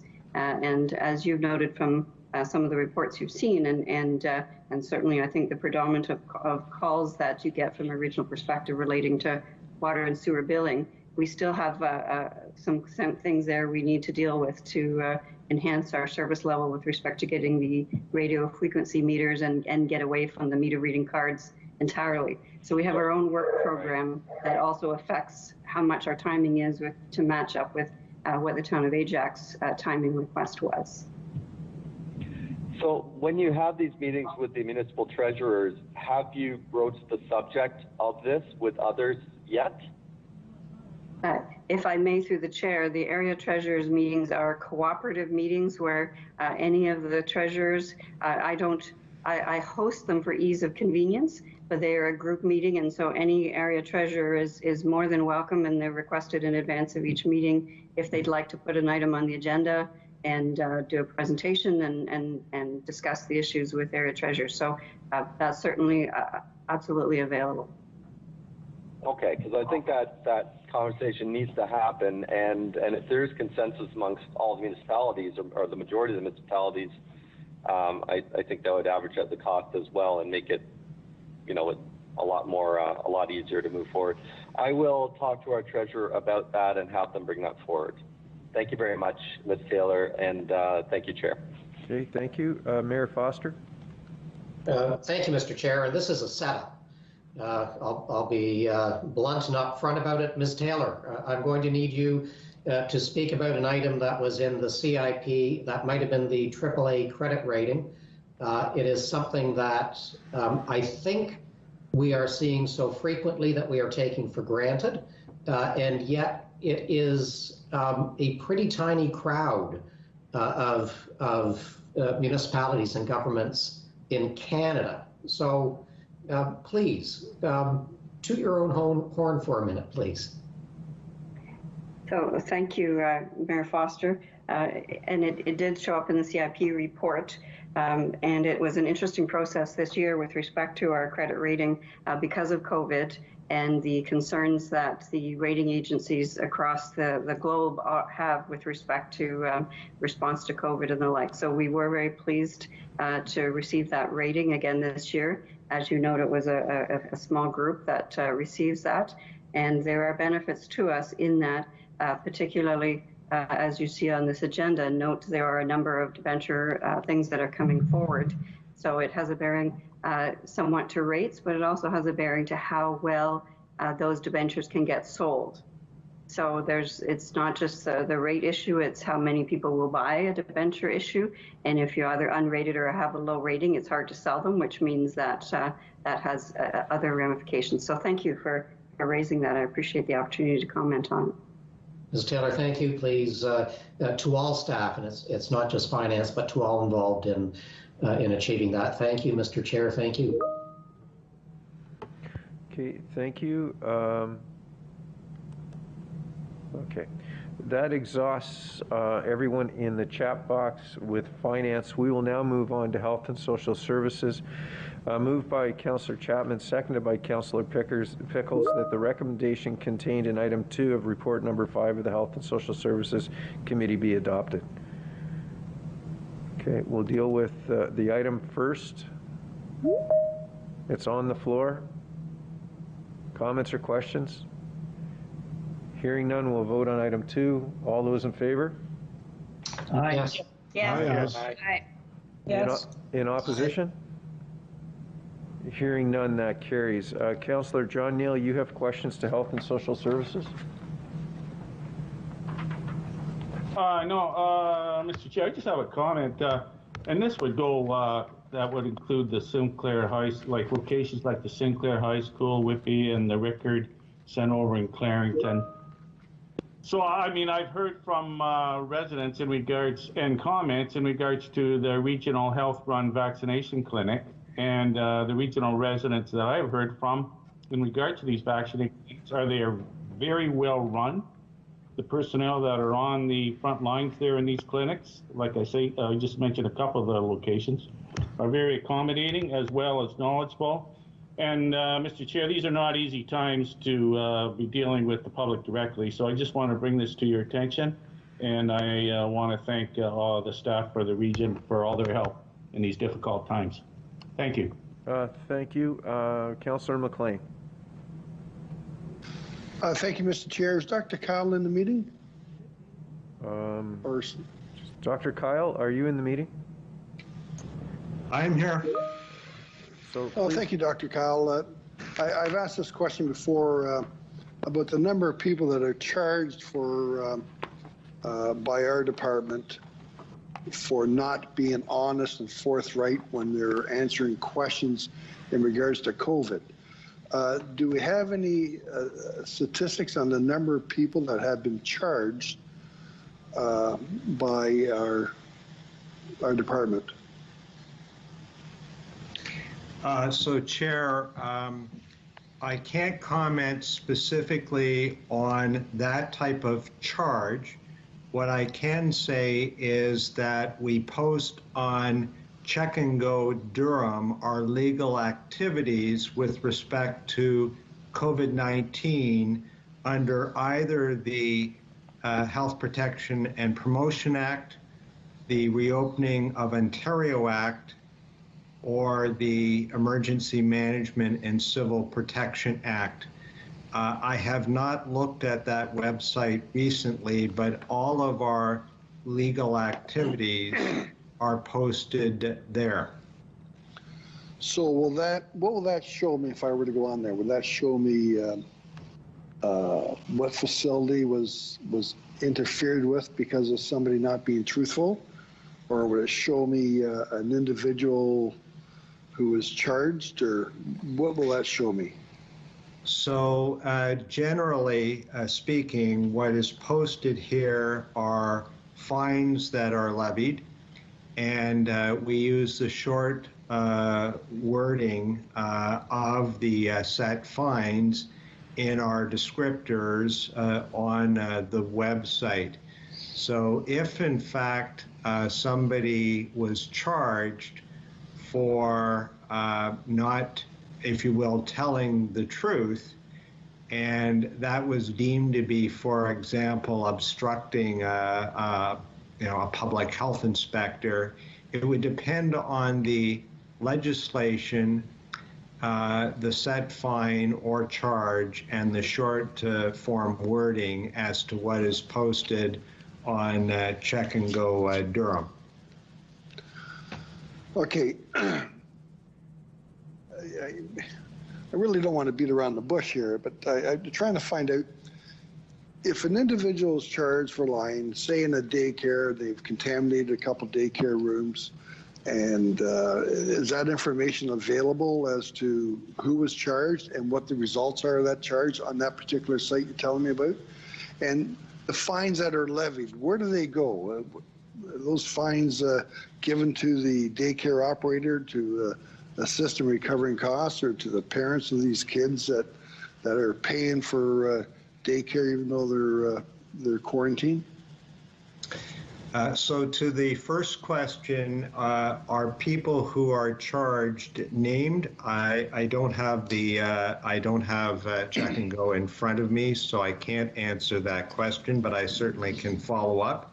In terms of where do the funds go with respect to somebody who pays a set fine, I'm thinking that really is a question that should be answered by legal. The short answer is I don't know. I don't think they go to, in this particular instance, the child care center.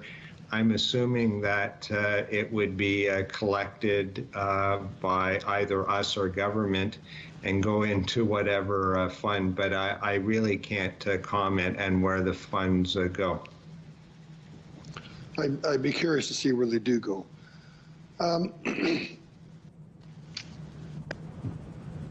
Okay, that's, yeah, and I know we're at the end of this. Hopefully we're at the end of all this craziness, but you know, if people are being charged and the word's not getting out there that if you do lie, even towards the end of this process, if people are not being honest with their questions, and people are being charged as not being really out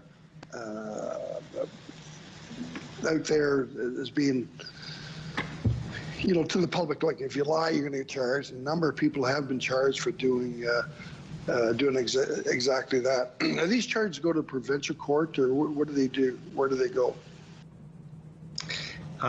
Councillor, I can't answer that question. I don't know where the money goes.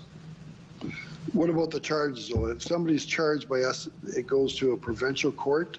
Oh, yes. Yeah. These our PHIs are provincial offences officers, so they're adjudicated under you know, provincial courts. Okay. Thank you. Thank you. Councillor Yamada?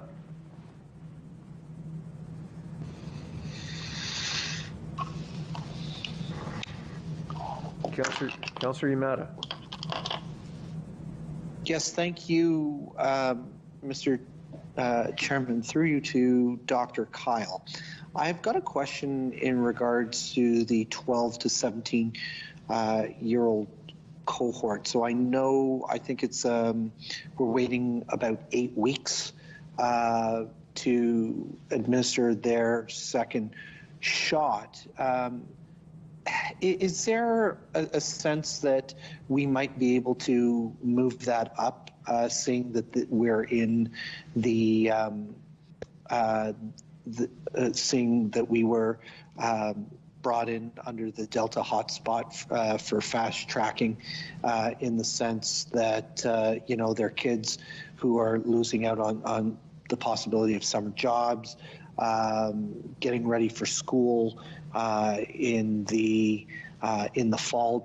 Is there any sense that the government might move on this, or that we as our health unit could move on this and help expedite that? So, Chair, we are following provincial direction with respect to the interval for the second dose. With Pfizer vaccine, the recommended interval is actually 12 weeks. But however, to accommodate kids going back to school, so that one, they get their second dose, and two, there's a sufficient time for immunity to take hold, that's why the second dose for that cohort has been shortened to 8 weeks. I would be very surprised if there was provincial direction to shorten the interval shorter than 8 weeks, because the evidence to date suggests that something closer to 12 weeks is ideal from an immune response perspective. So I don't see that changing. If it does, then of course we will follow that provincial direction, but I don't see it being shortened at all. Okay, thank you. And thank you for all you're doing, Doctor. Thank you. Okay, thank you. Just give me 1 second. The chat box is spinning. So seeing no other questions to health, to the Commissioner of Social Services, Commissioner Danos Papagostino, last night you and I had the opportunity to attend an event where there was somewhere over 150 of our professional staff on the line. It was a very interesting celebration or get-together. Would you like to comment on the great work that our staff was done and what happened that last night?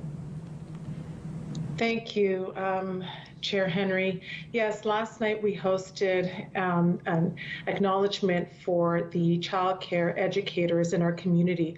That includes our staff and the staff across the region of Durham who have provided childcare, who do provide childcare.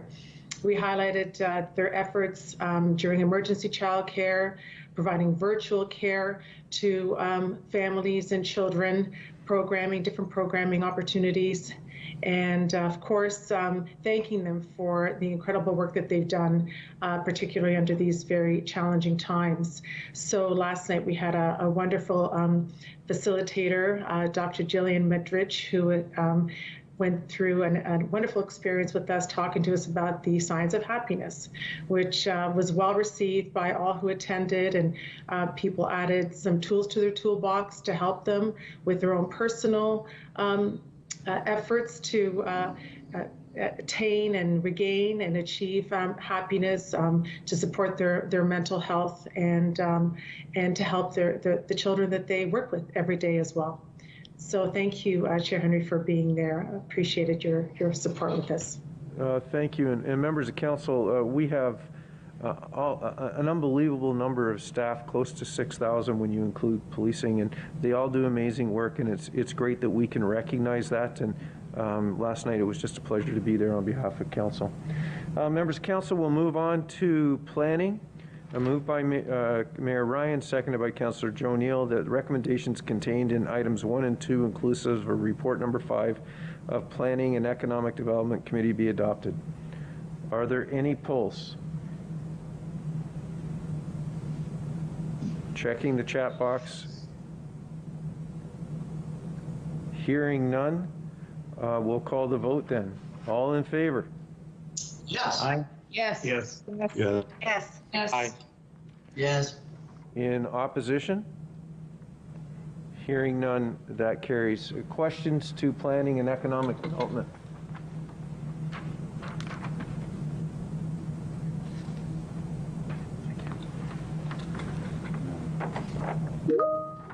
Okay. Question, Mayor Foster. Thank you, Mr. Chair. Very recently, I'm not sure if it was all the mayors across Durham or selected mayors, we had an invitation from Minister Clark to speak to the green belt. I believe that is set up for Monday. Is the region involved? Were they invited to the table on that? It sort of came out of the blue. Mr. Bridgman? Yes, thank you through you, Mr. Chair. No, not that I've heard of. This is the first I'm hearing of it, so no, we're not. Okay, so I will ask that. I think you need to be invited by the minister, but as I say, it was a little bit out of the blue that we got it. So I'll get that information to you and see if you should be included. Thank you. And thank you. Mayor Foster, I just confirmed my calendar for Monday, and I didn't receive an invitation either. Okay, thank you. We'll move on then to, just give me 1 second, to Works. Moved by Mayor Mitchell, seconded by Councillor Marin Pietri, that the recommendations contained in items 1, 2, 4 to 8, and 10 of Report 6 of the Works Committee be adopted. Okay. So just give me 1 second. Okay. All right. Sorry, the chat box is spinning, members of council. So just give me 1 second. So, Councillor Nicholson, you're asking to pull items 1 and 10 of Works.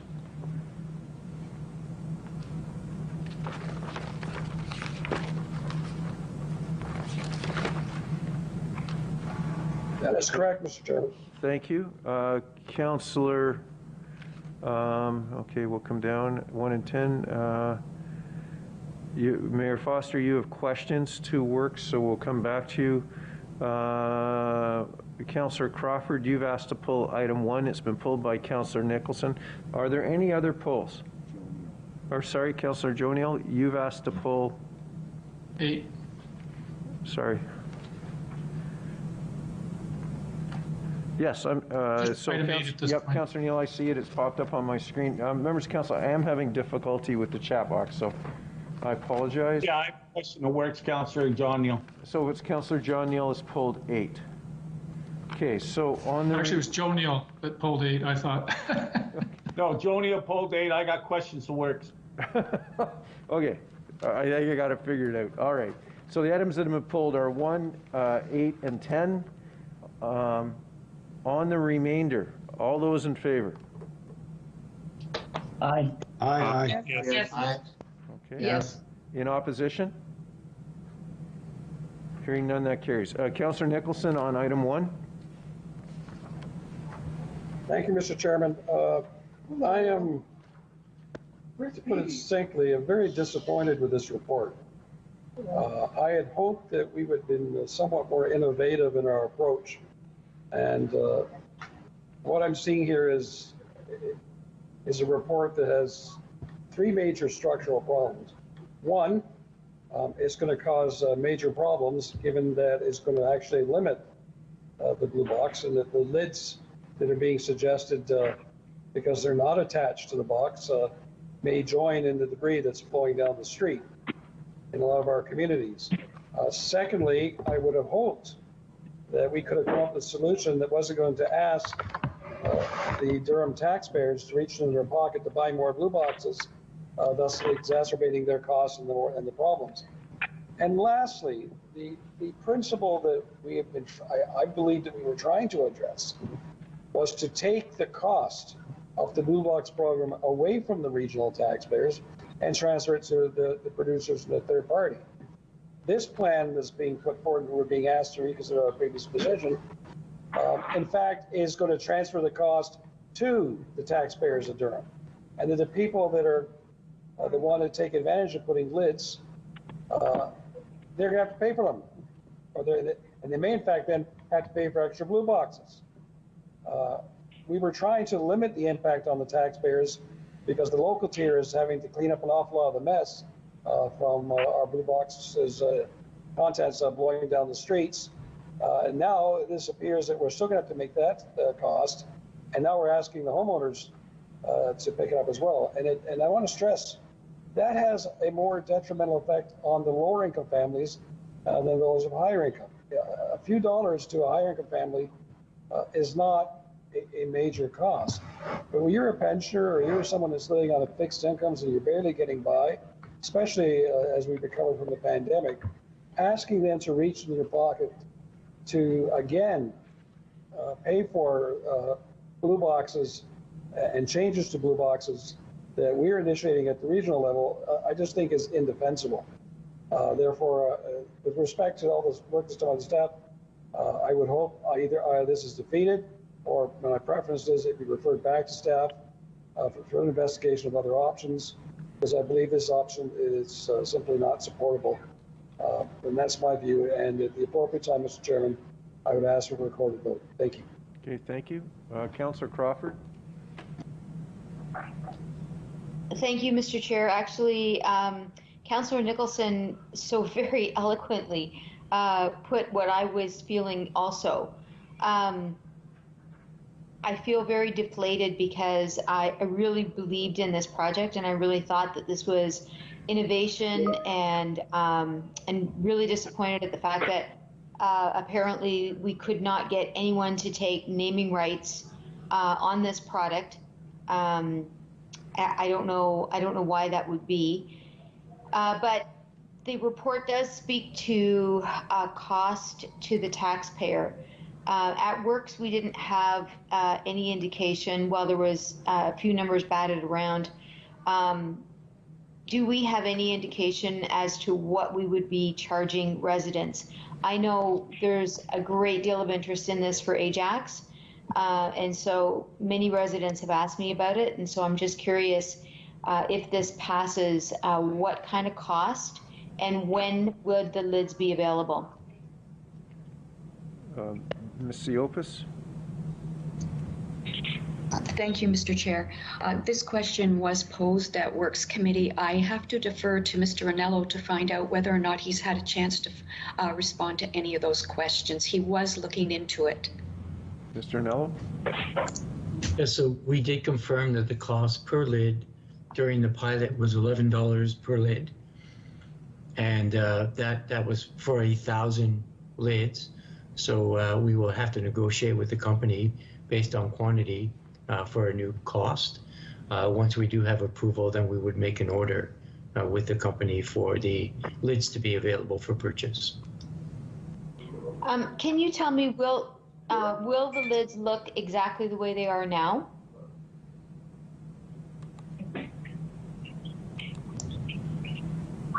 There's no plans to change the design with their attachment to the box, unless you're suggesting something differently, Councillor.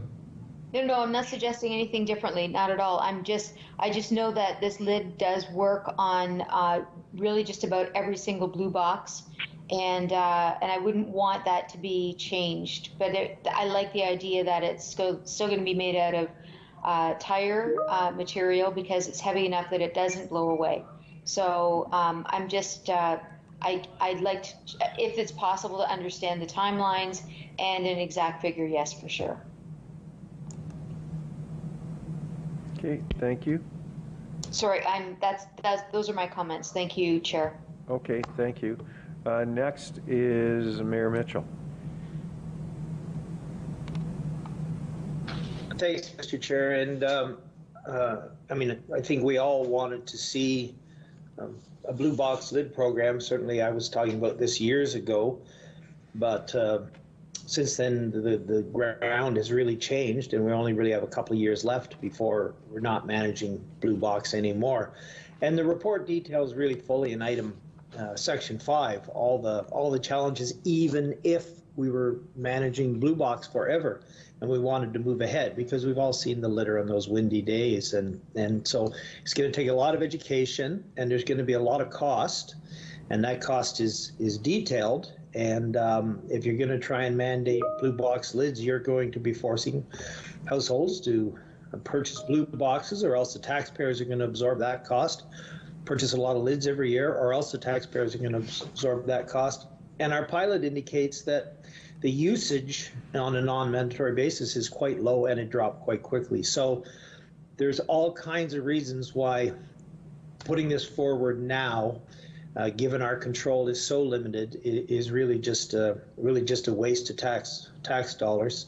And I just want to thank the staff for a very comprehensive report that details all the reasons that something that we all hope to accomplish, as it turns out, is just not a wise approach at this time. Thank you. Councillor Chapman. Thank you. What was the price of the lids? $11 each. Okay, I find that hard to believe because Canadian Tire sells them for $9.99. So I think staff need to have a closer look at that cost. You go on their site, you can buy one for the recycling bins for $9.99, and that includes their profit, not including taxes. Thank you. Thank you. Councillor Smith. Yes, thank you, Chair Henry, through you. I think Mayor Mitchell has summed it up well. I think it's something we all wanted to do.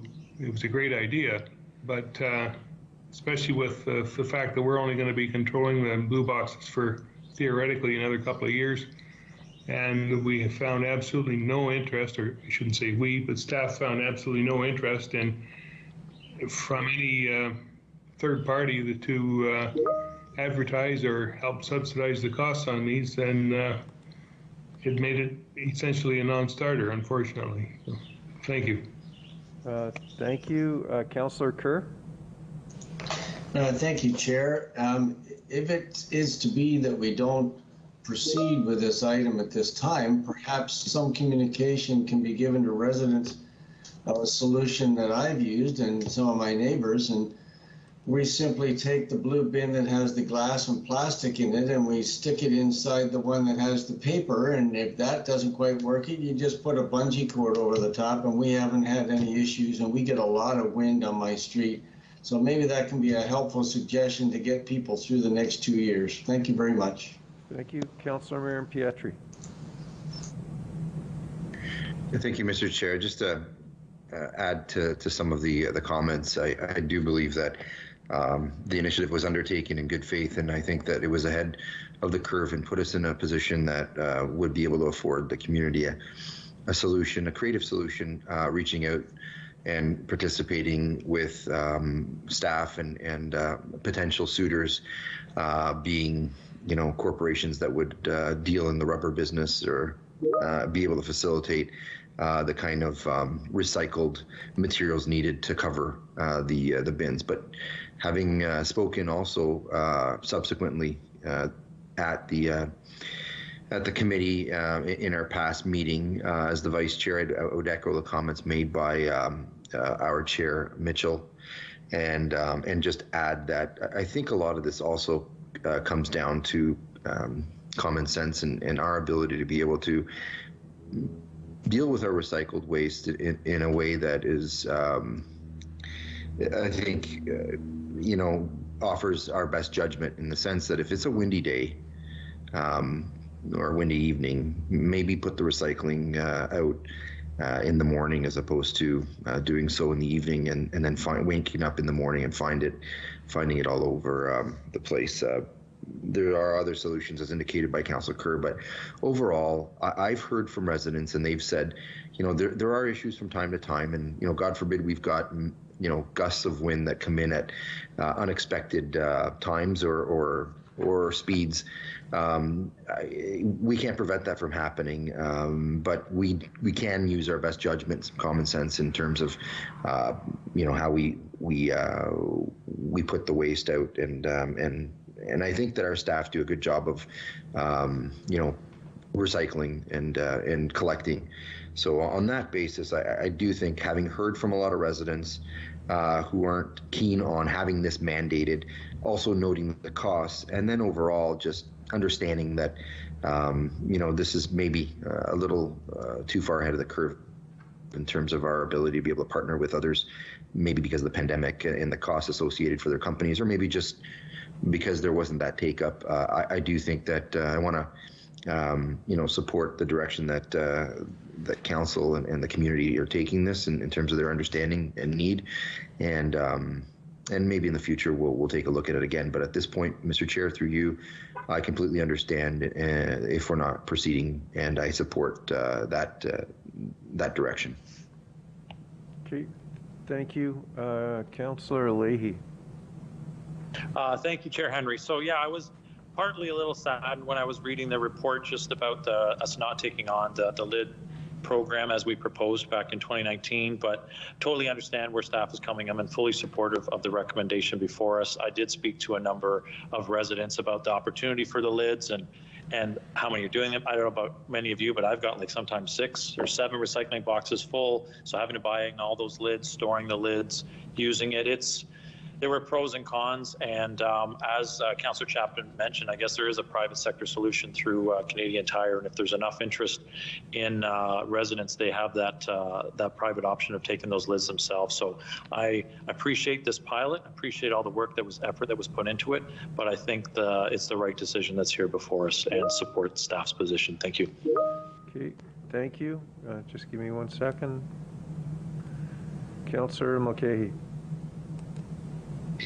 Thank you, Chair. I don't think anybody that was using the lids would be surprised by what we're reading in the report. I have the lids here and was part of the pilot in Brooklyn.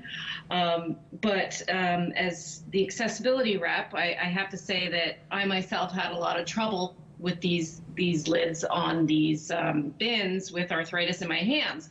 So I think that we really gave it a good try, and I think that everybody's really concerned with the litter and the environment.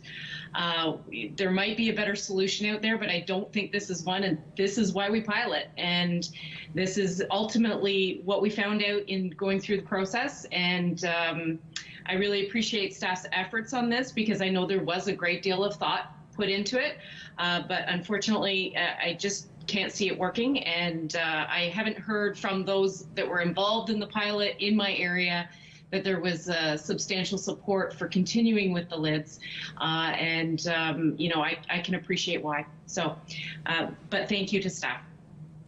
Okay, thank you. Councillor Crawford, you've already spoken once. We're not in committee of the whole. Is it a follow-up comment or a question? It is a follow-up comment really quickly. I just want to. I'll accept it. Okay, never mind. That's fine. I don't need. Okay. So, members of council, I too am saddened by this. It was a great project. However, you are aware that the province is changing the rules. But remember, this came from another great project, and that was the reclaiming of a landfill site in Blackstock, not to make space, but to turn that landfill site back into land that could be used. And I'm wondering, while we're talking about this issue, Ms. Siopis, can you give us an update on that reclaimed landfill site in Blackstock, please? With your permission, Chair Henry, I would ask Mr. Anello to have the pleasure of giving that update. Okay, thank you. Mr. Anello? So that landfill now has been taken back to a green state. We have introduced vegetation to create the wetlands that were there before, and we've used as much of the materials we could on site to provide some contouring. So that facility now is completed, and we are working with the ministry now on the future monitoring of that site. Mr. Nell, as far as I know, and correct me if I'm wrong, this is the only landfill site that I know of that has actually been returned back to its original state in Canada. Is that true? That would be correct. And to you and your team, the byproduct from that was recycling the tires that came from that site in Blackstock to make the lids? We recycled the tires, and we got the energy out of the garbage at the DYC. So, and from a financial perspective, it was a positive financial case. So thank you, and that was an amazing project. Another one that we have become leaders in the world, especially in Canada, in reclaiming landfill sites. So thank you very much. Members of council, that's, I see questions to works would be, a recorded vote was called on this item. So by Councillor Nicholson, we'll call the vote now. Anderson. Anderson. No. Ash. Yes. Barton. Barton. Absent. Carter. Yes. Chapman. Yes. Collier. Collier. Absent. Crawford. No. Dyes. Yes. Drew. Yes. Foster. Yes. Grant. Yes. Hyatt. Yes. Kerr. Yes. Leahy. Yes. Lee. Lee. Yes. Thank you. Marin Pietri.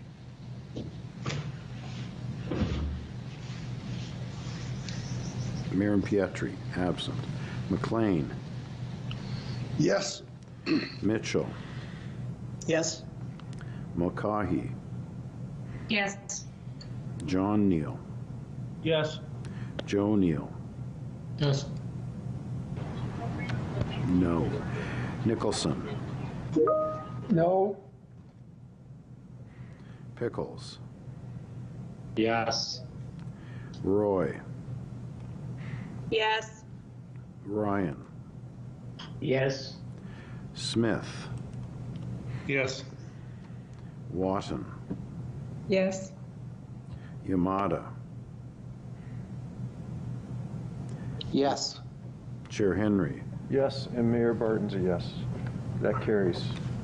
Members of Council, on number 8 of works, approval of additional unbudgeted capital works and financing to be incorporated into a servicing agreement on the Keeter East landowners. Councillor Joe Neal. Yes, Mr. Chair, how do you decide, for example, that the one developer puts in, I think it was like 800,000. This is Sorbera versus what the region's putting in, which is, seems to be the substantial amount here. So, Ms. Siopis. Thank you, Mr. Chair. As noted in section 2.3 of the report, the cost sharing formulas are all based on the region's policy for cost sharing. So, for example, if there is an oversizing provision, and I'm just using this as an odd example, it's calculated based on who needs what. But in this particular case, everything here with regard to the cost sharing arrangement and the allocation of the additional costs is based on the policy. It's not a negotiation. And who runs the work? Is it the landowners or the region? In other words, who's hiring the contractors and who's doing the design work? There's a variety of work here. You'd notice that there's quite a few elements that contributed to the additional cost. I would have to go back to staff to find out which contracts may be run by the region and which ones may be run by the developers. If you would like me to do that, I can send you an email and give you that updated information.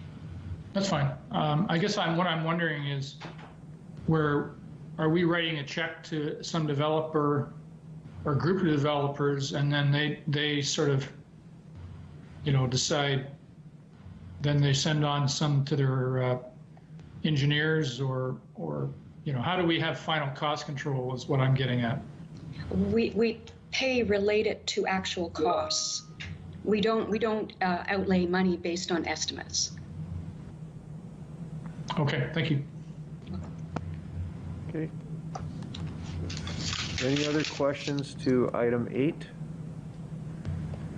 Hearing none or seeing none, we'll call the vote. All those in favor? Yes. Yes. Yes. Aye. Yes. Aye. In opposition? Hearing none, that carries. Item number 10, request from Hamilton Oshawa Port Authority for the assumption of ownership of Farewell Street Regional Road number 56. Councillor Brian Nicholson. Thank you, Mr. Chair. Just a couple questions to staff. This letter was sent from HOPA to the region in April. Why did it take until the end of June for this correspondence to be forwarded to Regional Council? Ms. Siopis? Thank you, through the chair. I will defer to Mr. Jagannathan for any detail on that, but I do know that once we received the correspondence from HOPA, we then consulted with city staff for the purposes of making sure that everyone was aware and that there were no issues that we here at the region were unaware of before we brought this report forward. But I would ask Mr. Jagannathan to add anything that I might have missed. The chair, yeah, that's correct. And also, typically if it's a correspondence that comes between councils, we just pass the correspondence to the agenda. In this case, it was a staff contact with the HOPA. We just wanted to do some basic due diligence, including talking to the city. I can't hear, Chair. Sorry, we're having trouble hearing you. Could you either move closer to your laptop, please?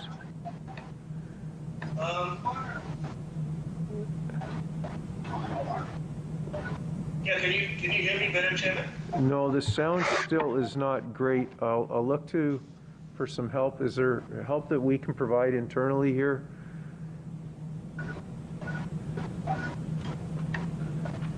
Yeah, I'm not sure. Sorry. Okay, try again.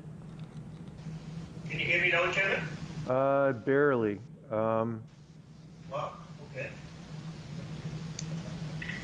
Sorry, I've had multiple Teams calls today. I'm not sure why. Sorry. That's much better. So. Oh, okay. Okay. Chairman, just to clarify, because this was a staff level communication with HOPA, when we got the correspondence, like we wanted to do, first of all, we wanted to contact city staff and laid out some basic due diligence considerations, and we wanted to bring the correspondence to the committee along with the report, as opposed to just passing on the correspondence. So that probably explains the delay by about a month. Yeah, Councillor Nicholson. If I could follow up, who at the city did you speak with on this particular project? I spoke to Mr. Anthony Ambra, and I believe I also had a phone conversation with Mr. Warren Munro. All right. The reason I'm asking this question is I chair the Port of Oshawa Working Group of the City of Oshawa, and we have a process in dealing with harbor-related issues that goes through one of our standing committees and then to council. And this is the first I've heard of this request. So I would simply ask, as a matter of courtesy, if you could ensure, as this process evolves, that you would keep the senior staff at the City of Oshawa and the ward councillor for the area who represents that area, at least in the loop, so that we're not surprised by actions being taken with a region that we have no knowledge of. Absolutely, we will, Councillor. Thank you. Okay, thank you, Councillor Joe Neal on item 10. Well, personally, I don't know why Farewell Street is still a regional road. The entire Farewell south of the 401. So I guess I'll ask questions about that in general, Mr. Chair, under questions to works, but okay, so I don't think there's been any. So if you're not dealing with item 10, let's call the vote, and then I'll come back to you on works. My question is, why is Farewell still a regional road in the first place? Oh, okay. May I, if I can, Mr. Chairman, sorry, I see Ms. Theophis is on the call.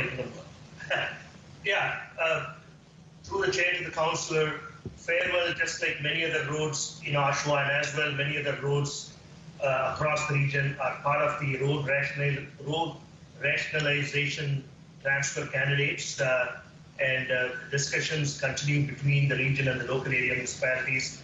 And one of these days, our hope is these transfers would occur. Although I need to check my files about Farewell because it has an interchange with 401. I can't recall if all of Farewell is a candidate for transfer, because typically when it has an interchange with 401, it does provide an inter-municipal and therefore a regional function. Councillor Neal. Well, I guess to me this should be a prime road for transfer to the City of Oshawa. Anyway, thanks. Okay, thank you. Any other questions to item 10? Hearing none and seeing none, we will call the vote on 10. All those in favor? Aye. Yes. Yes. Yes. Yes. Aye. Yes. In opposition? Hearing none, that carries. Questions to works. Councillor John Neal. Yeah, thanks, Mr. Chair. I did email Director Jaganathan on this one on Richardson and Wentworth, the condition, and he did answer it. So thank you very much, Director. I also wanted to ask about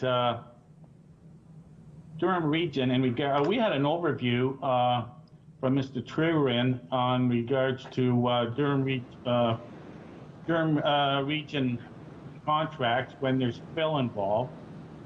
Where how is this bill handled? I would like to ask the director, through Mr. Chair, or to Works, can the permit possibly be located on the where the site where this bill is going to? Because I'm finding it difficult. Residents are asking, and if there's a permit, why can't we post it on either the regional website, somewhere on there, or both on the entrance to where this bill is going to? because we had an incident on the weekend that there were lots of questions, and now I'm dealing with it just this week in regards to what's in the fill, etc. So that's the question to Works. Thank you. So, go ahead. Sorry, through you, Chairman, to the councillor. Yes, that's a request we could probably make on behalf of the region to all the local area municipalities, because as you know, the site alteration permits are granted by the local area municipalities. So I'll probably have a conversation with my peer directors to see if they could make that a requirement as part of the site alteration permits that they issue to the receiving sites. Thank you very much. Thanks, Director. Okay, any other questions to Works? I'm in the chat box, Mr. Chair. Just give me a second. Okay, Councillor Neal. So just to follow up, has there been, I remember this came up about probably 4 years ago, has there been any movement whatsoever on road rationalization anywhere? Through the chair, as Mr. Jagannathan mentioned, it's an ongoing topic of discussion. There have been 1 or 2 examples over the years, positive examples that have happened. Not a whole lot of progress. We as staff would like to see more progress, and it is something that we constantly bring up as something we'd like to move on. There are a couple of local area municipalities who have shown an interest as of late, but there is nothing formal to bring forward to you yet.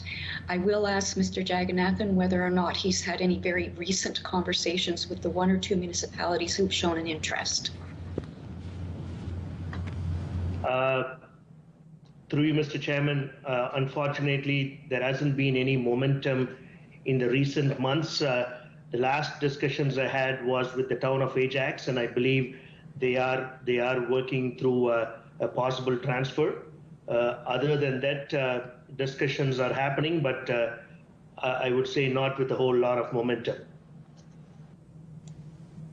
Well, I think, you know, at some point that's going to have to get dealt. That's going to have to get dealt with because, you know, to me, there's a lot of roads that simply don't belong as regional roads, and I could give some examples, but I think we just talked about one of them. And I see, you know, Durham's going to get further entrenched because it talks about we're going to be reconstructing the road in 2022. So, you know, I think the network needs a serious look, but that's all. Thanks. Okay. Thank you. One other question, Mr. Chair, is to, I guess, to Ms. Siopis or Mr. Giorno. Anello. What was the kilowatt hours and revenue from the EFW for electricity last year? Do you know, or is that something you could send me? If Mr. Anello knows off the top of his head, which actually wouldn't surprise me, he'll jump in. But if not, we can send that to you. Okay. Does he know? Or? Mr. Anello? I would have to look that up. Okay, thank you. Okay, thank you. Is there any other questions to Works? Seeing none. Members of Council, I think what I'd like to do is call for a 15-minute recess. So moved, Mr. Chair. Moved by Councillor Mayor Pietri, seconded by? Drew. Leahy, second. Mayor Drew. On a 15-minute recess, all those in favor? Yes. Yes. Aye. Yes. Yes. Opposed? Aye, aye. Hearing none opposed, we are in recess. Thank you.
Members of council, I'll call this meeting back to order.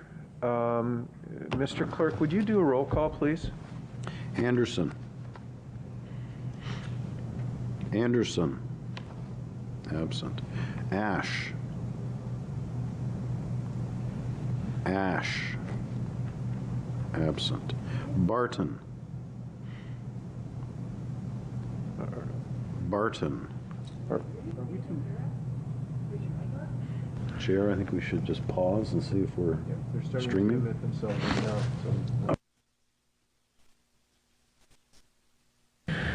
Members of council, I'll call this meeting back to order. Mr. Clerk, a roll call, please. Anderson. Anderson. Ash. Ash. Barton. Okay, something's not. Chairman, let me just see on the attendance. Are we early? What time did we break? No, we're not early.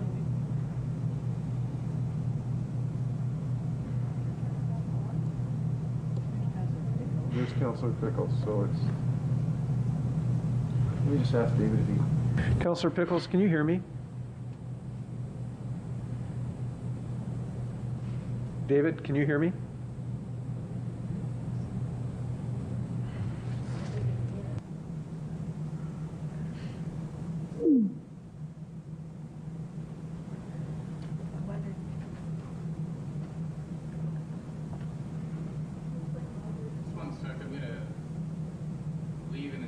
Okay, thank you.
We started yet?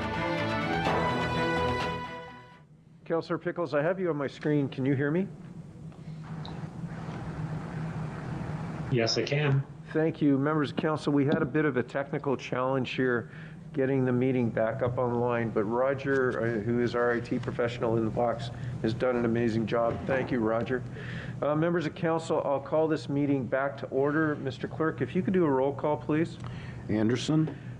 Here. Ash. Present. Barton. Present. Carter. Carter. Absent. Chapman. Yes, sir. Collier. Collier. Absent. Crawford. Present. Dyes. Present. Drew. Here. Present. Sorry, who was that? Drew is present. Here. Mayor Collier's here. Very good. Foster. I'm here. Grant. Here. Hyatt. Present. Kerr. Here. Leahy. Present. Lee. Lee. Here. I see Mayor Carter's present. I'm here. Mayor Pietri. Present. McLean.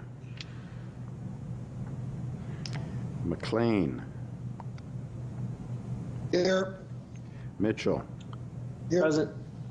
Mulcahy. Present. John Neal. Present. Joe Neal. Here. Here. Nicholson. Nicholson. Here. Thank you. Pickles. Here. Pickles. Pickles, present. Roy. Hello. Ryan. Present. Smith. Present. Watson. I am here. Yamada. Here. Chair Henry is present. Well, thank you, Mr. Clerk. Members of council, there was if you have a challenge voting on the system, please, with your first opportunity, go to the chat box, put your vote in for the item that you missed. It helps us with transparency. Councillor Miriam Pietri, I have added your vote to the vote on the blue bins as a yes. Please do not send emails. Please use the chat box.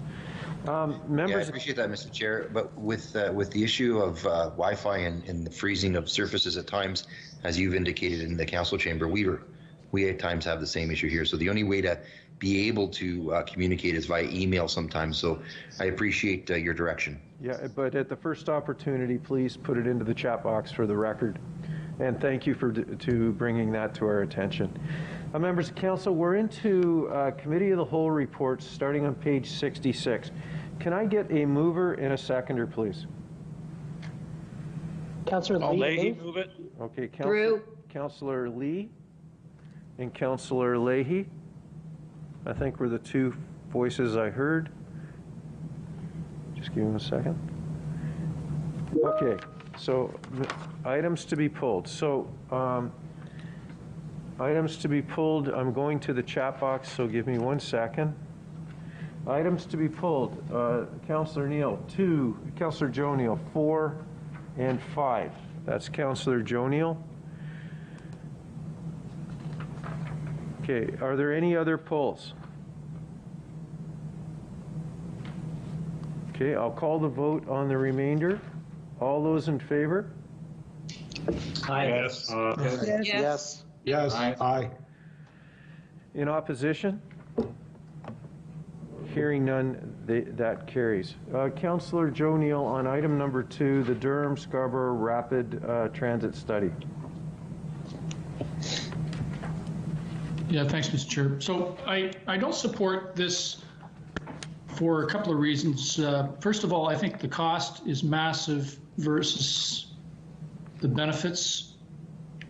I could see adding maybe another lane and then dedicating that lane at certain hours to buses or something like that, which I've seen in other cities. I think it works fairly well, but I don't see the need for a totally dedicated transit line.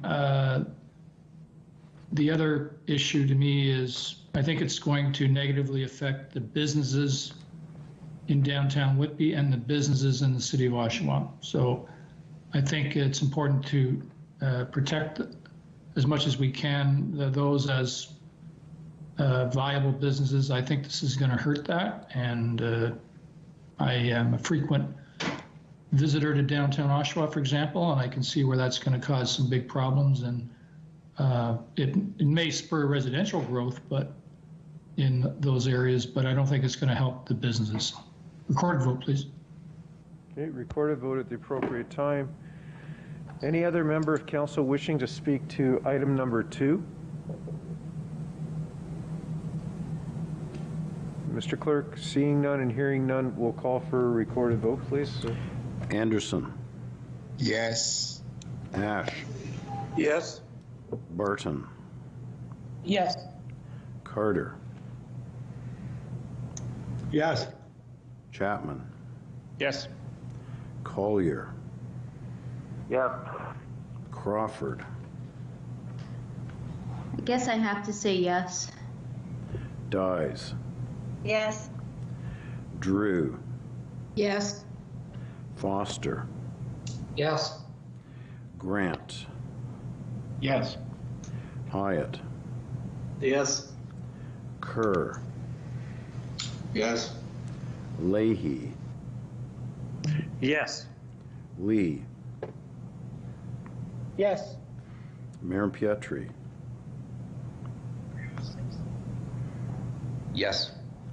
McLean. Yes. Mitchell, Yes. Mulcahy, No. John Neal, Yes. Joe Neal, No. Nicholson,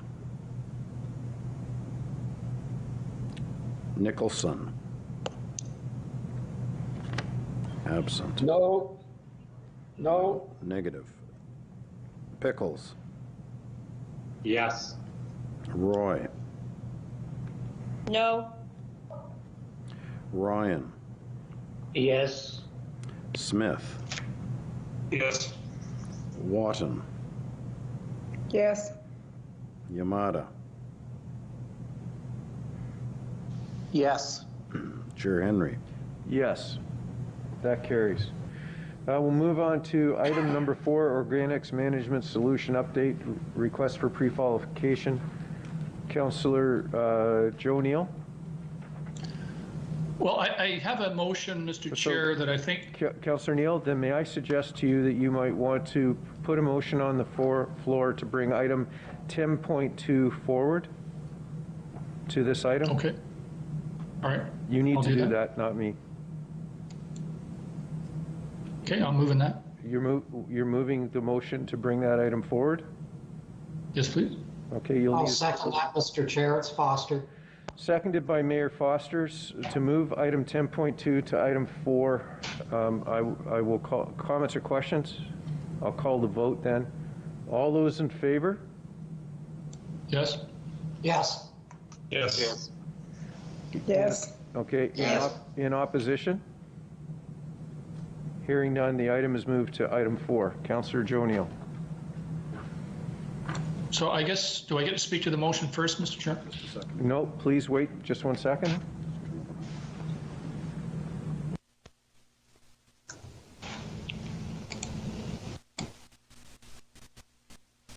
So, Councillor Neal, before you speak to this, do you have a seconder for your notice of motion? I noticed that your seconder had withdrawn. John Neal? So, Councillor John Neal is the seconder of his motion. Okay, Councillor Joe Neal? Yeah, I think Councillor Anderson had indicated to me he wanted to second it, so. Yep. Okay, I'll draw mine. Yeah, I seconded it. Okay, it's been Go ahead. seconded by Councillor Anderson. Councillor Joe Neal. So thanks, Mr. Chair. So what the notice of motion is basically suggesting or asking is that we open this process up to merchant capacity, which is a third-party provider. And want to go back, first of all, to the start of this. There was originally going to be a company involved, which was EPCOR, and then they pulled out of it. And so things kind of shifted there. Then the other thing I want to point out, there's never really been a final business case presented for the spending involved here, which is at last count 160 million, but that could go upwards, who knows, 180 to 200 million. So so that's a lot of money to tie up for the region in a capital spend, where if there's a viable option for somebody else who's prepared to take that on and charge us. Councillor Neal, excuse me, I'm going to ask you to pause for 1 minute, please.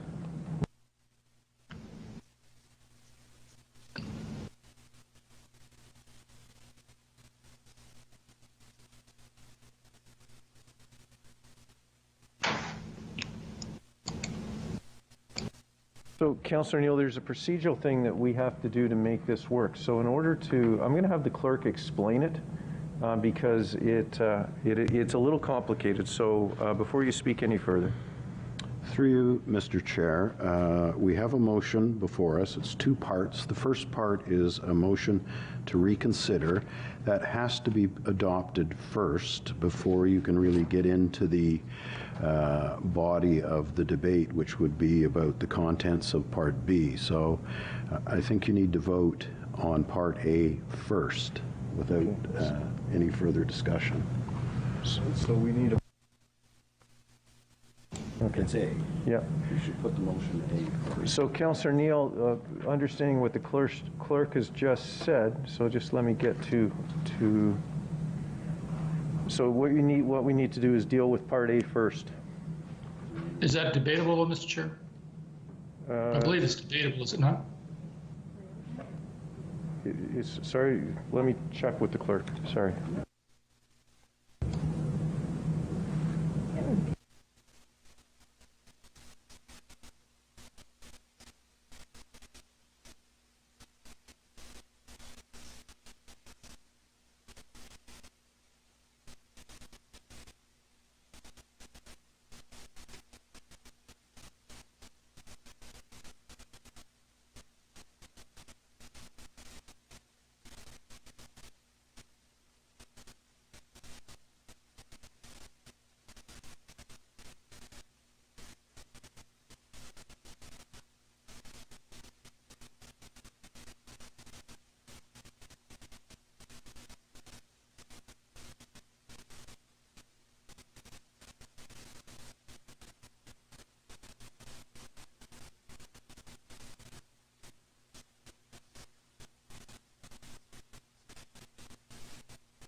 So, members of council, to understand exactly what we're doing, I'm going to have the clerk read out the procedural direction for this.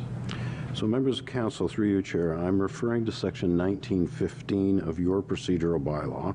There's a provision that says a motion to reconsider is debatable, but it also says under E, no discussion of the main substantive motion shall be allowed until the motion for reconsideration is carried. So, Mr. Clerk, because this item happened several years ago, it will not take 2/3. It's simple majority. Okay. So, Councillor Neal, that you need to put item A on the floor. It's on the floor. We need to deal with item A right now to be reconsidered. Does everyone understand what we're doing? Excuse me, Chair. I'm on the phone. I can't see the screen. I wonder if you could read item A, please. Item A is that the recommendation, so this is in the notice of motion, Part A, the recommendation C of the report number 2019-COW-17 be reconsidered.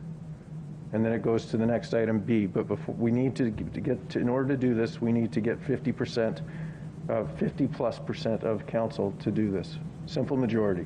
Thank you. So Mr. Clerk, item A is on the floor. Recorded vote. On item A is on the floor right now. I believe that was Mayor Carter that called for a recorded vote. Thank you. Okay.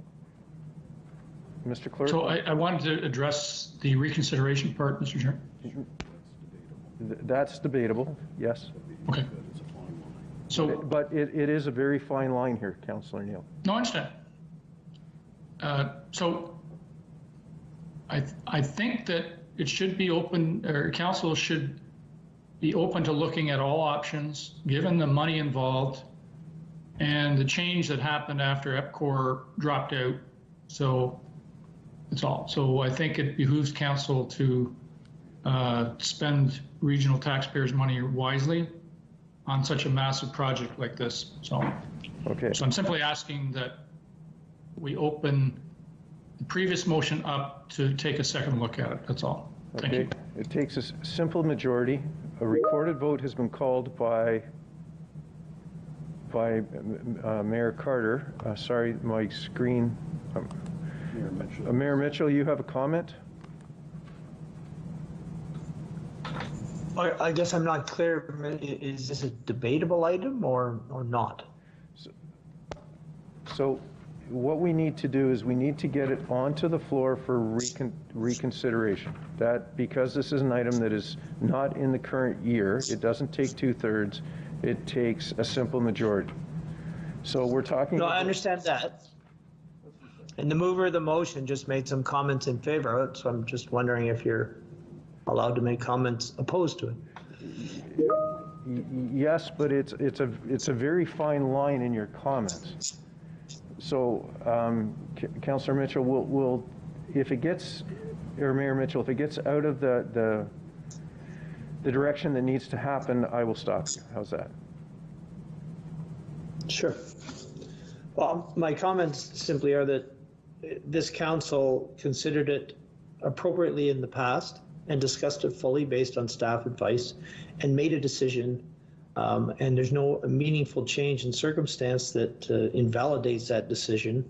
So we should not be reconsidering substantive matters where council has appropriately addressed them just because someone wants them reconsidered for whatever particular reason. Okay. And that is altogether apart from the other liabilities that are raised associated with this risk. And those are my comments. Thank you, Mayor Mitchell. Question, Mayor Foster. Thank you, Mr. Chair. And sorry, this is a smidge confusing and a bit limiting. So we are voting on A, but if A fails, B is not admissible, nor can we speak to it, correct? B will be out of order. Yeah, B will be out of order and you will not be able to speak to it. So if A succeeds, then the whole of the motion.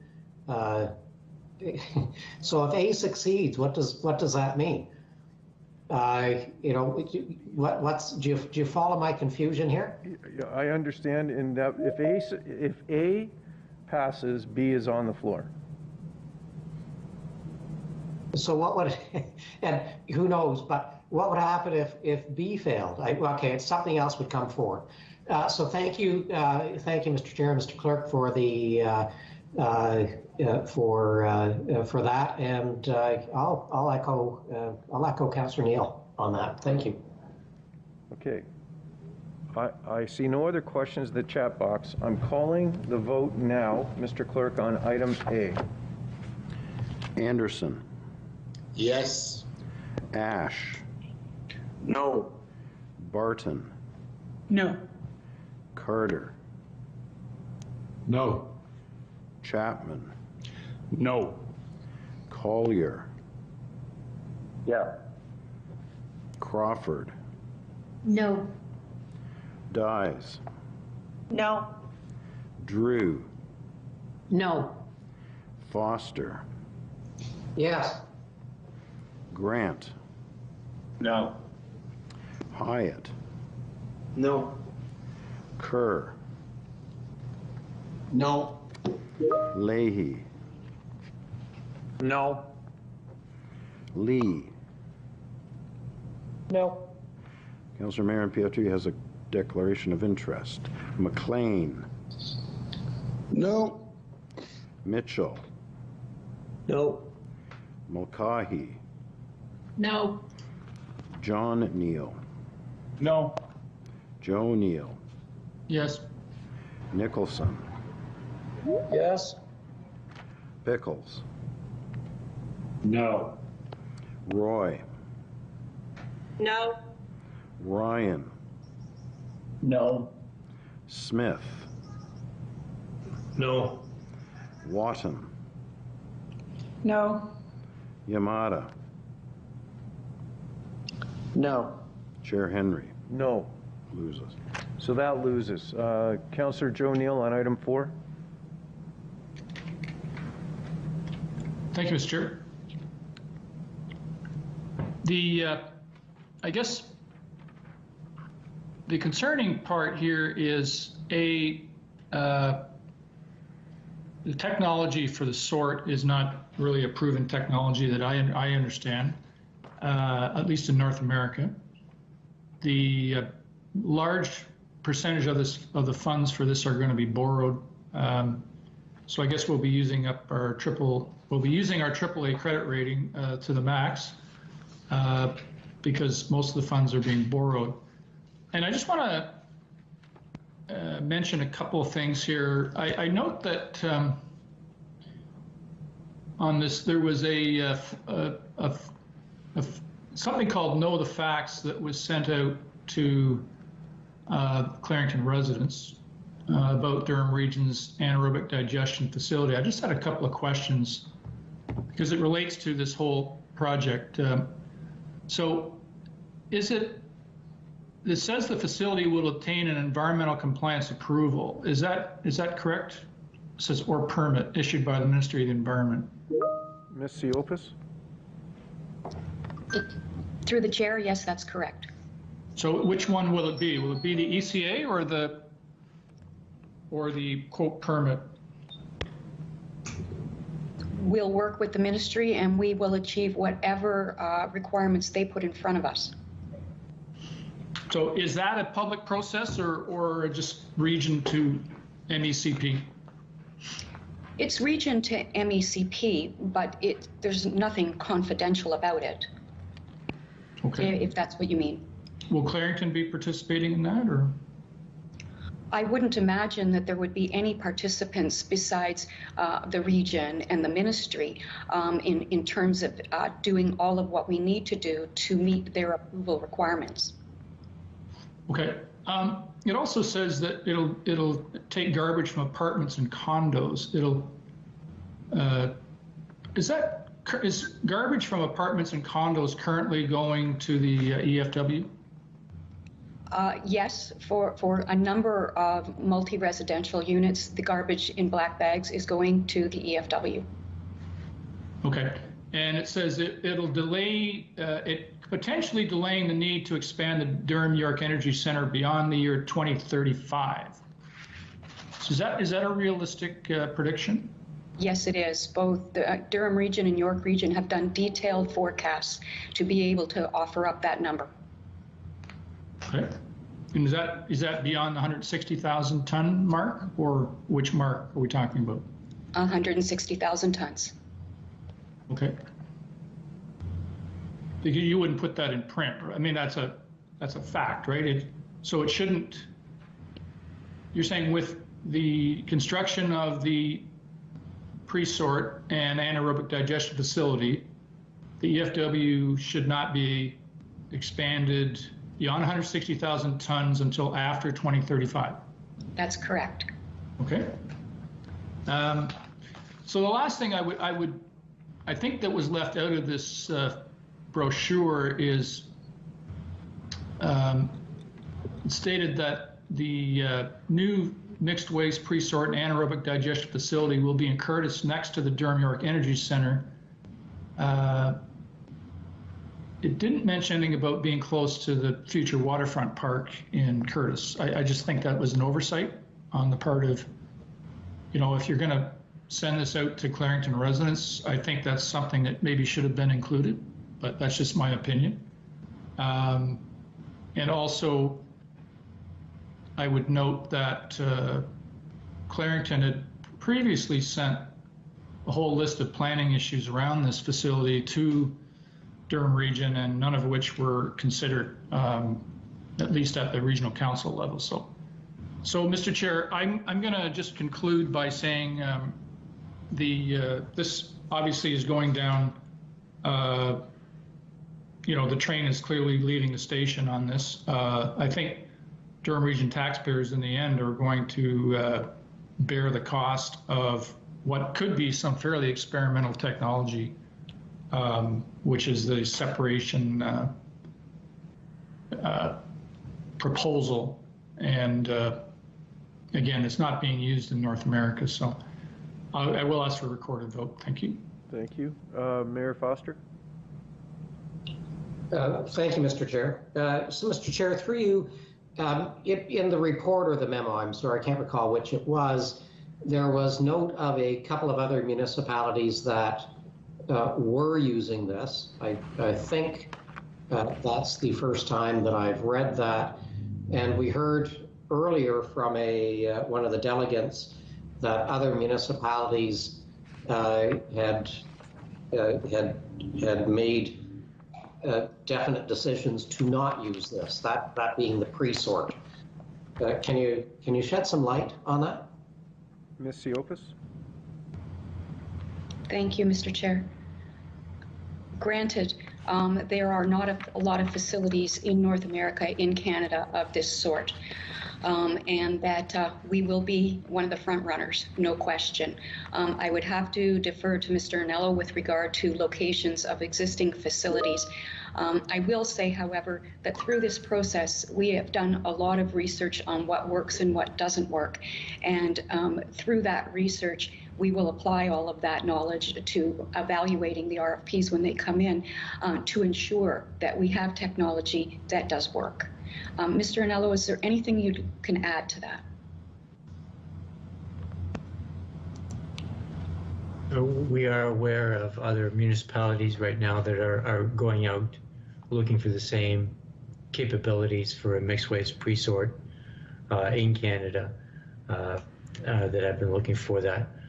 So they are asking us our questions and how we are putting together our specifications. The things that did not work, that Dongara facility did not work in that it was very rudimentary technology that is not what we are contemplating in our facility. Thank you, Mr. Anello. I thought there were, I thought the report stated that there were two that were using this. Dongara then is that one. That's one that's being abandoned. I haven't read about them in a long time, but am I correct in my recollection? That is correct. Okay, so Dongara being one, and what is the other municipality? I believe Edmonton was the second. I'll have to confirm that for you. And yeah, so I mean, it would be good to know. It would be good to know what Edmonton's experience was. Do we know that? And you know, the concerns with Dongara, do they align with the concerns that we're hearing from the delegates? You know, digestate being contaminated, and. Mr. Noel? So you were speaking specifically of the mixed waste pre-sort. If we're speaking to the AD portion of it, that's a separate issue. On the AD portion of it, we have been speaking to the ministry with regards to the digestion of the facility separated organics and what the parameters will be for us to meet. And those are the parameters that we are putting into the request for proposal so that the facility will meet the expectations of the OMAFRA guidance on the digestate. So we've already started that discussion with the ministry. Okay, so Mr. Anello, thank you. And I have no problem with AD at all. You've provided many links. I've done some research. I've talked at you know, mayors that have AD facilities and Toronto councillors. I think the concern is the pre-sort will provide contaminated feedstock. So my curiosity, and I might have read the report incorrectly, I thought the report suggested there were two municipalities that had done pre-sort with AD. It wasn't laid out that way. And my curiosity would be, for those two municipalities that have done what we are planning to do, what was their experience?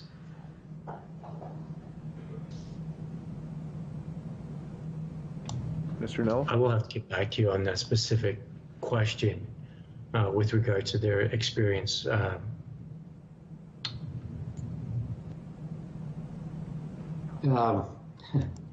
Okay, I mean, it's that to a degree is problematic. Shouldn't we know that? So we know what the proponents are proposing and the reference facilities and their characteristics and what are their achievements with regards to the organics and the mixed waste pre-sorting. So we have the experience from the European examples and from the proponents that have put in their proposals to us and their reference facilities. I was not part of the RFQ team, so I don't have the specifics on that, but we can get those. Okay, but I mean, I guess moving ahead with this, if someone else has already done it, it would be nice to know what the experience was. If it was a good experience, wonderful. It was a bad experience. What we're going to do differently to make sure it's a good experience. So that feels to me to be a big gap in asking questions, and it's sort of coming up late. Someone can give me Ms. Siopis? Yes, we'll go to Ms. Siopis. Thank you, Mr. Chair. I want to clarify that I think what's maybe a little bit difficult about the question is with regard to whether or not you are making specific reference to existing situations in municipalities in Canada or North America versus the examples that we have been given through the procurement process with each of the respondents that are not necessarily in Canada or Europe. So that might be what is tripping us up on your question. The reference facilities that have come forward have not been in Canada or North America. However, they have provided excellent reference facilities to look into, and the RFQ team and the people going on to develop the RFP, in fact, have seen all of that information, did visit virtual visits, and can attest to what has been illustrated to date. Obviously, as we go through an RFP process, all of that will have to be verified to the next level. But in fact, there are facilities out there that are doing what we're looking for and have the technology that we are after. And that is exactly the type of standard we will be holding them to so that we can ensure the facility that we construct in Durham will do the job. Okay, so you're suggesting in North America, not so much the pre-sort plus AD, but otherwise elsewhere in the world, yes. That's correct. In fact, if I'm not mistaken, Mayor Foster, I believe that between Mr. Anello and I, we supplied some video information that actually you could follow the mixed waste pre-sort process. Several of those were in the UK. There was at least one, I believe, in France, and we can dig those up for you. Point being, there's very successful mixed waste pre-sort operations, just not on this side of the ocean, at least not one that I'm familiar with personally. But those videos were of actual facilities that are up and running for several years, and they're very informative. If you need me to resend that information, I'd be happy to do so. I believe I included it in a package that went to all of Clarington Council. I'm going to say sometime last year or so when Mr. Anello and I came to present. I recall a package. I recall sites as well as links to them. I don't recall videos, which doesn't mean I didn't get it and doesn't mean I didn't watch them and didn't see it. But thank you. So, Mr. Chair, it's going to be exceptionally difficult for any Clarington councillor to support this. It sets this rolling ahead further. We are hoping to get into dialogue between Clarington and the region sooner rather than later on this, and even earlier in this meeting. Some concerns that we had, some numbers that we were looking for that we're not getting. I would really hope that there is room for Clarington staff to participate with the ministry to highlight our concerns. If anyone had pretended to call me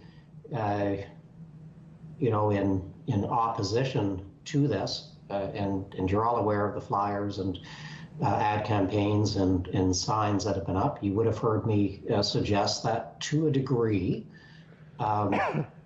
Susan's reaction is NIMBY to a degree, but there is a lot in Clarington now today. We feel like we've done our part. We hear on a regular basis that there's nothing wrong with the EFW and nothing wrong with this. But I was around. Not many are left. Was around fighting that. And nobody else put their hand up and said, we would be delighted to take it.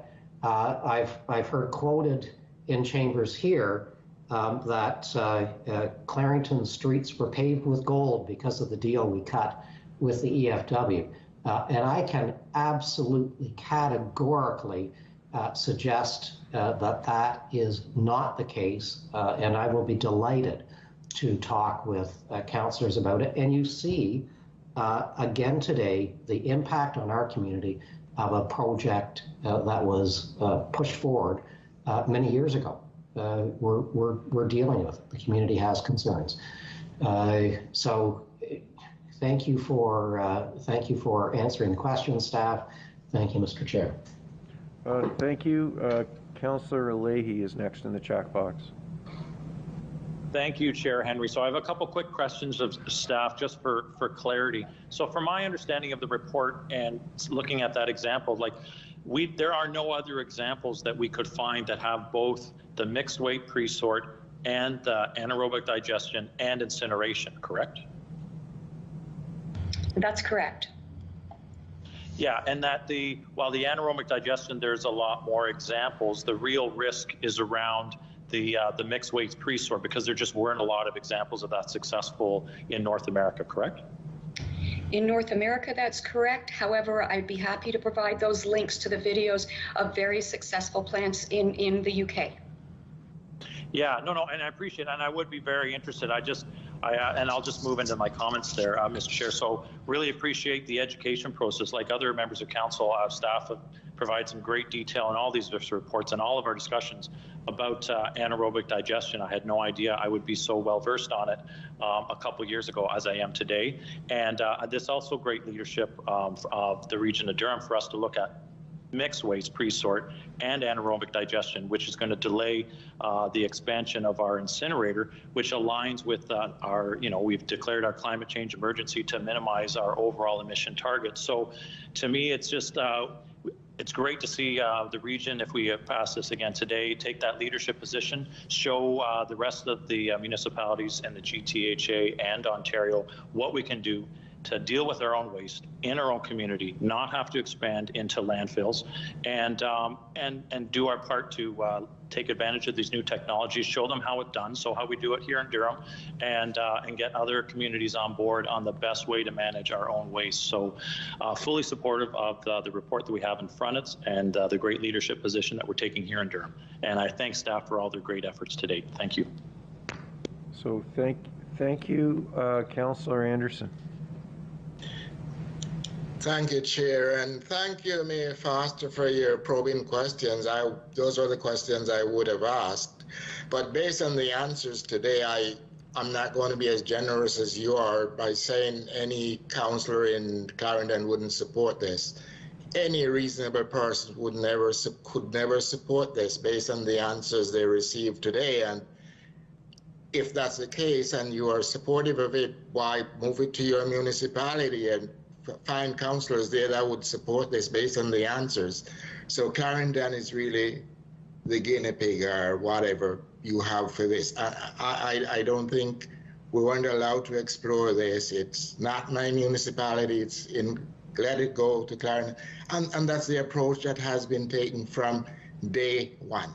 This is something that there is no science on, there is no really constructive area that this has been successful in, but councillors say, yes, go ahead, shove it off to Clarendon. And I don't think that's right, and that's not fair, and that's not reasonable. This hasn't been debated, this hasn't been looked into. It's just that, okay, it's Clarendon. And you know what? There's a time when this is going to come back, maybe to bite us, and this kind of behavior is unacceptable. And I could never support this. And if councillors think this is something that they can support, fine, go ahead, do it. But Clarendon councillors are right. It's not NIMBYism. This is not fact-based. It's not research-based. And it's something that should never go forward at this stage without more thorough research. And there is not one example where this has been successful. So I'm not sure why everybody just stick their hand up and support it. And you know what, I find this rather disgusting, to be quite honest. And those are my comments. I'm very angry about this. Thank you. Councillor Nicholson. Thank you, Mr. Chairman. As one of the councillors present, that was part of the process when the incinerator went in. This is like deja vu again for us. We said back when the incinerator was started that we were only going to have a willing host. And first of all, I want to applaud the current Clarington councillors for the position they're taking. If we had the same standard from the councillors from Clarington when the incinerator was pushed forward, we would not have an incinerator in Clarington or probably anywhere in Durham region. It was the Clarington councillors who at the last moment cut a deal to overturn the majority vote against the incinerator being put in Clarington and have led to the situation where we have an incinerator now. So I'm very pleased that the Clarington councillors in 2021 are taking a much stronger position. The question here isn't so much the incinerator as it is the unknown. We keep saying that, you know, we've seen the videos, or we've seen what they've done in other continents. But what's not mentioned at the same time is that those other continents have different standards of what they will accept and what they will not accept. And if you're pointing to the UK as the standard for any environmental process, you're pointing at the wrong entity because their standards are woefully less than ours and will in fact get worse moving forward under their current government. And that's causing a lot of consternation, I can tell you, in the UK right now. But the problem lies in is that, you know, we're asked to commit to a process when the questions are not answered. And I don't believe, quite honestly, that there was any municipality in Durham region who would volunteer to take this facility in their grounds. And if I'm wrong, I look forward to a member of that council speaking at this meeting and saying, if Clarington doesn't want it, we'll be happy to take it. So I think it's a bit disingenuous for us to be pointing fingers at Clarington for their position when we all know no one's volunteering to take the facility. I can tell you, I would not accept it in my community, even though I can tell you it's a lot closer to my home in southern Oshawa than it is to 99% of this region. And I can tell you that we haven't thought this through. We're going down that same path that we did with the incinerator, which was do it in tiny steps so you're so far out on the pier that you can't go back. And once again, you know, rather than looking at the big picture, seeing the business case, looking at alternatives, considering whether the private sector can provide this service elsewhere, we've got ourselves on a one-track train ride again, where the only option is is to drive through this process. And if anybody has the temerity to stand up and say, please answer my questions or give me more information, they're shot down. I think, with all due respect, let's not repeat the mistakes we did with the incinerator. Let's answer the questions before we make the decision. Let's get all the information we need so we're comfortable with the decision. Let's not simply ride this one-track train into another problem. Thank you. Thank you. Councillor McLean. Thank you very much, Mr. Chair. And like Councillor Nicholson, I was around for the energy from waste discussion. It was a good discussion, lengthy discussion. A lot of research went into that. And my question to staff is, Councillor Neal said that our AAA rating would go down. Did our AAA rating go down when we built the energy from waste facility? Ms. Taylor? Through the chair, no, it did not. And when we built the energy from waste facility, I know there's a lot of discussion, a lot of concerns One of them being about cost of taxpayers. Have we not saved millions of dollars with this facility? I remember seeing a report after 1 year or 2 years with the savings. Is this the savings here not in the millions from the energy from waste? Ms. Taylor? Through the chair, my apologies on that one. I don't have that degree of history with respect to the energy from waste facility. So we'd have to come back to chat with you about the operating costs and big picture of what may have been saved. I think there's a lot of trade-offs that occurred there and efficiencies in the options of landfill versus the energy from waste. But unless perhaps Commissioner Siopis or Mr. Anello can provide the history, my apologies for not having that level of detail on hand. Ms. Siopis? Mr. Chair, I have to respond in generalities, not specifics, so I'll apologize up front for that. I think some of the things that may have been shown as examples of savings or revenue generated would be related to the fact that we don't transport our waste across the region and indeed across the province. I think it would have been, in terms of revenues, the electricity that is generated at that facility. So I think those are the kinds of things that may have been referenced in previous reports, but I'd have to look at specific reports to know for sure. Well, the bottom line is, Mr. Chair, that there has been millions of dollars of savings, and we've solved our own problem. Councillors are right that no municipality wanted to step up and say, I'll take the energy from waste or I'll take the anaerobic, but this is where council decided to put it, and it has benefited the region immensely. My other question is, with this particular facility, do you suspect that our AAA rating will be affected by it, by this decision?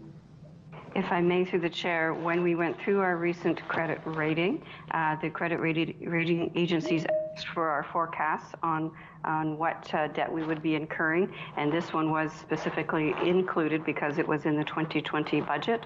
So yes, it was factored into that discussion at 80% of the cost being debentured. And so the AAA rating is still in effect, or would still be in effect, correct? That's correct.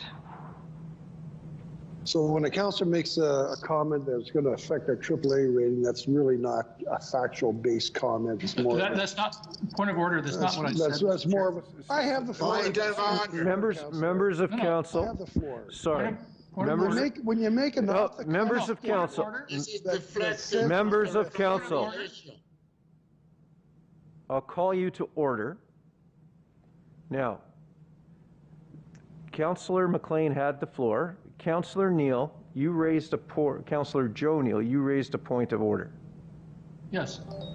Your point of order is? Quoted, I'd appreciate if I'm quoted accurately. What I said was, we're going to be using up our credit. That's what I said. So I didn't say we're going to lose our credit rating. We're going to be borrowing a lot of money.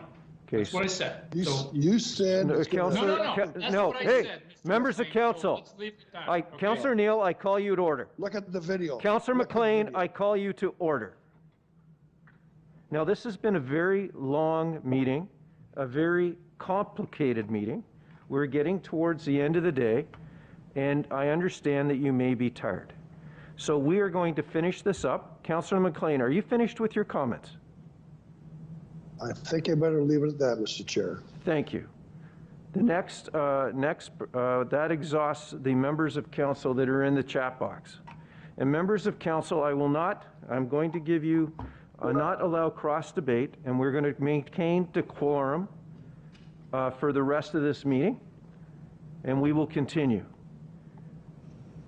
Yeah, I have some questions. I had a question. So, Councillor Neal, John Neal, your number just popped up in the chat box, and I will follow. I am sending you, as I send to everyone, that I've now got it, and now you may ask your questions. Councillor John Neal. Yeah, regards to what Councillor McLean's talking about, he's always looking after Pickering's lakefront. So he even directed that a study be done to look at Lake Simcoe instead of, and I'm fine with that. I'm going to go along with that. But when it comes to municipalities to the east, he likes to turn a blind eye and pretend that's not part of the region. No, that's not. Councillor That airshed shouldn't be protected, and that water shouldn't be protected, or the soil. So that's all I'm going to say. Okay. That I look at a regional lens, and so should some councillors. Okay. And when Clarington councillors speak, they should be respected in regards to their lakefront and their wants and needs and what they were promised and what they're going to get. And we've all seen what they've got. They got the incinerator. Now they're going to get something else. Thank you, Mr. Chair. Okay. Members of council, there is no one else in the chat box. A recorded vote was called. I call the vote now. Anderson. No. Ash. Ash. Absent. Barton. Yes. Carter. Yes. Chapman. Yes. Collier. Yep.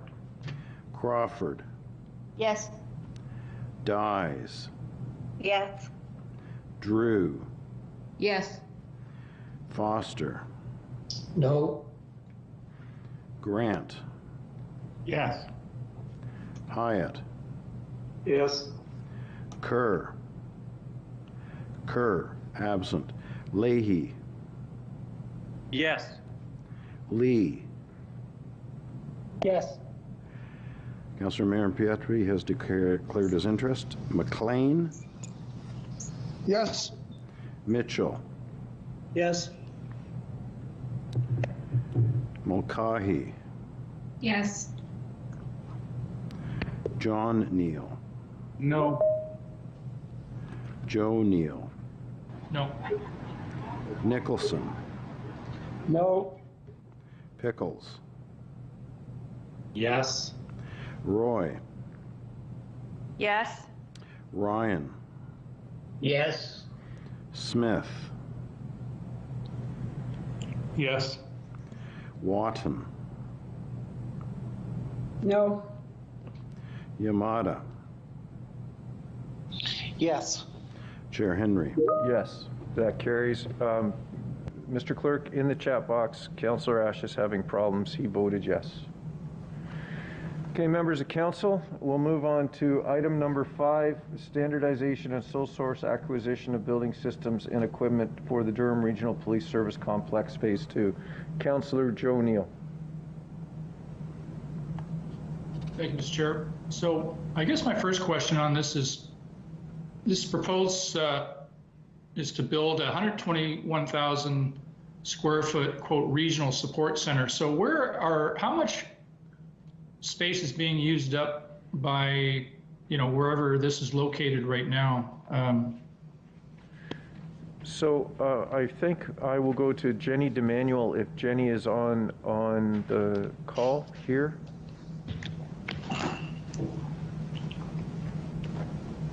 Yes, she Thank is. you. Through the chair, I would have to solicit that information from DRPS.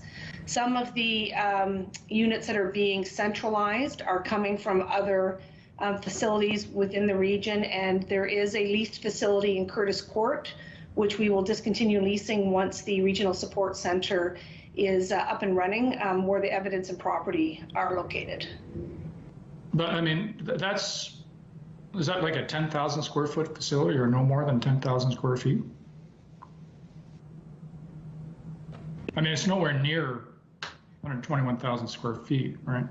I would have to check on the exact size of Curtis Court. I'm not 100% sure what the square footage is, but we are building facilities to include the forecasted growth from the service as well. So it won't be a like-for-like reconstruction. There's going to have to be one heck of a lot of growth to fill up 121,000 square foot warehouse. Like I've seen what a 121,000 square foot warehouse looks like. I'd be surprised if there was enough requirements for the entire region of Durham, let alone just the police force. But like, how high are you building it? It's in sections, so I believe one section is about two and a half stories or 3 stories, because there'll be multiple functions within this area. So it will include the fleet and quartermaster, as well as K9 and some office space for other operations. Okay, so I expressed concern at the committee meeting about the cost of this. This is like a huge cost to me for what essentially is going to be a warehouse, which, you know, if I don't know how that you could possibly justify building 121,000 square foot and facility and use that optimally. The other thing is the borrowing. Essentially, we seem to have adopted a policy where most, I think, the treasurer or the Commissioner of Finance even said something about 80% financing. So I think that is roughly what we're talking about here.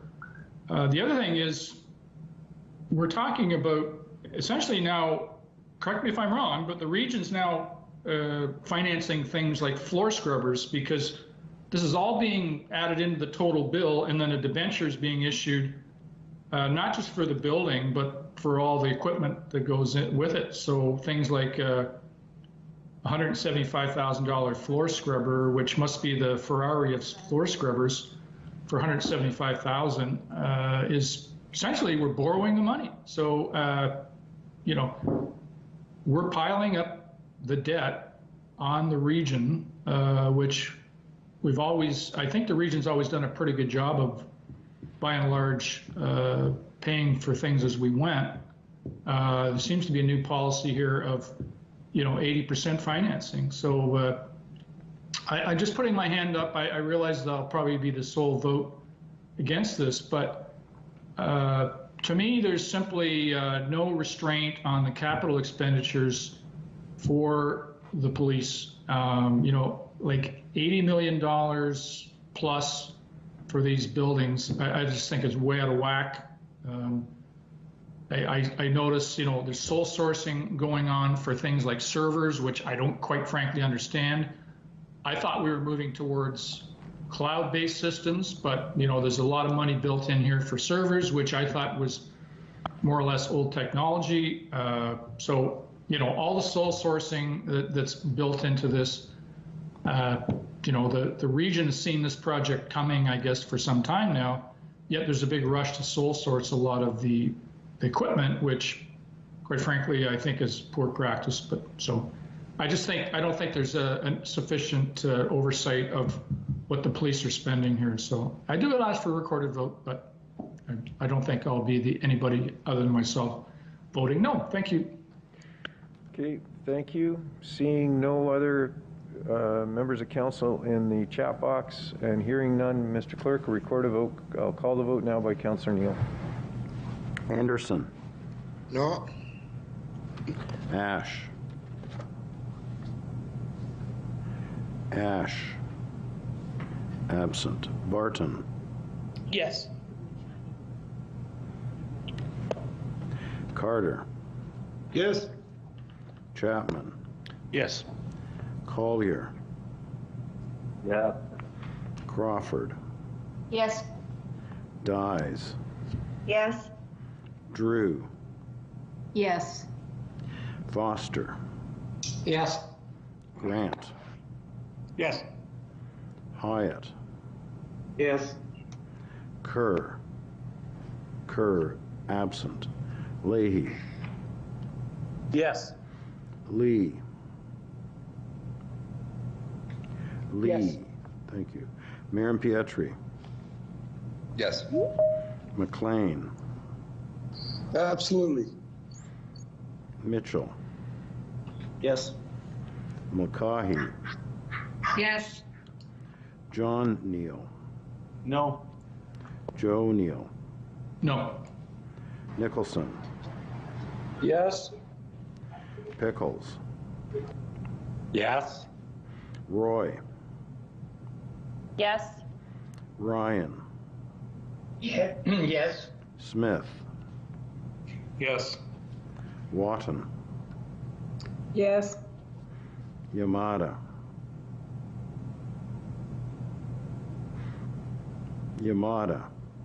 absent. Chair Henry. Yes. Councillor Ash is voting yes in the chat. Yes, yes, Mr. Clerk. Councillor Ash voted yes in the chat box. That carries.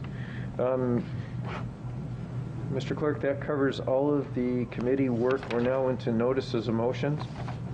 Notice of motion 10.1, moved by Councillors Nicholson and Councillor Marion Pietri gave notice that the following motion will be presented on June 23rd, 21. It deals with amending the signage of landmark facilities. Councillor Nicholson, are you prepared to move along with your motion today? Yes, I am, Mr. Chair. Councillor Marion Pietri, you're prepared to second this? Yes, I am, Mr. Chair. Okay, thank you. Councillor Nicholson, can you read your motion from where the whereas at each council meeting? Please? Yeah, if I could, I'd like to make one change of one word at the end, and I'll identify that word. Whereas at each council meeting, the Region of Durham recognizes that our region is located on the traditional lands of the Mississaugas of Scugog Island First Nation, and whereas it is important to provide other opportunities to recognize the heritage of our community, and whereas the Region of Durham has many landmark facilities, such as regional headquarters, depots, etc., and whereas given the recent events regarding the deaths of children in the residential school system requires more than just a simple statement at council meeting or press commentary, now therefore be it resolved that in recognition of Durham's shared heritage with the Mississaugas of Scugog Island First Nation, that staff investigate the feasibility of the region, wherein possible, amending the signage at landmark facilities by including, in addition to the name of the facility and locations in English, a parallel name in Assiniboine, the heritage language of a local First Nation. And I'm suggesting the word to change from our to a because we don't own the First Nation. They're simply partners in our community. Okay, Councillor Nicholson, you have the floor if you wish to speak to this. Yes, I think the motion is self-evident, but I just want to speak briefly. One way that I think that we can participate in educating our community about the history and heritage partnership that we have with the First Nations, who were the original occupiers of the land in which Durham Region sits, is to recognize that they contributed to the growth of our community both before the settlers arrived and subsequent. And by recognizing that, by at least including on specifically designated facilities the original name in English and a parallel name in the heritage language of a local First Nation, I think would get many people thinking about the heritage and thinking about how our First Nations were part and parcel to the growth of our community and what eventually became the Region of Durham. I don't believe that this is something that we would do unilaterally. We'd have to reach out to our First Nations. We'd have to reach out and discuss with them to see if there's a possibility that something could be done of this nature that would encourage residents of Durham of all ages to think long and hard about the contribution of our First Nations into our community. That our shared heritage is part of our history, and I think no better way that we can by recognizing their contribution to this particular course of action.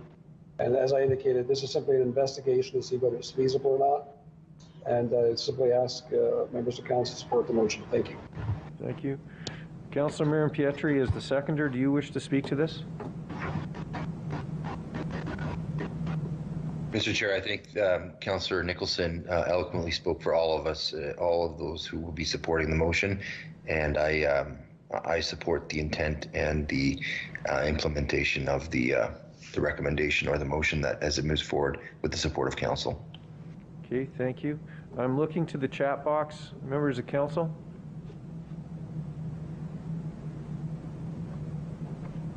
Mr. Clerk, seeing none and hearing, oh, sorry. Sorry, Councillor or Mayor Grant, you have an amendment? Yes, Mr. Chair. What I'd like to do is make an addition and change. So twice in the whereases, there's reference to, I would like to change after Scugog Island to include and Chippewas, the Georgina Island First Nations. So, and by the chat box, Councillor Smith, you're seconding the amendment? Yes, yes, I am. Okay, thank you. Mayor Grant, did you want to speak to this, to your amendment? Just briefly, while I support the motion, I think we need to be accurate, and I'm sure everybody would wish to, that large portion of Brock Township is actually on First Nations of Chippewas. It's their ancestral land.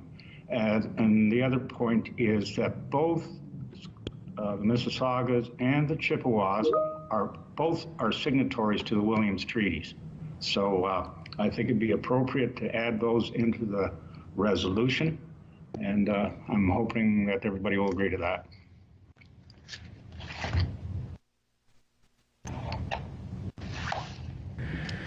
Okay, so thank you. Councillor Smith, as the seconder of the amendment, did you want to speak to this?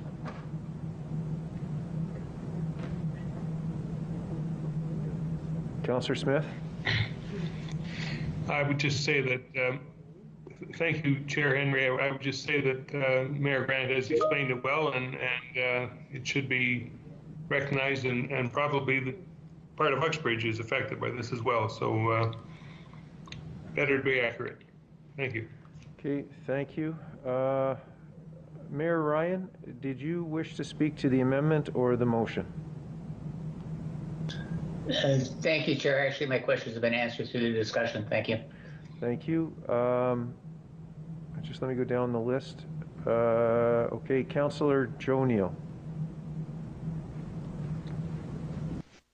I think Mayor Drew was ahead of me, but, or maybe not. Sorry. So I just had a question, Mr. Chair, on how the Anishinaabe fits into this.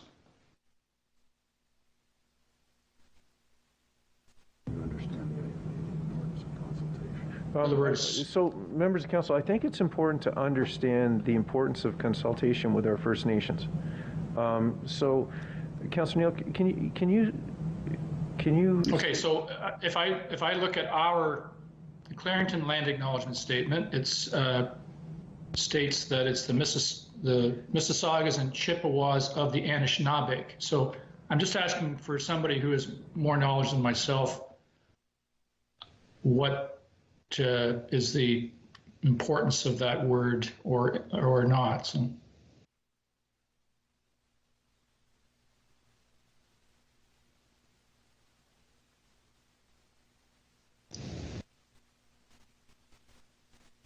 Yeah, so members of council, I'm going to try to help you. I'm looking, this is important, and it's going to take some consultation with our First Nations people. I would suggest that a referral motion to referral not only the main motion but the amendment to staff to have that conversation with our First Nation partners.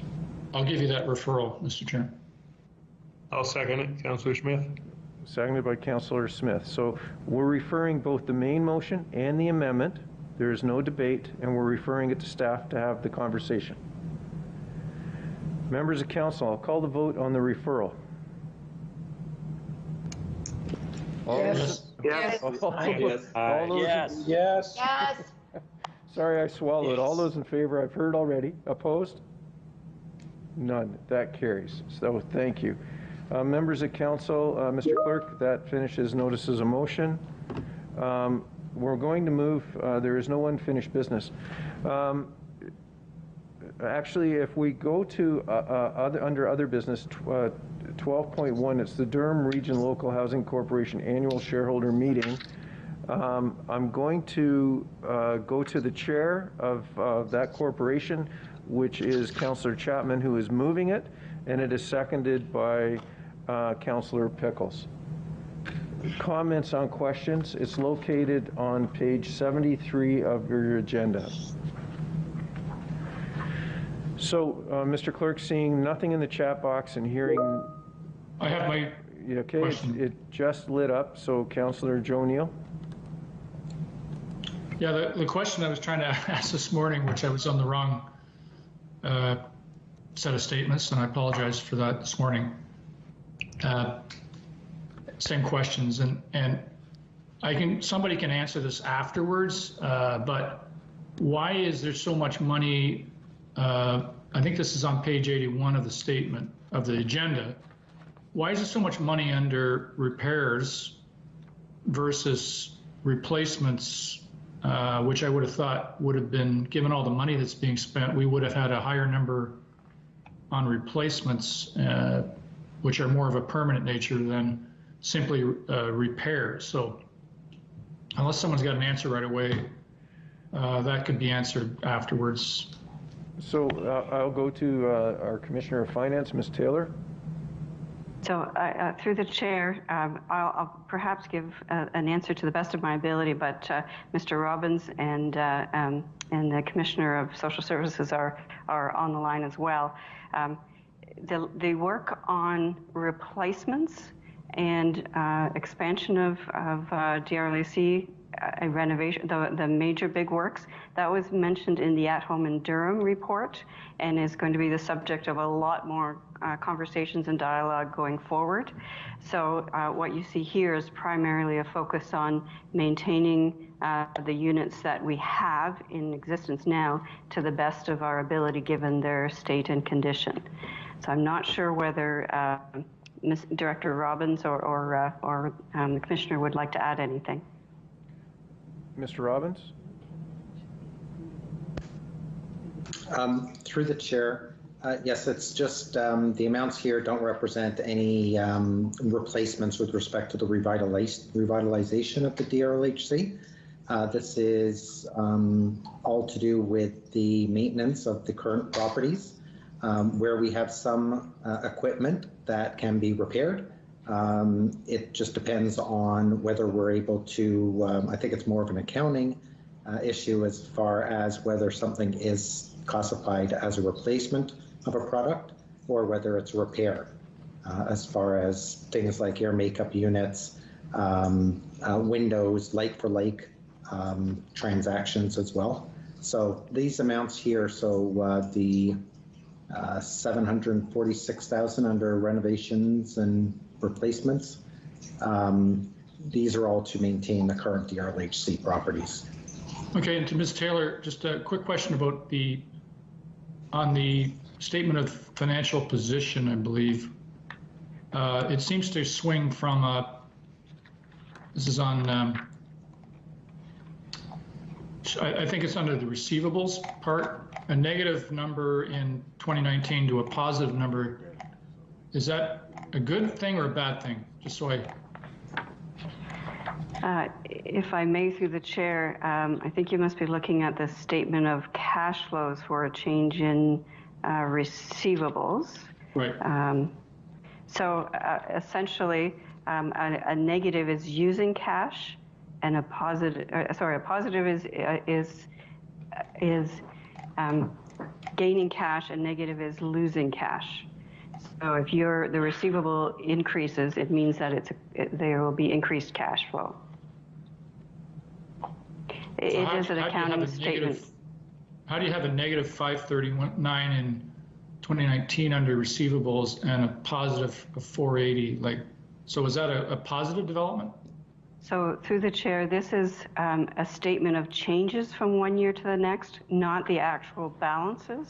So the actual balances of the accounts receivable are 2 pages ahead of that in the statements. So the accounts receivable balance in 2019 was 1.588 million, and the accounts receivable balance in 2020 is 1.1 million. So the statement you're referring to reflects the changes in those numbers from one year to the next. So a reduction in accounts receivable means that you have more cash on hand because people have paid you that cash to reduce the accounts receivable. Okay, thank you. Commissioner Danos Papagostino, did you want to say something?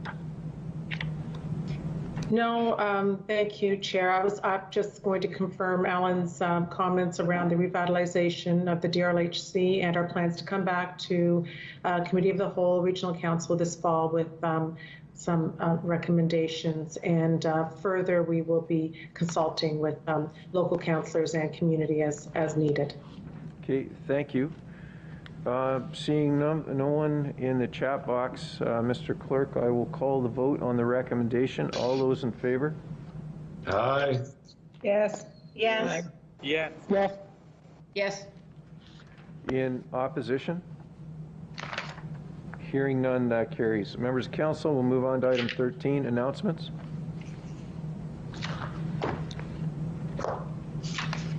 Okay, Mr. Clerk, hearing none and seeing none, we will move on to bylaws.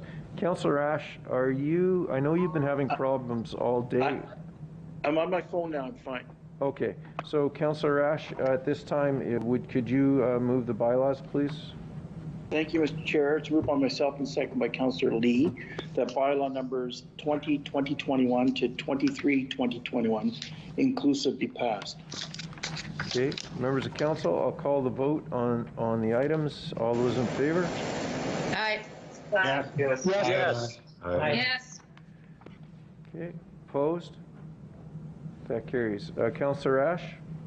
Thank you, Mr. Chair. The next motion is moved by myself, also second by Councillor Lee, that bylaw number 24-2021 being a bylaw to confirm the proceedings of the Council of the Regional Municipality of Durham at their meeting held 23rd day of June 2021 be passed.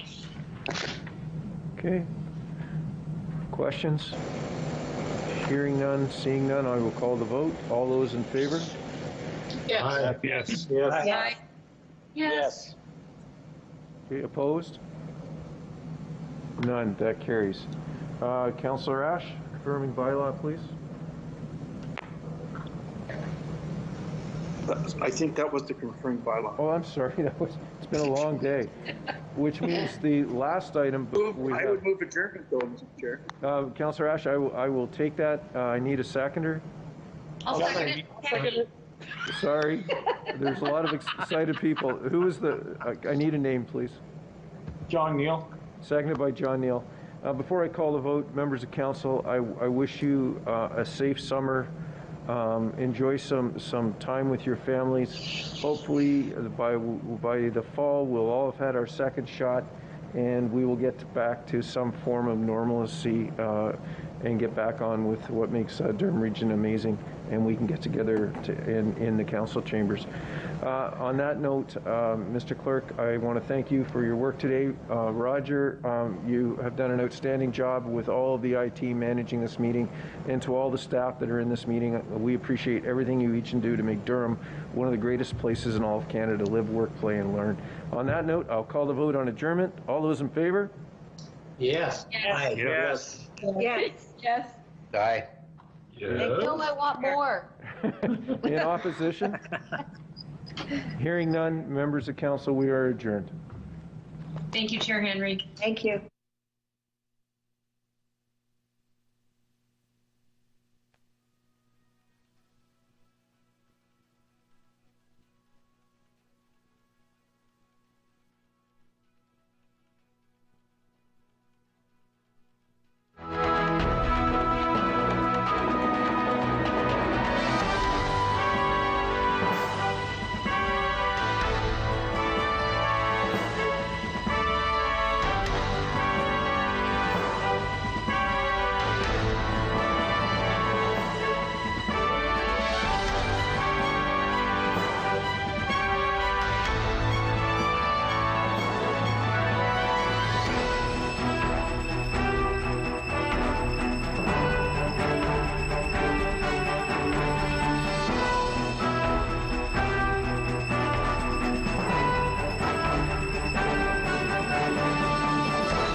Word that we like to use is remembrance.